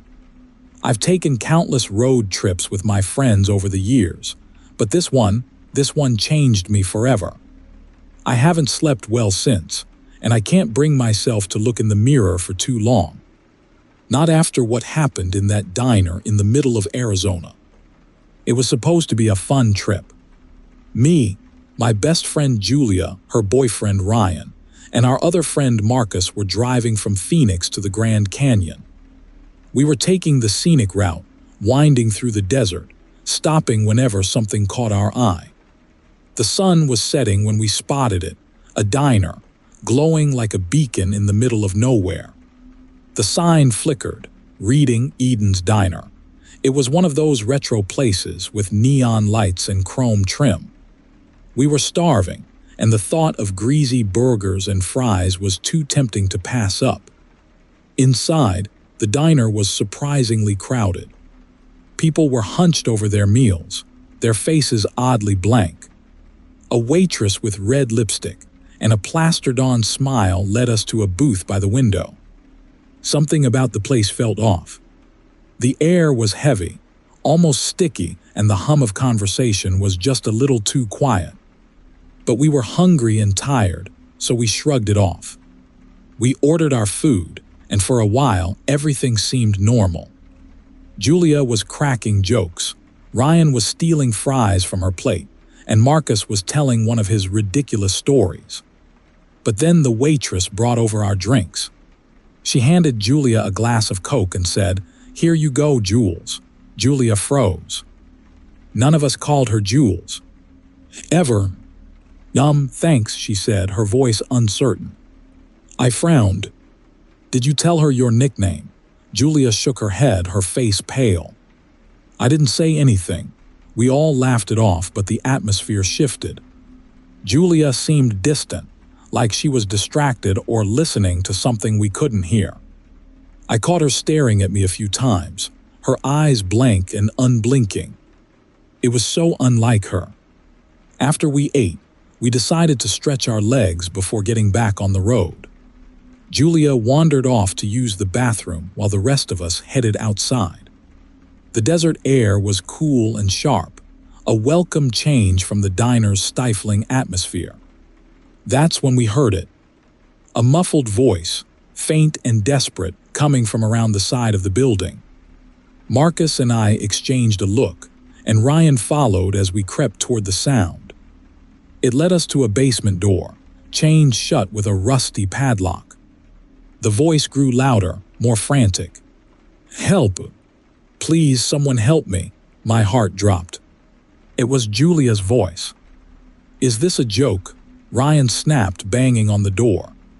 Julia, if this is you, it's not funny. The voice on the other side screamed, raw and terrified. Ryan, it's me. Let me out. Please, I felt sick. Julia had been with us the whole time, hadn't she? I glanced back toward the diner, where Julia, or the person we thought was Julia, was just stepping outside, her face illuminated by the neon lights. She smiled, but it didn't reach her eyes. Everything okay? She called, her voice light and casual. I froze. Marcus grabbed my arm, his grip tight. Aaron, what the hell is going on? Ryan turned toward the other Julia. Who are you? He demanded, his voice shaking. She tilted her head, her smile widening unnaturally. What do you mean? It's me, Julia. No, I said, stepping back. You're not her. The not Julia laughed, a hollow, mechanical sound. Her face started to change, not much, just subtle things at first. Her eyes darkened, her skin paled, and her features twisted ever so slightly. She's in there, I whispered, pointing to the basement door. That's the real Julia. Before anyone could react, not Julia lunged at Ryan, her movements unnaturally fast. He fell to the ground with a shout, struggling to push her off as her fingers clawed at his face. Marcus grabbed a rock and swung it at her head, the impact making a sickening crack. She shrieked, her voice echoing unnaturally, and staggered backward. Get her out, I yelled, fumbling with the padlock. My hands were shaking so badly, I could barely hold the key Marcus had found on a nearby hook. Finally, the lock clicked open.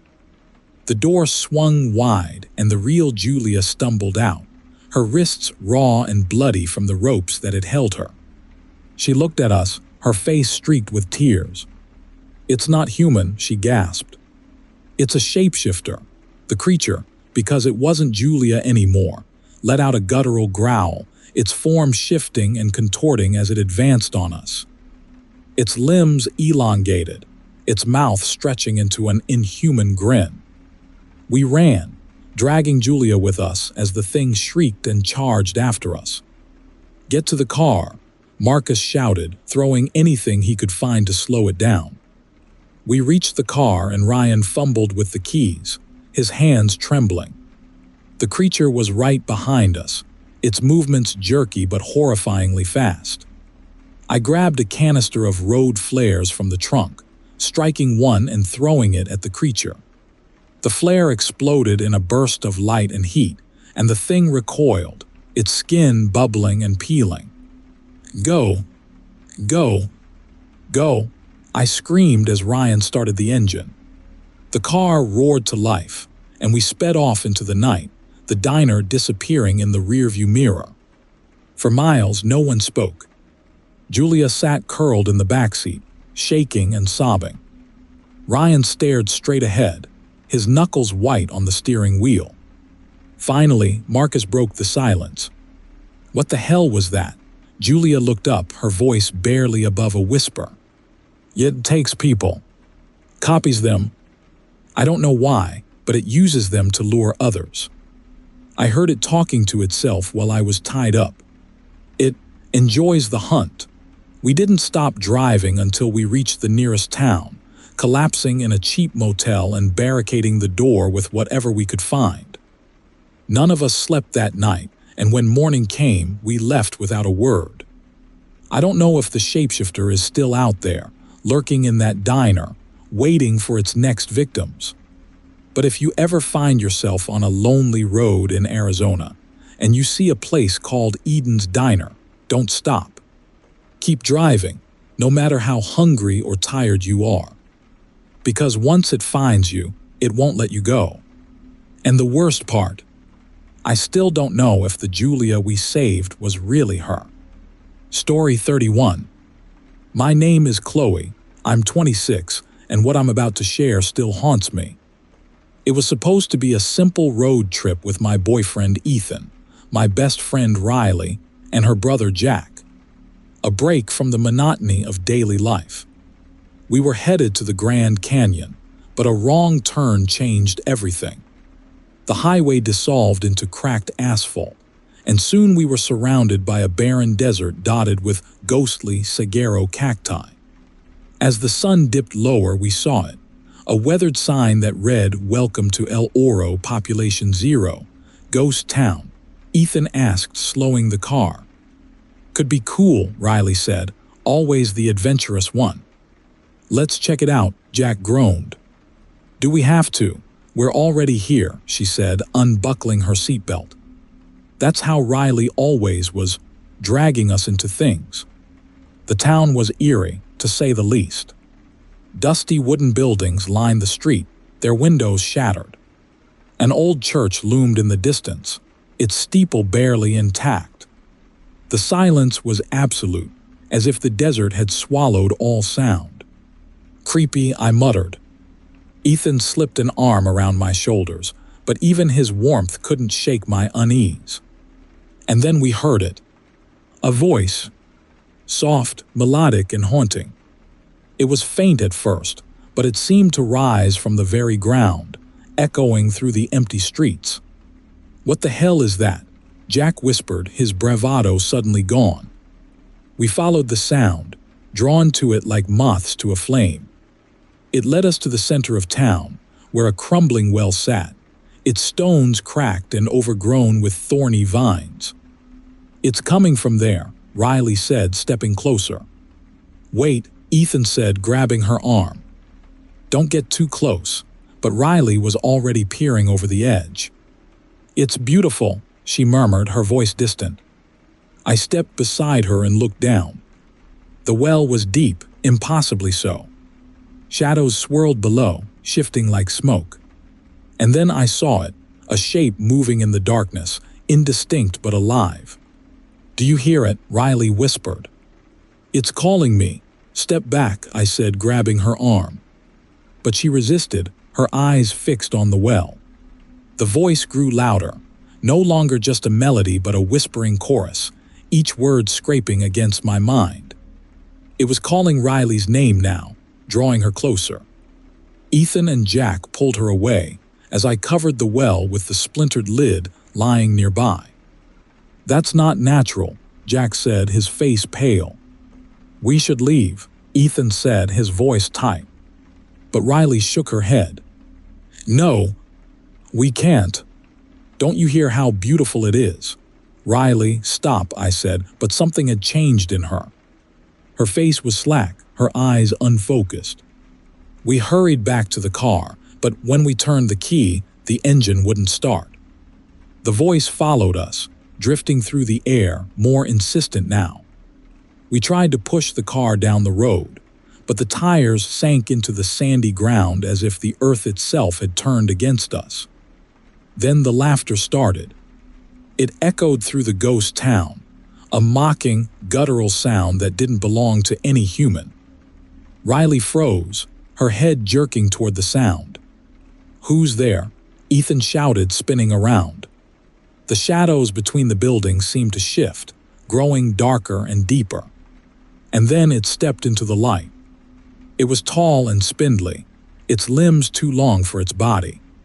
Its skin was a pale, cracked gray like dried clay. But the most horrifying part was its face, or lack of one.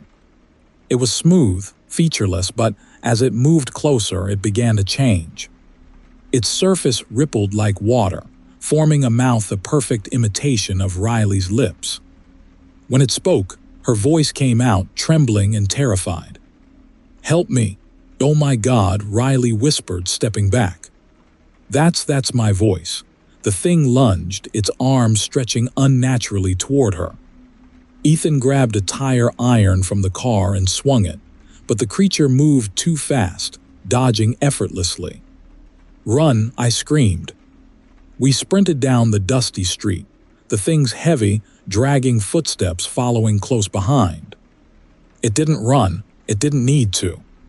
It just kept walking, its mocking laughter filling the air. Riley stumbled, and I grabbed her, pulling her to her feet. "It's not real," I said, trying to snap her out of her trance. "Whatever it's doing to you, fight it." We ducked into the church, slamming the heavy wooden doors behind us. The inside was worse than the town.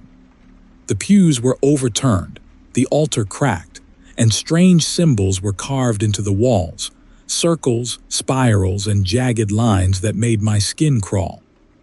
The voice started again, louder this time. It was Ethan's voice. "Chloe, open the door." "It's me." "No," I whispered, clutching his arm. "It's not you." The thing banged against the door, the wood groaning under its weight. It wasn't trying to break in. It didn't have to. It was wearing us down, picking at our sanity like a vulture on a carcass. "Light," Jack said suddenly. "It hates light." He rummaged through his backpack, pulling out a flashlight. "This might slow it down."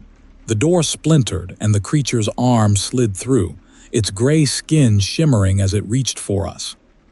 Jack turned on the flashlight, shining it directly at the thing. It shrieked, its arm recoiling as smoke rose from its skin. "It's working," Ethan shouted. We ran out the back of the church, Jack holding the flashlight like a weapon. The thing followed, but it stayed in the shadows now, its form shifting with each step. The well loomed ahead, its vines twisting unnaturally toward us. The voice was deafening now, overlapping layers of our voices, our laughter, our screams. Riley stopped, her body trembling. "I can't," she said. "I have to go back." "No." I grabbed her, but she fought me, her strength unnatural. Jack shone the light at her, and she screamed, not in pain but in anger. "She's not Riley anymore," he yelled. Riley, or whatever she was now, laughed, her face splitting into a grotesque grin. Her skin rippled, and for a moment, I saw its true form beneath, the same cracked, gray texture as the thing that had been following us. Ethan tackled her, or it, and they rolled across the ground, the creature clawing at his face. Jack thrust the flashlight at it, and it screeched, its skin blistering and smoking. "Get to the well," I shouted. "It's coming from there." Jack and I dragged the lid off the well, revealing the swirling shadows below. The voice was pure chaos now, a cacophony of screams and whispers. "Throw it in," Jack yelled. Ethan wrestled the creature to the edge, its limbs flailing as it tried to escape.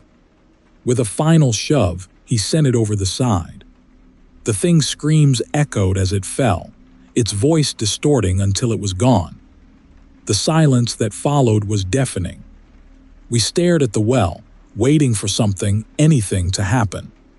But the town was quiet again. the air heavy with the scent of burnt flesh. We didn't speak as we left. The car started without a hitch, as if whatever curse had held it in place was gone. Riley was gone too, her face burned into my memory. If you ever see an abandoned town in the middle of nowhere, keep driving. No ghost town is truly empty, and some voices should never be answered. Story 32.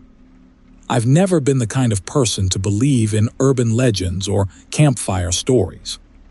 But after what happened last summer on that stretch of highway in northern Arizona, I can't bring myself to dismiss those warnings anymore. This story isn't for the faint of heart. If you're easily spooked, turn back now. Otherwise, buckle up, because this is the night we came face to face with the dogman. It started like any other road trip.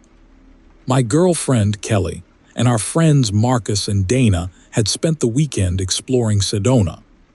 On the drive back to Flagstaff, Marcus insisted on taking the scenic route, claiming it'd shave an hour off our trip.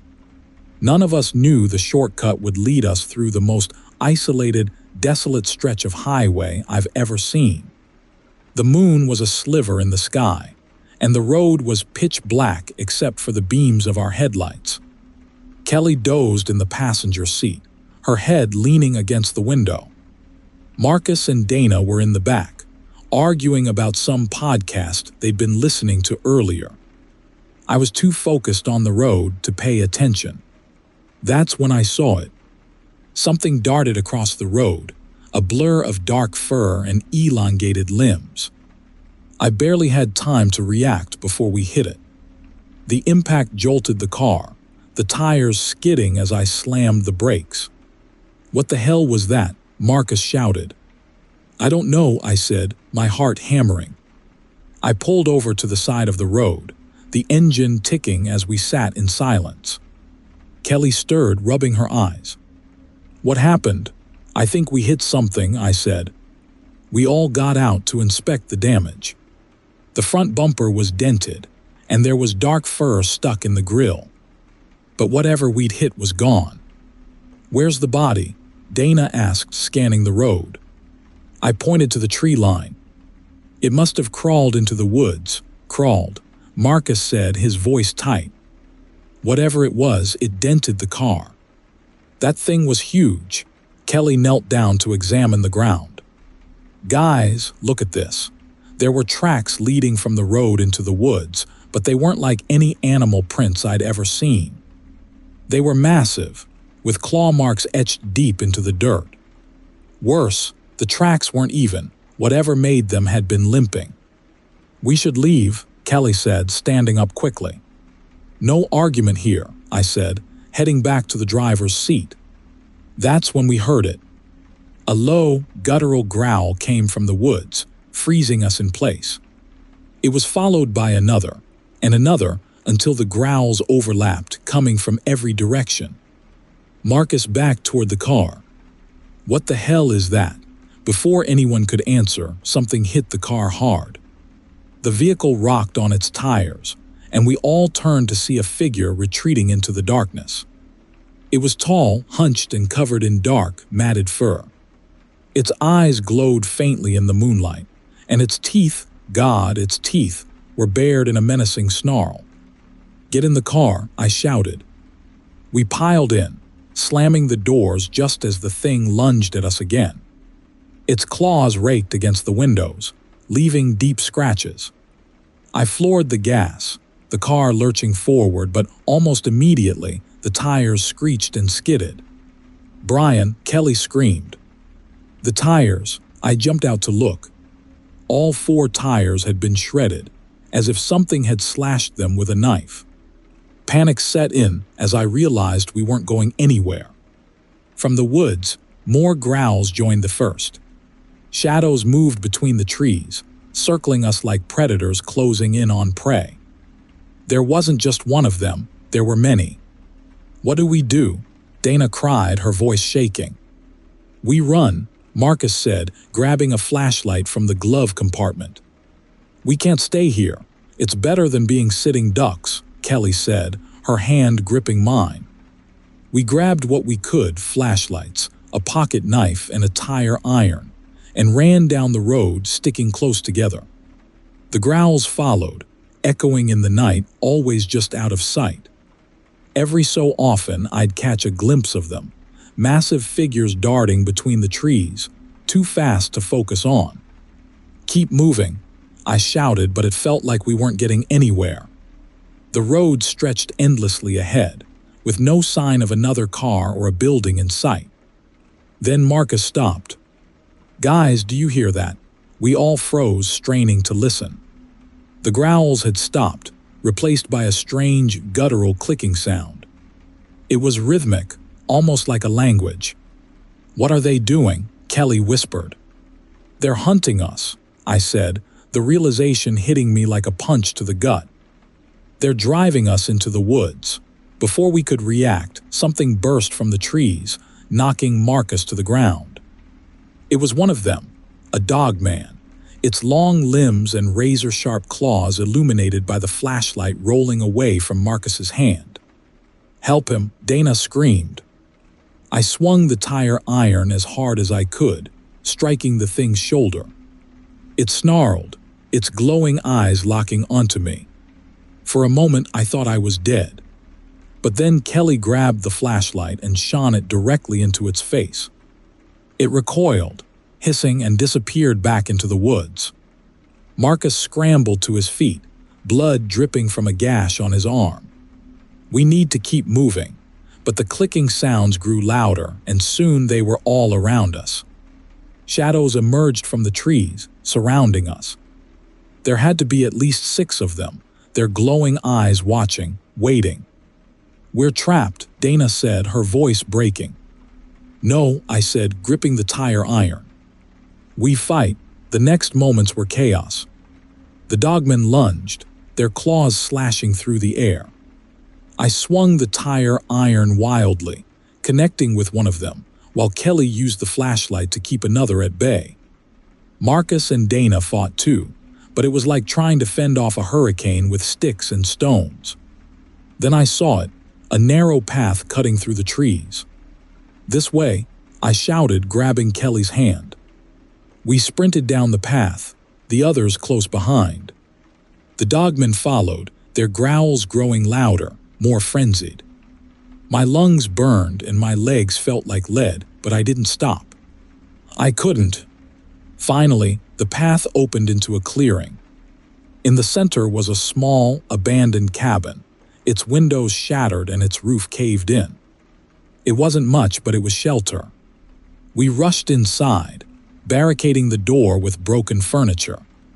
The dogmen circled the cabin, their claws scratching against the walls. They didn't try to break in. They didn't have to.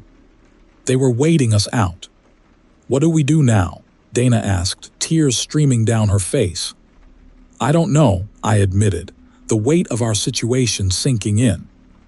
Hours passed, though it felt like days. The scratching continued, relentless and taunting. The cabin felt like a tomb, and I wondered if we'd ever see daylight again. Then, as dawn broke, the scratching stopped. The dogmen retreated into the woods, their glowing eyes disappearing one by one. We waited until the sun was fully up before venturing outside. The road wasn't far, and by some miracle, a passing truck stopped to help us. We didn't tell the driver what happened. What could we say? To this day, I don't know what those creatures were or why they let us go. But I do know this: if you ever find yourself on an empty highway in Arizona and something darts across the road, don't stop. Whatever you hit, it's not worth your life. Story 33. I wish I could forget what happened on that lonely stretch of road in Arizona. I've told myself it was just a nightmare, a trick of my imagination, but the scars on my arm and the terror in my friend's eyes tell me otherwise. It all started with a road trip, one of those spontaneous, carefree decisions you make with your friends. Except this one ended in blood and screams. It was me, my girlfriend Jess, and our 2 best friends, Joy and Tyler. We were heading back to Phoenix after a weekend camping trip in the Grand Canyon. It was late, well past midnight, when we decided to take the back roads. Tyler, ever the adventurer, claimed it was more scenic, but all I saw was endless desert and an empty, moonlit road stretching into nothingness. The first hour passed uneventfully. We were tired, barely talking, when Jess suddenly shouted, "Slow down." I hit the brakes and the car skidded to a stop. Standing on the side of the road, illuminated in our headlights, was a woman. She was barefoot, wearing a torn dress, and her hair was a tangled mess. She looked like she hadn't eaten in days. "Should we?" Jess trailed off, glancing at me. Joy shook her head. "No way. This is how horror movies start." "She looks hurt," Jess argued. "We can't just leave her out here." Against my better judgment, I pulled over. The woman approached slowly, her movements hesitant and jerky. Up close, she looked even worse. Her face was gaunt, her lips cracked, and her eyes darted nervously between us and the desert. "Are you okay?" I asked, rolling down the window. She nodded, then whispered, "I need to get out of here. Please don't stop again." Her voice was raw, desperate. I exchanged a look with Jess, then unlocked the door. The woman climbed into the back seat, sitting between Joy and Tyler. She smelled like sweat and dirt, but there was something else, too, a faint metallic tang that made my stomach turn. "What happened to you?" Jess asked gently. The woman didn't answer right away. She stared out the window, her hands clenched in her lap. Finally, she said, "There's something out there. It's not human. She broke off, her voice trembling. "Just don't stop. No matter what you see. No matter who you see." We drove in silence for a while. The tension in the car was suffocating. I kept glancing in the rearview mirror, watching the woman. She was muttering to herself, her words too low to make out. "Do you have a name?" Joy asked cautiously. "Ellie," she said, her voice flat. "Ellie," Tyler repeated. "What exactly is out there?" She looked at him, her hollow eyes boring into his. "Death," she said simply. A chill ran down my spine. I wanted to ask more, but something about her expression stopped me. We kept driving, the road stretching endlessly ahead. Then we saw him. A man was standing in the middle of the road, waving his arms. He was wearing a tattered flannel shirt, his face pale and frantic. "Stop," Jess shouted. "No," Ellie screamed, grabbing my arm. "It's a trap." The car swerved as I yanked the wheel, narrowly avoiding the man. Ellie was shaking, her nails digging into my skin. "You can't stop," she said. "Not for anyone, but he looked human," Joy said, her voice trembling. Ellie turned to her, her face twisted in anger. "It's not human. None of them are." "Okay, let's calm down," I said, trying to keep my voice steady. "If there's something dangerous out there, we need to call for help." "There's no help," Ellie whispered. "Not out here." Before anyone could respond, the car jerked violently. Something had hit us, or we'd hit something. I pulled over instinctively, the car lurching to a stop. "Eric, no!" Ellie shouted, her voice rising in panic. I ignored her, stepping out to inspect the damage.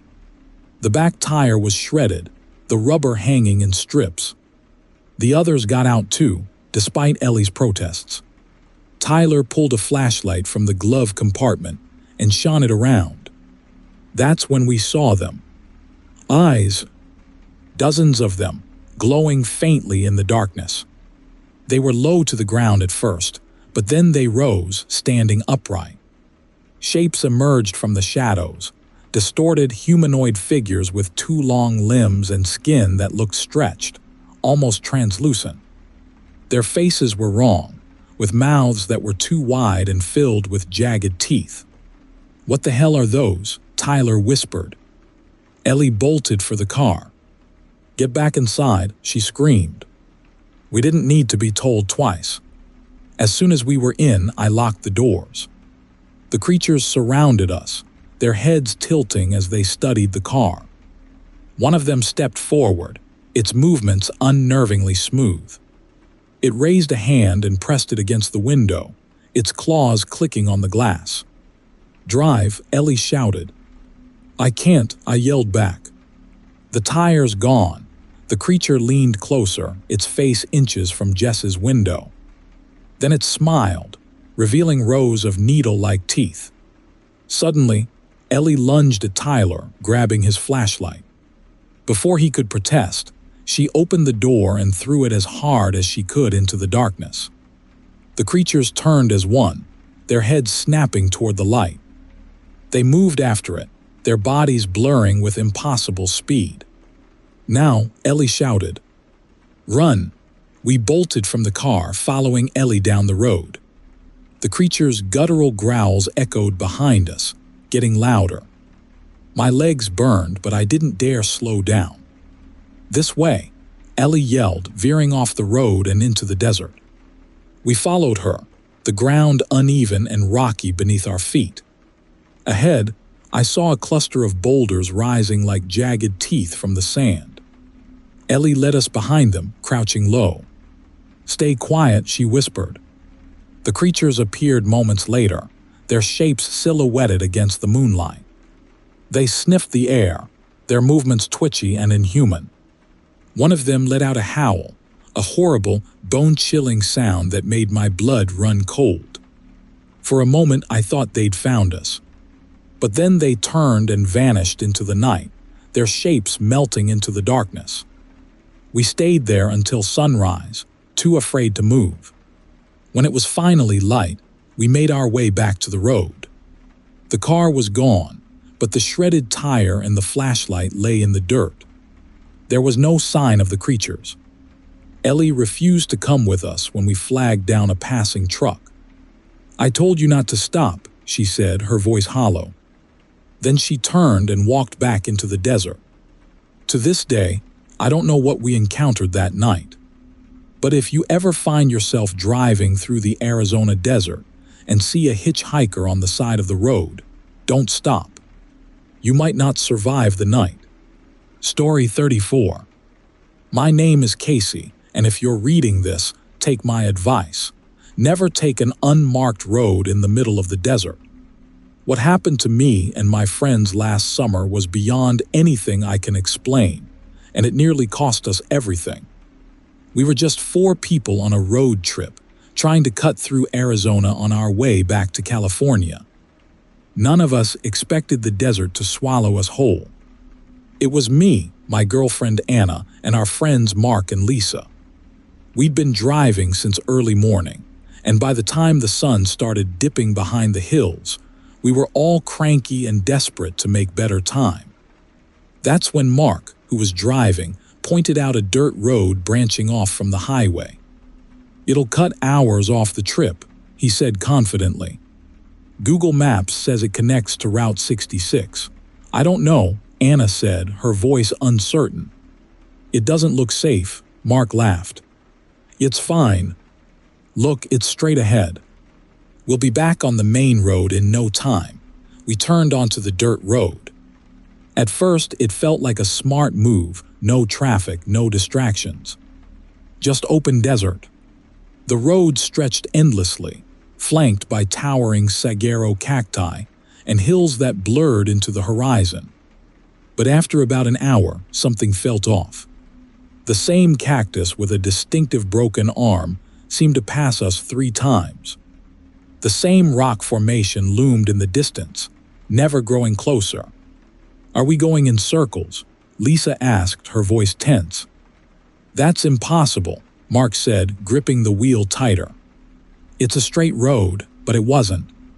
The landmarks kept repeating, as if we were stuck in some kind of loop. Even the sunset seemed to hover in the same position, painting the sky in eerie shades of red and gold. "Turn around," Anna said. "Let's go back to the highway." Mark sighed but nodded. He spun the car around and we drove back the way we came, or so we thought. After another hour, we realized we were back where we'd started. The same broken cactus, the same hills, the same suffocating feeling of being trapped. Panic began to set in. Mark slammed the brakes, cursing under his breath. What the hell is happening? That's when we saw him. A figure stood in the distance, waving. He was old, dressed in ragged clothes, with a wide-brimmed hat that cast his face in shadow. We hesitated, but eventually agreed to approach him. Mark pulled up slowly and the man stepped closer, his gait uneven, his movements unnatural. "You're lost," the man said, his voice raspy. "Trapped? Yeah, no kidding," Lisa snapped, her fear morphing into anger. "What's going on?" The man tilted his head, his expression unreadable. "You've wandered into the Skinwalker's maze." I felt a chill crawl up my spine. "What's a Skinwalker's maze?" "A place of tricks," he said. "A prison. It feeds on fear and desperation. You'll never leave unless you make an offering." "An offering?" Anna asked, her voice barely above a whisper. The man pointed to the desert. "The Skinwalker needs a life. Leave one behind and the rest of you can go." We stared at him in stunned silence. Was he insane? Or worse, was he telling the truth? "No way," Mark said firmly. "We're not sacrificing anyone." The man shrugged. "Then stay. Wander until you die, or until it takes you all." With that, he turned and began to walk away. Anna called after him, begging for more information, but he didn't respond. He vanished into the desert, as if swallowed by the sand. Night fell, and with it came an oppressive silence. We decided to sleep in the car, hoping daylight might bring clarity. But sleep didn't come easily. Every sound, a distant coyote howl, the rustle of the wind, felt amplified, distorted. I could have sworn I heard footsteps circling the car, but when I looked, there was nothing there. Around 3 a.m., Lisa screamed. I jolted awake to see her pointing at the windshield. A pair of glowing yellow eyes stared back at us. The face was human, almost, but stretched and wrong, with a mouth that curved into an unnatural grin. It let out a low, guttural laugh, before disappearing into the darkness. "What was that?" Anna whispered, clutching my arm. Mark started the car, but it wouldn't move. The wheels spun uselessly in the sand. We were stuck, and whatever was out there knew it. "Okay," Mark said, his voice shaking. "We need to walk. There has to be a way out." We packed what little water and food we had and started walking down the road. The desert was eerily quiet, the stars too bright, the moon too large. It felt like we were being watched. After an hour, Lisa froze. "Do you hear that?" At first I didn't. But then it came, a low whisper, carried on the wind. It was my name. "Casey." I spun around, but no one was there. Then I heard Anna's name. Then Mark's. The whispers grew louder, overlapping, surrounding us. We started running, but the whispers followed, morphing into laughter, cruel, mocking laughter. We didn't stop until we saw something in the distance, a fire. We approached cautiously, hoping it was help. Instead, we found the same old man sitting cross-legged by the flames, as if he'd been waiting for us. "You can't run from it," he said. "Make the offering. We're not killing anyone," Mark shouted, his face red with rage and fear. The man smiled, his teeth yellow and sharp. "You already are. The maze feeds on you, your fear, your mistrust. The longer you wait, the stronger it grows." As he spoke, the fire flared, casting shadows across the desert. In those shadows, I saw movement, dozens of figures crawling, shifting, waiting. "What happens if we don't?" Lisa asked, her voice breaking. The man's smile faded. "You'll wish you had." And then he was gone again, leaving us alone with the flickering fire and the encroaching darkness. Paranoia took hold as we argued about what to do. Mark accused Lisa of wanting to sacrifice him. Lisa accused Anna. The whispers returned, louder this time, repeating our words back to us, twisting them. "Casey, help me," one voice screamed. It was Anna's voice, but Anna was standing right next to me. "This is what it wants," I yelled. "It's tearing us apart," but it was too late. Mark lunged at Lisa, and they tumbled to the ground, screaming. Anna pulled me back, her eyes wide with terror. "Stop it," she cried. "This is exactly what it wants." Suddenly, the fire flared again and the figures stepped into the light. They were no longer shadows but fully formed creatures, with human-like faces twisted into grotesque smiles. Their limbs were too long, their skin too pale, their movements jerky and wrong. One of them stepped forward, its yellow eyes locking onto mine. "Choose," it hissed. I grabbed Anna's hand and ran. I don't know how, but we made it back to the road. The others didn't follow. Whether they stayed behind by choice or were taken, I'll never know. Eventually, headlights appeared in the distance. A truck. A real one. The driver stopped, and I collapsed, sobbing as he helped us into the cab. When I looked back, the road was empty. No fire, no figures, no Mark or Lisa. To this day, I can't explain what happened. But if you ever find yourself on an unmarked road in the Arizona desert, and someone offers you a way out, don't listen. Some mazes are meant to be left unsolved. Story 35. It started as a simple camping trip near Sedona, Arizona. My girlfriend Sarah and our friends Matt and Danny wanted to experience the quiet beauty of the desert. We planned to hike, camp under the stars, and unplug from the noise of city life. What we found instead was something far older, darker, and more malicious than anything I could have imagined. We reached our campsite in the late afternoon, the red rocks of Sedona glowing in the fading sunlight. It was the kind of view you'd see on a postcard, majestic and surreal. We pitched our tents, started a fire, and settled in for a relaxing evening. Everything was perfect until Danny noticed something strange on a nearby cliff. "Do you see that?" she asked, pointing to a shadowed indentation in the rock face. "It looks like a cave," Sarah squinted. "I think it's just a shadow." "No," Danny insisted. "It's a cave. Look at the entrance, those markings." Matt pulled out a pair of binoculars and scanned the cliff. "She's right. There's definitely a cave up there. Looks like symbols carved into the stone. Probably something ancient." The idea of exploring the cave lit a spark of excitement in all of us. We were adventurous types, and the thought of discovering something unique was too tempting to resist. "We'll check it out tomorrow," I said, already planning the climb. "It's too dark now." The next morning, we packed some water and flashlights and made our way toward the cliff. The hike was tougher than we expected, with loose rocks and thorny brush slowing us down. By the time we reached the cave, the sun was blazing overhead, casting harsh shadows across the desert.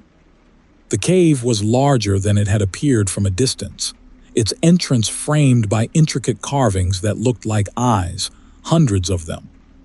They were everywhere, etched into the stone walls in swirling, overlapping patterns. Some were wide and staring, while others were slitted and menacing. "This is creepy," Sarah muttered, running her fingers over one of the carvings. "Maybe it's an old Native American site," Danny suggested. "Like something spiritual." Matt snapped a few pictures with his phone. "Whatever it is, it's incredible." We ventured inside, our flashlights cutting through the darkness. The cave walls were covered in more of the eye-like carvings, and the air grew colder the deeper we went. At the center of the cave, we found something even stranger, a circular pit, its edges lined with jagged stones. The symbols on the walls around the pit seemed to glow faintly, even in the darkness. "Let's not get too close," Sarah said, pulling me back as I leaned over to peer inside. The pit was deep, but I couldn't see the bottom. It was as if the darkness inside it was alive, swallowing the light from our flashlights. Okay, yeah, this is definitely giving me bad vibes, Danny said, backing toward the entrance. Matt, ever the skeptic, laughed. Come on, it's just a hole in the ground. Probably a well or something. But even he seemed uneasy as we left the cave and made our way back to the campsite. That night, as we sat around the fire, the unease from the cave lingered. None of us said it out loud, but I could tell we were all shaken. The desert around us felt different, heavier, quieter. The usual sounds of crickets and coyotes were absent, leaving only an oppressive silence. As the fire crackled, Sarah suddenly stiffened. "Do you see that?" she whispered, pointing into the darkness. At first, I didn't see anything. Then, faintly, I noticed movement among the trees. Eyes, glowing and unblinking, watched us from the shadows. They were too high off the ground to belong to animals, and their gaze felt wrong. Like they weren't just watching us but peering into us, dissecting us. "Maybe it's just deer," Matt said, his voice lacking conviction. Deer didn't have eyes that glowed like that. And deer didn't move the way those figures did, jerky and too fast, disappearing and reappearing without a sound. "We need to get inside the tents," I said, my voice shaking. Now, we doused the fire and huddled inside one of the tents, the four of us crammed together. The air was suffocating, but none of us dared to step outside. We sat in silence, listening. At first, there was nothing. Then came the rustling, soft and deliberate, like something circling the tent. Sarah clutched my arm, her nails digging into my skin. "Jake," she whispered, her voice barely audible. "What's happening?" Before I could answer, Danny screamed. I turned to see her staring at the tent wall, where a shadow had appeared. It wasn't human. Its outline was distorted, hunched, with two long limbs and fingers that ended in points. It pressed against the fabric, and for a moment I thought it would tear through. "Run!" I yelled, grabbing Sarah's hand. We burst out of the tent, the cool night air hitting us like a slap. The figures were everywhere now, their glowing eyes closing in. They didn't make a sound, but their presence was deafening. I could feel them in my chest, in my head, like they were burrowing into my mind. Matt tripped as we ran, and when I turned back to help him, I froze. One of the figures had reached him. Its face was grotesque, a twisted amalgamation of human features that didn't quite fit together.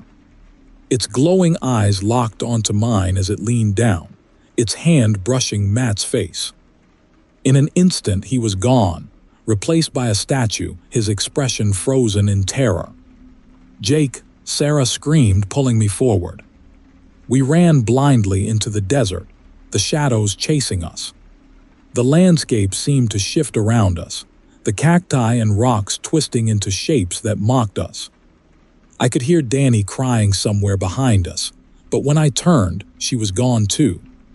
The eyes were everywhere, surrounding us. Just when I thought we'd reached the end, Sarah tripped, dragging me down with her. I looked up and saw the entrance to the cave, the symbols glowing brighter than ever. "We have to go back in," Sarah said, her voice trembling. "Are you insane?" I yelled. That's where this started, but we didn't have a choice.